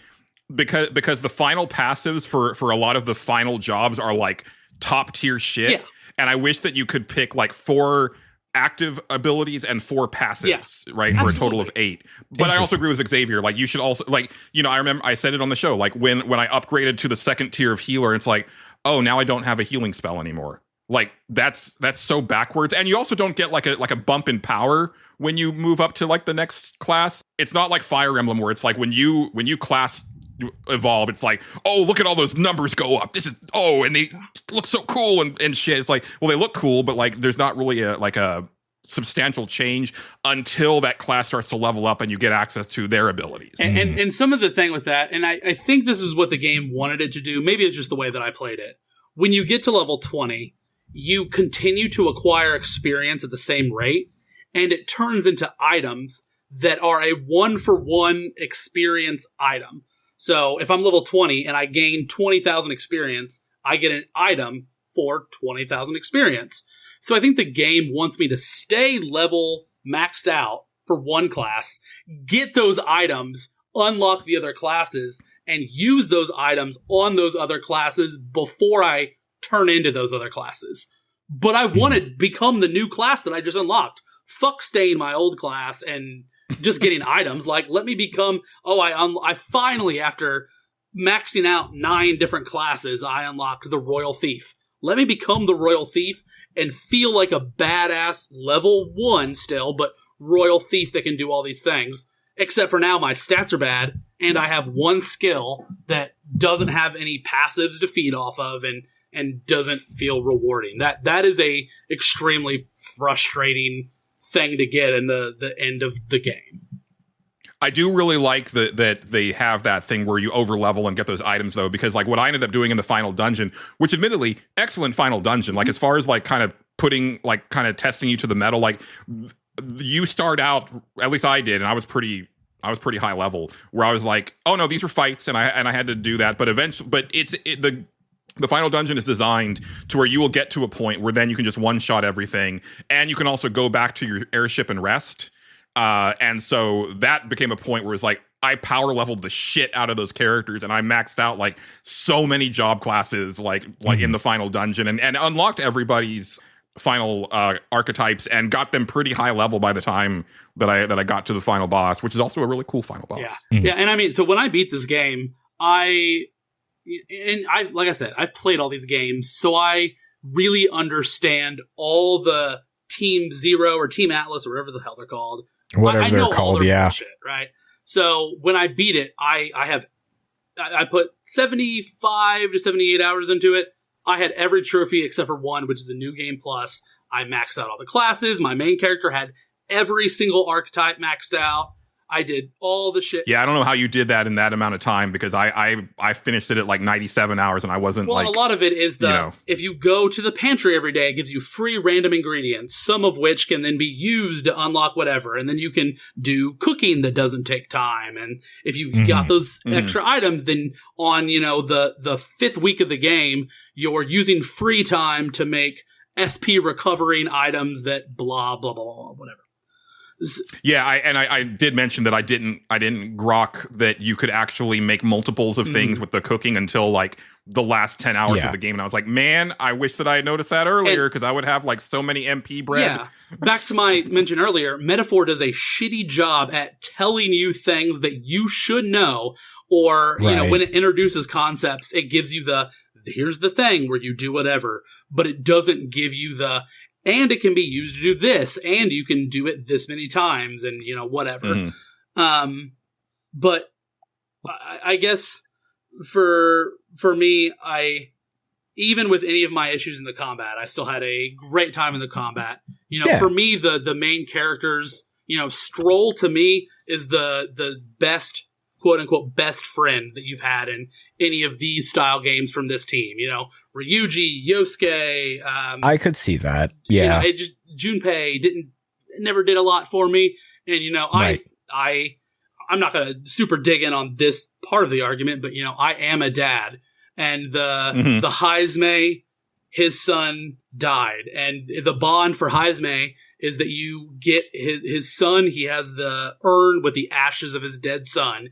And his bond is trying to find where he's going to set him to rest and how he's going to lay his son to rest for all of time. And the amount that fucked me up multiple times Yeah. throughout that bond. I could see that. Was incredible. And the idea of the woman in the chapter where you met Heisme had a child that was killed, and her refusal to accept that, and the depth she was willing to go. There were moments in this game that this game will, and I'm not willing to put it there yet, but it will probably end up in my top 10, 20 games of all time, because there are moments that will stick with me forever. Now, coming back to this list, and just for me, I know, Westen, you've got stuff to say as well. If it ends up at 5 is a good place. Like, I'm not going to be upset at 5, especially with other people having issues. But I do. Astrobot and Balatro, I want to have conversations about those as well before we put I was going to say, To be fair, yeah. I actually wouldn't mind Astrobot at 5 and Metaphor at 4. I'm pretty all right with that.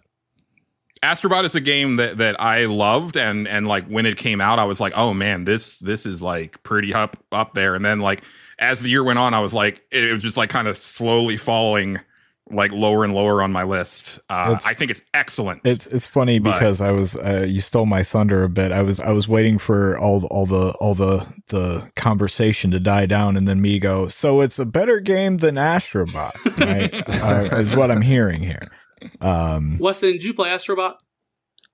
Yeah, it's my number 7. Yeah, I love Astrobot too.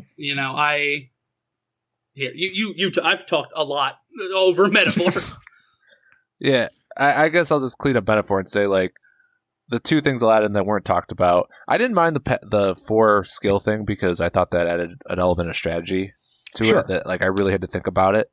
I played the game on hard for what it's worth, so I didn't spend a lot of time in the action because it's too hard to grind in that game. Interesting. On hard, so I didn't get leveled to that point where I was just ever steamrolling through things. Interesting. Which was funny though, because I had, like you said, Xavier, it doesn't explain things great because, like, at the end of the game, I got to the final boss and I was fucked because I didn't even realize you could get like the MP things from Neuros at the end. Yeah. Like, I didn't even know that. Like, I didn't know you could rest in there. They never really explained that. Yeah, he tells you when you land that, like, oh no, I think you have to actually talk to him again. Yeah, I never talked to him again. The amount of things in that game that are locked by talking to an NPC a second or third time is ridiculous. Oh boy. Mm. It's the FromSoft problem. Yeah. Yeah. I played the whole game on hard. I had no issues, and I got to the final boss, and I was like, "What the fuck?" Like, Oh man, I have a that's set rough. strategy, and it's not working here. This sucks. I had to turn down the difficulty for Yeah. the final boss. This feels bad. But and I'll just call it the dungeon design. I didn't even mention the dungeon design. Yeah, like, especially coming off Persona, where every dungeon was so, like, unique and had its own narrative built around it. Outside of the Lost City, none of the dungeons really do that. But I will say, quick on that point, I do want to call out something that I did like, because I thought a lot of the dungeon design was kind of mediocre to bad. There was a dungeon, the Dragon Temple, where you're in like a maze and you don't know where you're going. And at one point, they talk about if you look to the stars, then you'll find the path. And there's like a path on the ceiling that you can follow. And the fact that was there the whole time and I didn't realize, and I'm wandering around. And if at any point my dumbass had fucking looked the camera up, you can see that there's just a path of what direction you're supposed to go. I thought that was a really smart thing. Yeah. The next time I play that game or when I play the next version of it, I'm just going to immediately look to the ceiling and be able to go right through. I mean, that was the dungeon that turned me on the dungeon design, where I was like, oh, like, I was like, narratively, this is great. And then everything else about it is like so boring. But I have to give it props for like the fact that they do kind of like, when you have like your like monthly goals, right? Like there's certain parts where it like kind of turns things on its head, right? Like I love the one where it's like, oh, you have to infiltrate Luis's airship. And that's basically just like a very simple boss rush type thing. But like I liked that. I was like, oh, this isn't technically a dungeon. It's something different. And I thought that was cool. I also think Luis is an excellent villain. That's exactly what I was about to say. Yeah. Justin will appreciate this. My top villain all year was the Ducks from Ayuden. Okay. I thought he was so good.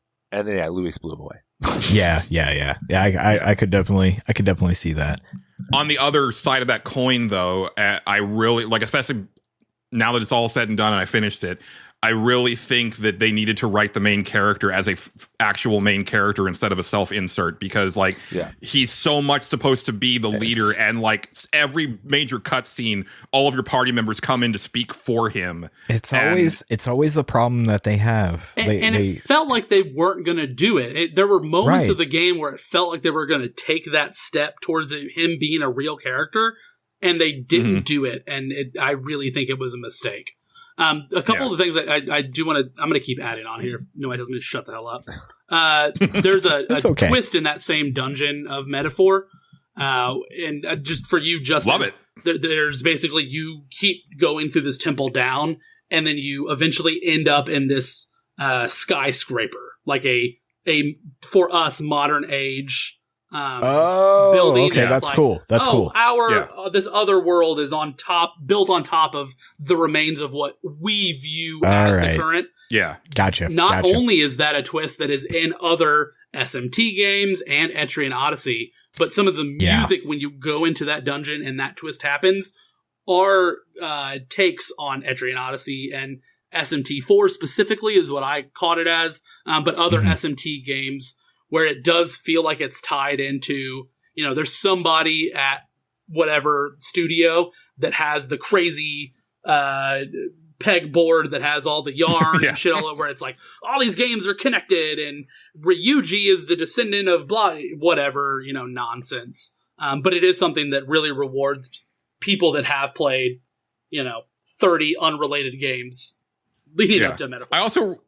I also really like the final message of the game, where it literally talks to you as the player, and it says, hey, I realize that for you, this was just a story that you enjoyed, but for us, it was our life. And hopefully, like, you take something from this into your real world. And the idea of how much fantasy and can affect you personally, right? Yeah. Like, especially for, like, I can't speak for everybody here, but like, I'm very much a person who, this stuff means a lot to me. Like, video games mean a lot to me. Comics mean a lot to me. Sci-fi and fantasy books mean a lot to me. And those characters and those stories, have had more of an impact on me than like my religion growing up did, or like, certain things that my parents taught me. Right. Like, so it is very impactful. And like, the game is just no, like this, we also see that, like, this is for us as well. And so take this with you, that's awesome. Going forward. Like, I really like that part of it. I am going to finish it someday. Even if it's like the definite, like, the big cool version that is definitely going to come out and cost me $70 fucking dollars. I'm sure. So I hope that's it. They've said they aren't going to do that anymore. They said they're going to release, like, if they said that if they, when they do that from now on, it's going to be like you can buy it as DLC if you want. If that's what they do, that's awesome. Yeah, I hope so. Yeah. That would to be that nice. point, though, Julian, the writing is tremendous throughout. I mean, I love the little fantasy writing, like when you're in the travel zone. Like, there's just so much, like, just so flowery, like, written, but like very beautiful. Like, there's one that was like, view so stained with sin but beautiful, or something. It was like, very poetic. There's one quote that is a direct quote from Utopia that is, I believe it's Heisme that says it, that I saved because I was like, I'm going to need ammunition. What am I know Julian's going to come at this game. I want to read this one quote, and then I'm fine with whatever happens with Metaphor. But it's for, if you suffer your people to be ill-educated and their manners to be corrupted from their infancy, and then punish them for those crimes to which their first education disposed them, what else is to be concluded from this but what you first make is thieves and then punish them? And that is the type of writing that I think this game really embodies and communicates to people that just join into it as a game that I play for X amount of time, or people that are willing to dive even further into it as a fiction that transforms you as a person. No, yeah, that's it. I think there's some great points about that. I will just say one last little dig. In a game that's all about like bringing all these tribes together, there's one tribe where you're just like, fuck them. They don't join. Yeah. The Roag, fuck them. They're not part of your crew. DLC, Julian. You got to play it again. Yeah. But But yeah, I mean, Astrobot at 5 and Metaphor at 4, just given the audience, makes sense to me. Yeah, I feel good with that. I feel like Astrobot was really magical. I do feel like it's slowly, like a little bit of the magic diminishes. I really wish more of the cool gimmicks got used multiple times. I felt like all the coolest gimmicks were used once, and then all the more standard gimmicks just kept getting reused. Enemy designs kind of meh.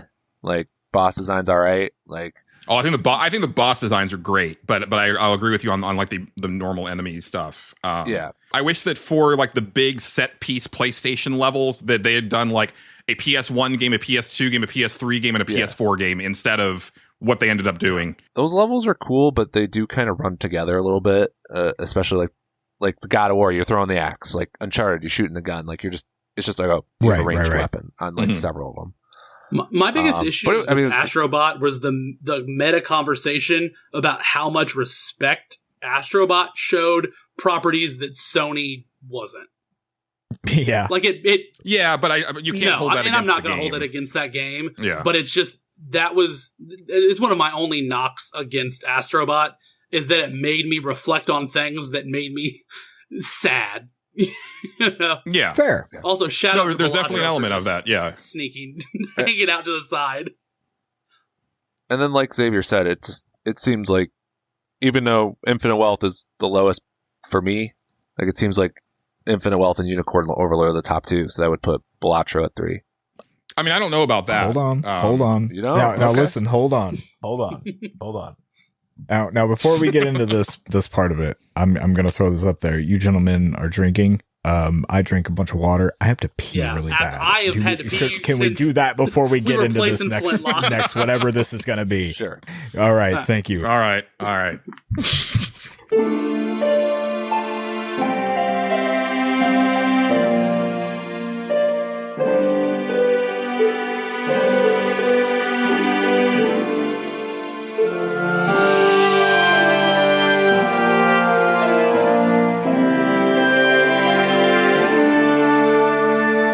Okay, and we were back from that probably final break of this Game of the Year deliberation.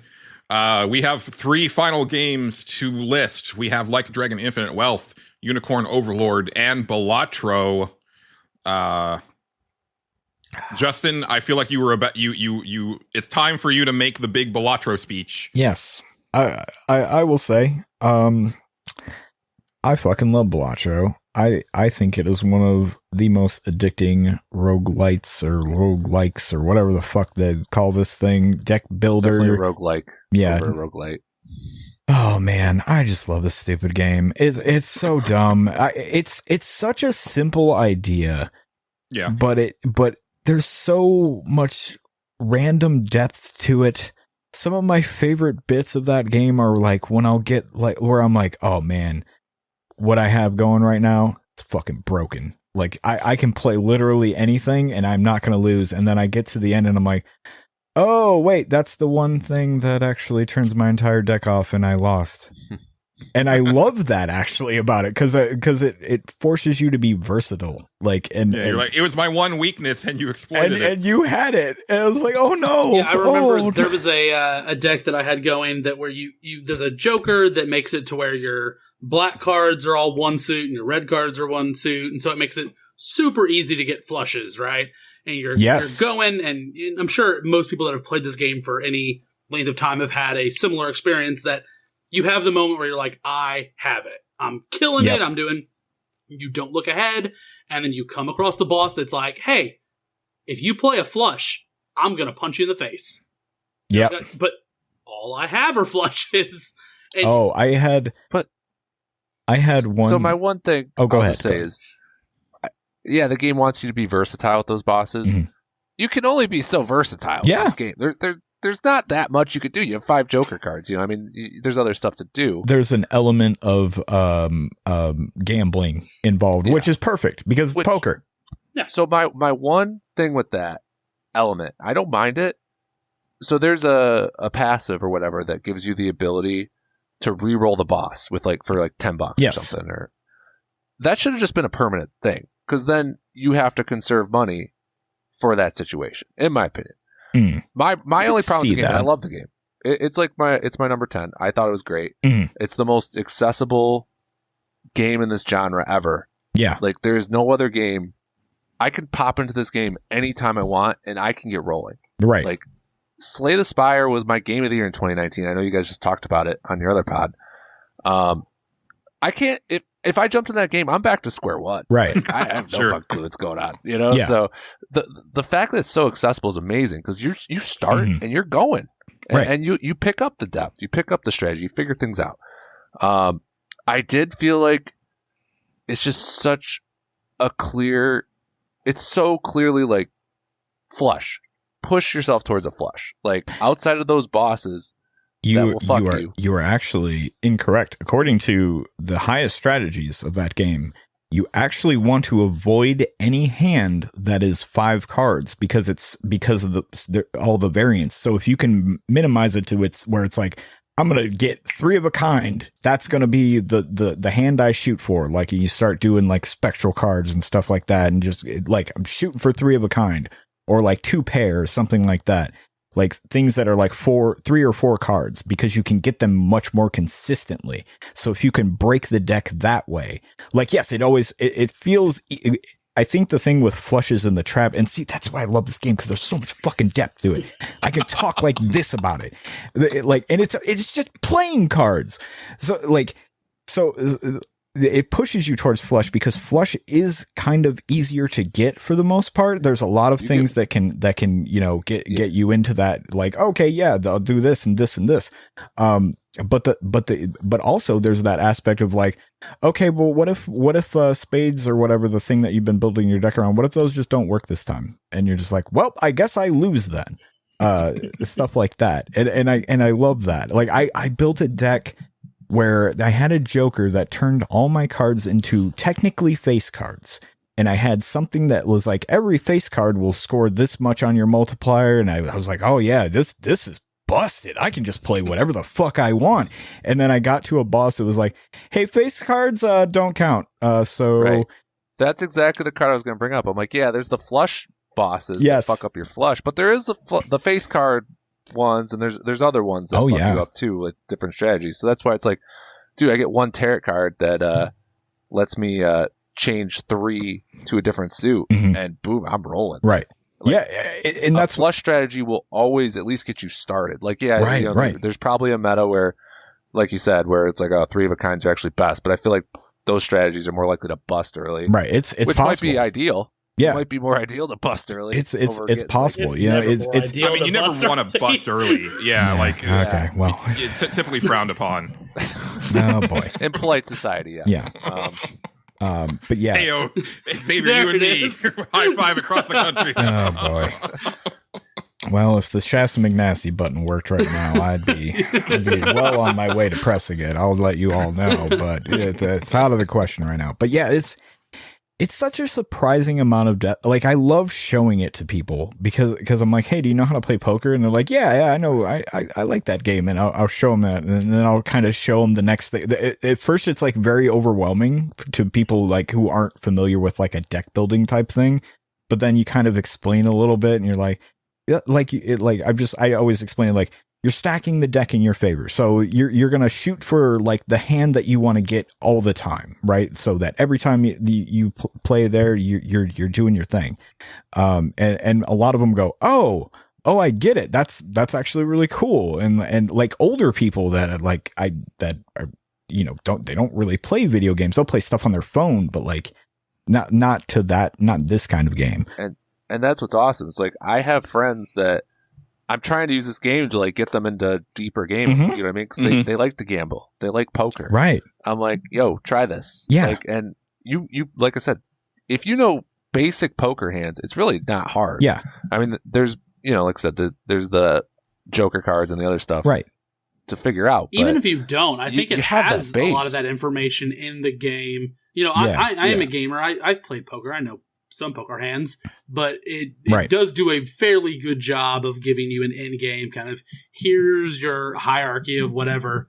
And I do think that this game is probably one of the easiest entry point games that we've had in, a long and it's on the phone.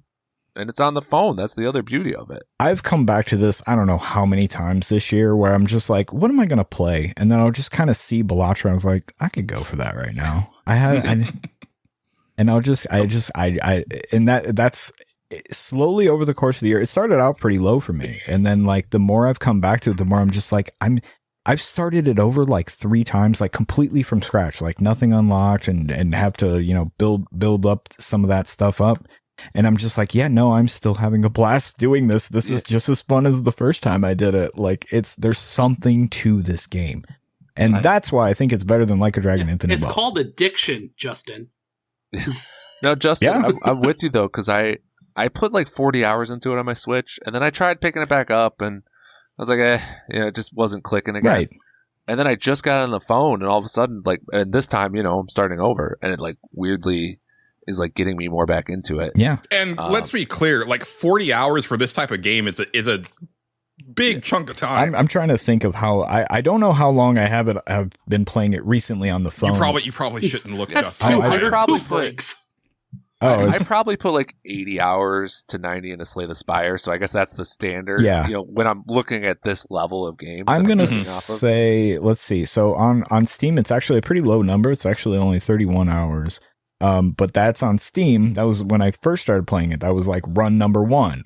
Then I played it on Xbox because I was like, well, it would be nice to just have it over here so I don't have to turn on the computer just to play Balatro. That would be fun. Also, I want to see how it plays on a controller. Turns out it plays pretty decently on a controller. And I was like, okay, yeah, this I'm having a blast with this again. This is really fun. So I built all that back up. And then it came on the phone. I was like, oh, well, that would be really fun right now while I'm just sitting here lazily watching YouTube videos. And so I probably now I don't have to get out of the bed. Yeah, it's I great. think Justin played Metaphor Refantasio in Balatro.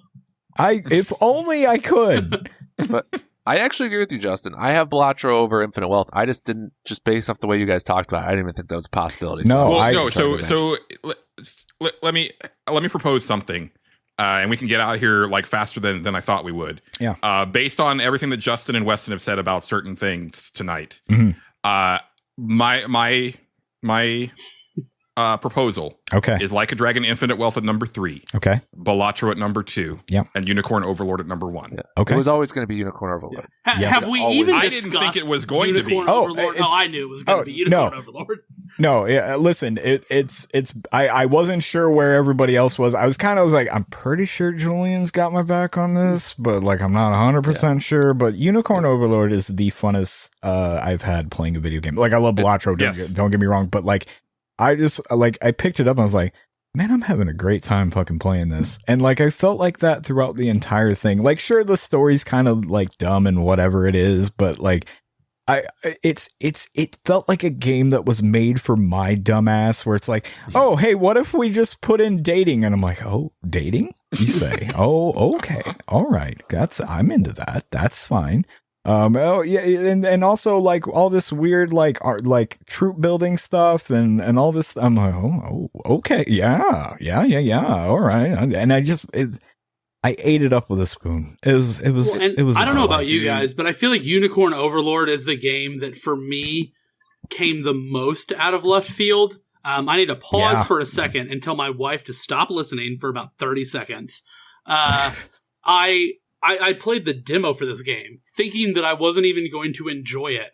And when I finished the demo, immediately bought the collector's edition of this game for $100 and whatever because I was just like, I have to have the card game, and I have to have the steelbook, and I have to have the art book, and I have to have the sound, and I just like the 4-hour demo or whatever it was. Well, I mean, the art book is a treat unto its own because it's Vanillaware art. So that's always really nice. You know, I'm a big fan of that. Yeah. No. Man, when I played it, it was my number 1 game, and it never budged. Like I kept thinking about it, I kept reevaluating. It's like, no, wait, same here. It's still there. It's still there. Like everything else is in flux. Like on the rest of my top 10, it's completely in flux. But Unicorn Overlord has always been number 1. And I think for me, like the biggest thing is that, as I said when I finished it, I did everything that you can conceivably do in Unicorn Overlord, and I was disappointed that there was not more to do. Yeah. And I'm not great at most strategy games, and this one made me feel like such a fucking genius. And like, Right. I meant to nominate it when we were on the last episode, the last game of the year week, because I wanted to like highlight that moment when it clicks. When it clicks, right? Like when you put a unit together and you have basically made it to where like, unless this one specific thing happens, these guys are rock solid, and then you just put them out there and like the enemy forces just break on them like waves against rock, and it is just the most incredible feeling. And like the character designs are incredible. It was like one of those things where I would just like pour over the battlefield. Yep. And it was also a game where like I was glad that I have recently broken myself of the I don't use items in my RPGs, because like there were so many times where I snatched victory from like the jaws of defeat because of very well timed item usage, where it's like, oh shit, I'm fucked. No, wait, no, I'm not, because I can do this, and this, and then that's gonna like buy me just enough time to get this unit in there to like, tank it for this unit, and fucking A, I love this game. Yeah, it's really fun. It's really fun. This is a game that I'd get off of work and I would sit down to play, and I would play for not 3 hours, maybe an hour and a half, 2 hours, and never go into a battle. I just would open it up and I would pour over my teams, and I would, how do I, I've got a flyer here. What am I going to do with this flyer? Oh, I just recruited this unit. How am I going to move people around? Ooh, you know what I haven't done in a while? I haven't looked at my equipment. Let me look at my equipment for all 57 people that I have. Okay, now that I've re-looked at everybody's equipment and accessories and whatever, let me go back in and let me remake all my teams. And you know what? Why don't I just remove all, clear out my entire party, and remake all, 10 teams or whatever you have. Oh, yeah. Let me just start from the beginning. Okay. Holy crap. It's 10:30 at night. I should probably go to bed. Okay, well, what a great time I've had. Yeah, and then that moment when you get like that one accessory that just like changes like one like group from like kind of a liability to they're fucking slaying everything like in their path now, right? Because like this one thing changed the condition that now has this trigger when it's supposed to, and then everything's golden. And like I had said in a previous Game of the Year episode, the fact that I was able to beat the final challenge of the Colosseum Tower way below level, right? To the point that like when I got Amalia in my team, she was like, I think 15 levels higher than my highest character. Oh, and yeah. like she didn't level up until like the final like couple battles, because like everybody had to catch up. So like anytime that she would kill something, she was getting like 1 experience point. Yeah. Right. Yeah, and looking back at the art, the character designs for so many characters are just beautiful. Like, not only are they just gorgeous to look at, but just from a pure like, you like big boobs? Here's some big boob characters. You like tall girls? Here's some tall girl characters. You like twink boys? Here's some twink boy characters. Like, whatever your particular kink, love, desire, whatever is, there's 80 characters. You like furries? Here's 13 furry characters that are gonna scratch and itch somewhere. Yeah.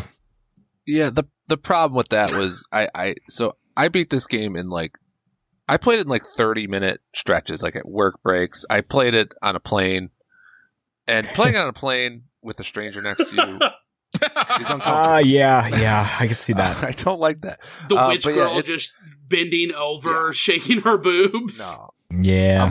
I almost wanted to I'm not into this. Like, it's not my thing. It's just, I'm here for the gameplay, but I'm here for all. Yeah, one of the greatest Christmases of my life, I still will always remember, was the one where I got Harvest Moon 64 and Ogre Battle 64. Oh, yeah. I went ham on Ogre Battle 64, and I love Fire Emblem, but the turn-based combat, there's always these slight annoyances that I hate. Like, I hate going to the edge of their range and then hoping they're stupid enough to come forward. Right. Or I'll go right into this forest right there and they're going to be dumb enough to attack me. Now I have the edge. The real-time movement takes that all out of the equation. Yeah. It's just pure, building the best fucking units you can. And there's so much depth to that, like you guys said, but it's so easy to do. I really don't like spending a lot of time in menus, but I could do it pretty quickly. The organization of all the commands was so smart and well done that I was just able to set it all up so perfectly and so easily. I could tweak units. Everything was so easy, but it was deep. And said the movement, like just that style, like there's a lot of strategy to the movement, but it's not stupid strategy like I think turn-based games can sometimes have. But you have that like satisfaction of like the Fire Emblem level ups, which is like those hit like fucking drugs. Like that shit was great. And it took me 3 months to beat the game because I played it like just purely in short like Xavier was talking about earlier with his kids. Like same thing for me. Like, I got a half an hour, you know, I'll burn a sec, you know, playing this game on my Switch. And I just remember like I'm looking at my best moment list, and like my number 6 moment is right before the final battle in Unicorn Overlord. And like I still remember that. It was like he like main character's looking over the battlefield, and like this has been a 3-month journey, and I was like getting fucking chills. Like the music was playing. This shit was epic, dude. Man, it's my number 4. I mean, like small complaints with like when they require the movement to be pretty precise is pretty fucking annoying. Yeah, I could see that. Like, and there's one level in particular where there's like thorns everywhere. It's like, fuck you. Oh, right. Yeah. There's, and the story's weak. Like if the story was awesome, this is probably my number 1. Yeah. But I gotta say, like the ending was actually a lot more affecting on me than I thought, because it like with all the characters, it's like, and this is what they did for the rest of their life, and then they died like this, and I'm like, oh, that hit me in a way that I wasn't expecting to, because like you never think about, you know, it's very rare with RPGs where they'll like actually like give you a window into what happens later, right? Yeah. And this gives you like not only what happens immediately later, but like, yeah, no, this person died like, you know, in battle. This person had like a statue erected to them like after they saved this town or what have you. And it's like, man, that's really cool. Yeah. Yeah, it's phenomenal. And I guess the last thing, you know, because we haven't talked about it, but, you know, my part for Like a Dragon Infinite Wealth, because it is probably still my number 2. We'll see what happens when we come back from hiatus. That might change. Yeah. And that's not a guarantee. Like, I'm a big fan of this series, but it definitely wasn't a guarantee that it would be that high on my list. I think it's got a very strong story. Ichiban remains, you know, an excellent character. I think the new ones are also great additions. I agree. As we've said in previous Game of the Year weeks for this year, Yamai is just a 10 out of 10 addition to this franchise. And if he does not become the Majima to Ichiban's Kiryu, I don't know what they're doing over there, because like he's just such a perfect character for that. Yeah. I think they fixed nearly every complaint that I had about the mechanics in the first game. I didn't feel forced to grind for no reason this time around, like any RPG game. Because you had that whole part at the end where you got to and you. Oh, I take that back. At the very end. Yeah, yes. I just wanted to make that clear. You're right. Okay. You're right. But it wasn't like there were like 2 or 3 times in Yakuza Like a Dragon where it felt like the game hard-locked me. It definitely had a problem with that. Yeah, in the first one. Yeah. But again, like all RGG games, like there's too much by half. Its biggest problem for me personally is like that like beginning to middle part where you're just kind of not doing a whole lot in the story, and it just feels like we're gonna go here and then nothing happens, and then we're gonna go here and then nothing happens, and like that part just makes it feel like so long and kind of arduous to some degree. Yeah, it's a great game though. I played the game on stream, and so I have played 3 or 4 of the, you know, Yakuza Like a Dragon games. I've only completed two of them, I think. The very first one, and then Like a Dragon 7, I guess, whatever. Like, and I played this one on stream for a couple buddies, and the very beginning of the game, up until you actually go to Hawaii, really, for me and for a lot of them, really felt like where is this game going? What's happening? And not that it didn't have good moments, from the very first moment, I think out of every game we've talked about today, Ichiban is the character from this year that spoke the most to me as an individual character, individual arcs, individual quotes. Like, so much of what they have to say really stuck out as a phenomenal protagonist, a phenomenal part of the ensemble, whatever. But once you get to Hawaii, it starts to pick up, and then there's a part of this game where I think it really gets cooking, 20, 30 hours into it, and becomes a really phenomenal journey that has a lot to say. That is just an absolute blast.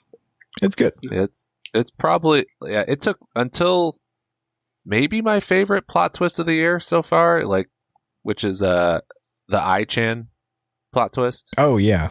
Yeah, that was good. Yeah. That was sick. Like that, I wasn't too into the main story until then, and I do think it becomes too much of a nostalgia fest, especially with Kiryu. I can see that. Where Yeah. it's just like, okay, we get it. Just kind of drags on in that way. Yeah, and I'm curious because like I expected I agree with you actually a lot on that point, because the way they present it is like, this is his send off. Like he's probably dying of cancer. Spoilers. Super cancer. Yeah, super cancer, mind you, super cancer. He had to work for it. It's like, okay, sure. All right. This is fine. I get it. I like Kiryu.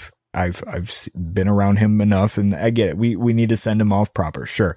And then at the end, they kind of go, but what if we didn't? And it's like, all right, okay, all right, guys, all right. What are we doing? Yeah. And then it's like, what if we cure him of the super cancer, and then he's just the main character again, guys? It's like, no. Maybe don't do that. But we'll see. Yeah, that moment, and then Ichiban forgiving I-Chan for, like, I don't know, almost killing a kid, because I don't know, it was fun to drink beers with you, bro. Like, that didn't do it for me. Yeah, that was tough. That is a controversial moment, and I totally get it. I get it, but it's also so much him, and it's also so much the series, right? Everybody is, a former scumbag that is like turning a corner, right, in their life, and that's kind of part of what it's about. I do agree that, like, there has to be a moment where that bites him in the ass, and I'm hoping that comes in the next game.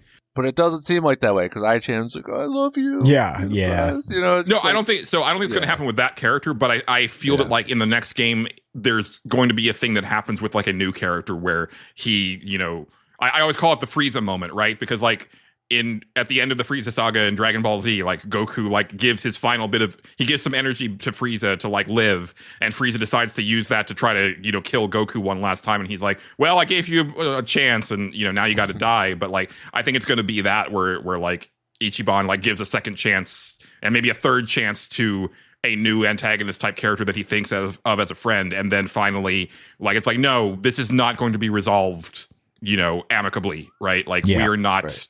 We are enemies, and this is only going to end one way. Yeah, I do still think that, like, I-Chan was so hateable that he would have been a great antagonist even going forward. Like, he gets away and just been like, oh yeah, no, but this guy's still out there, and I'm like, oh man, fuck that guy. I can't wait to beat that dude's ass next time. That'll be great. Yeah, it took me like 9 months to beat this game, because it can be a slog at times. Yeah. Like the battle system in particular, I think battles can take too long. And the MP balancing, like you're talking about with Metaphor, I feel like this also has that problem to an extent.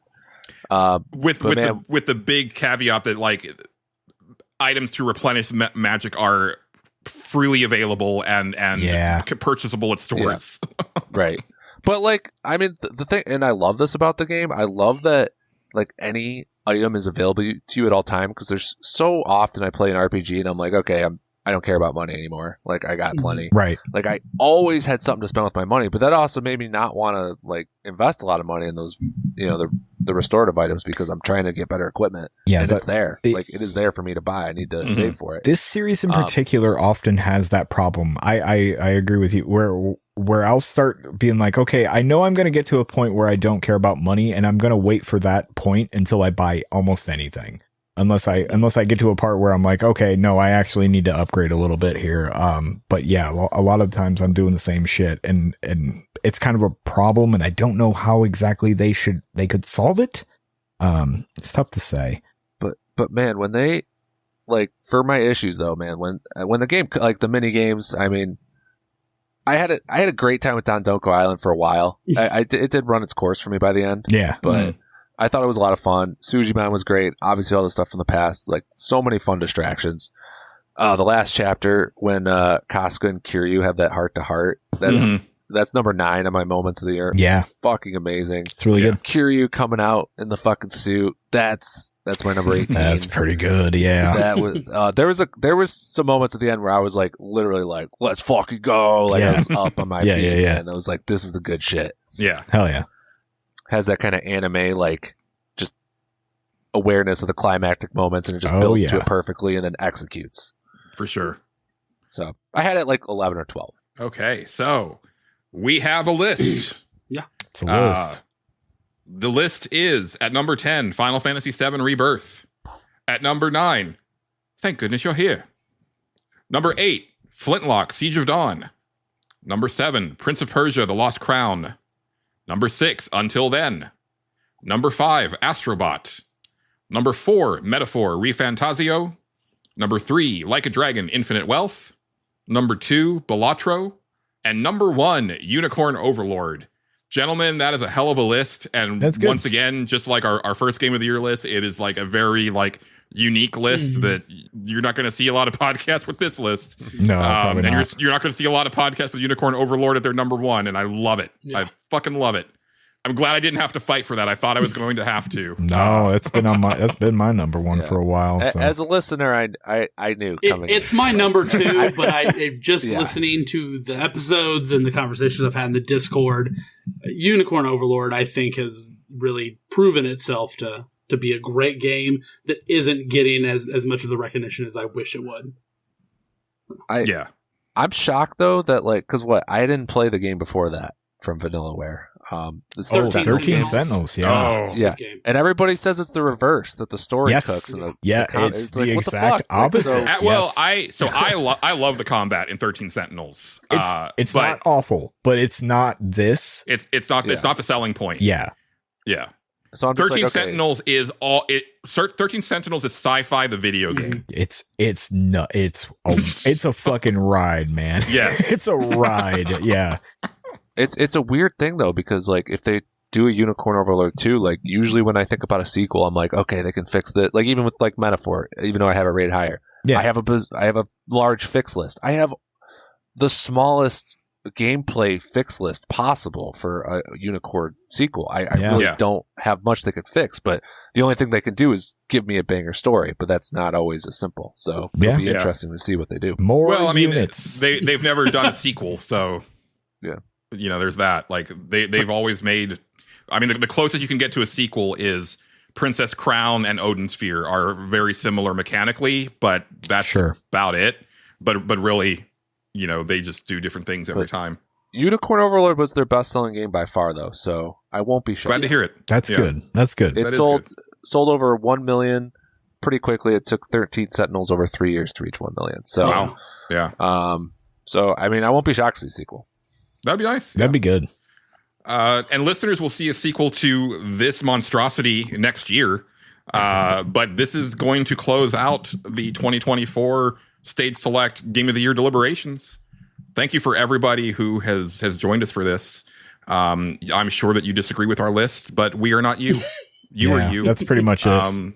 Yeah. I disagree with spots on the list. If I was you, yeah. I would have your list, but I am not you. So we all have our own list, and that's what's fun about it. Yeah. And Justin and I will return from hiatus with our personal top 10s. We'll have some time to play some other stuff. Mainly me. Justin's kind of already played all of his shit, but there's still stuff that I have in progress that very much could end up on my list. So, and like I said, I have not decided the order of my top 10 yet. So, look forward to that. Check out Westen at Big Nerd Gaming. I'll have the link to the blog in the show notes. You know where to find me and Justin. Xavier, talk to him in the Discord for the Stage Select. But gentlemen, thank you for being here. I know it was a lengthy recording. It actually went shorter than I expected. I'm not going to lie. It was an absolute blast. It's always a good time being on the Stage Select, Nerds Without Pants, whatever. But I will say, kind of to Justin's point earlier, this has been one of the most fun that I've had. Just, talking and discussing and arguing. And I could do this just like once a week maybe, and I'd probably have a great time doing it. I sometimes I love the tactics of it all. There's something to it that's just it's like going to war, man. I don't know, it's really fun to me. I love it. And the thing that's going to be even better is because, like, excuse me, this is only the second time that Justin and I have done this, right? Right, we didn't do this for Nerds Without Pants, did we? No, we never did. Yeah, I started pitching it. The only time we ever did something like it was we did Games of the Year 1998. Yes, which was entertaining. Yes, that's right. Yeah. So it's going to be fun moving forward because now there's going to be like, oh, I remember what you did last year. So I've got this in my back pocket for this year. Right? That's what's fun. Yeah, that's what's fun. Yeah. All right, but we'll go ahead and sign off. I've been Julian Titus. He's been Justin Ham. Very special thanks to Westen and Xavier. We've been the Stage Select, signing off, and see you when we come back. Bye.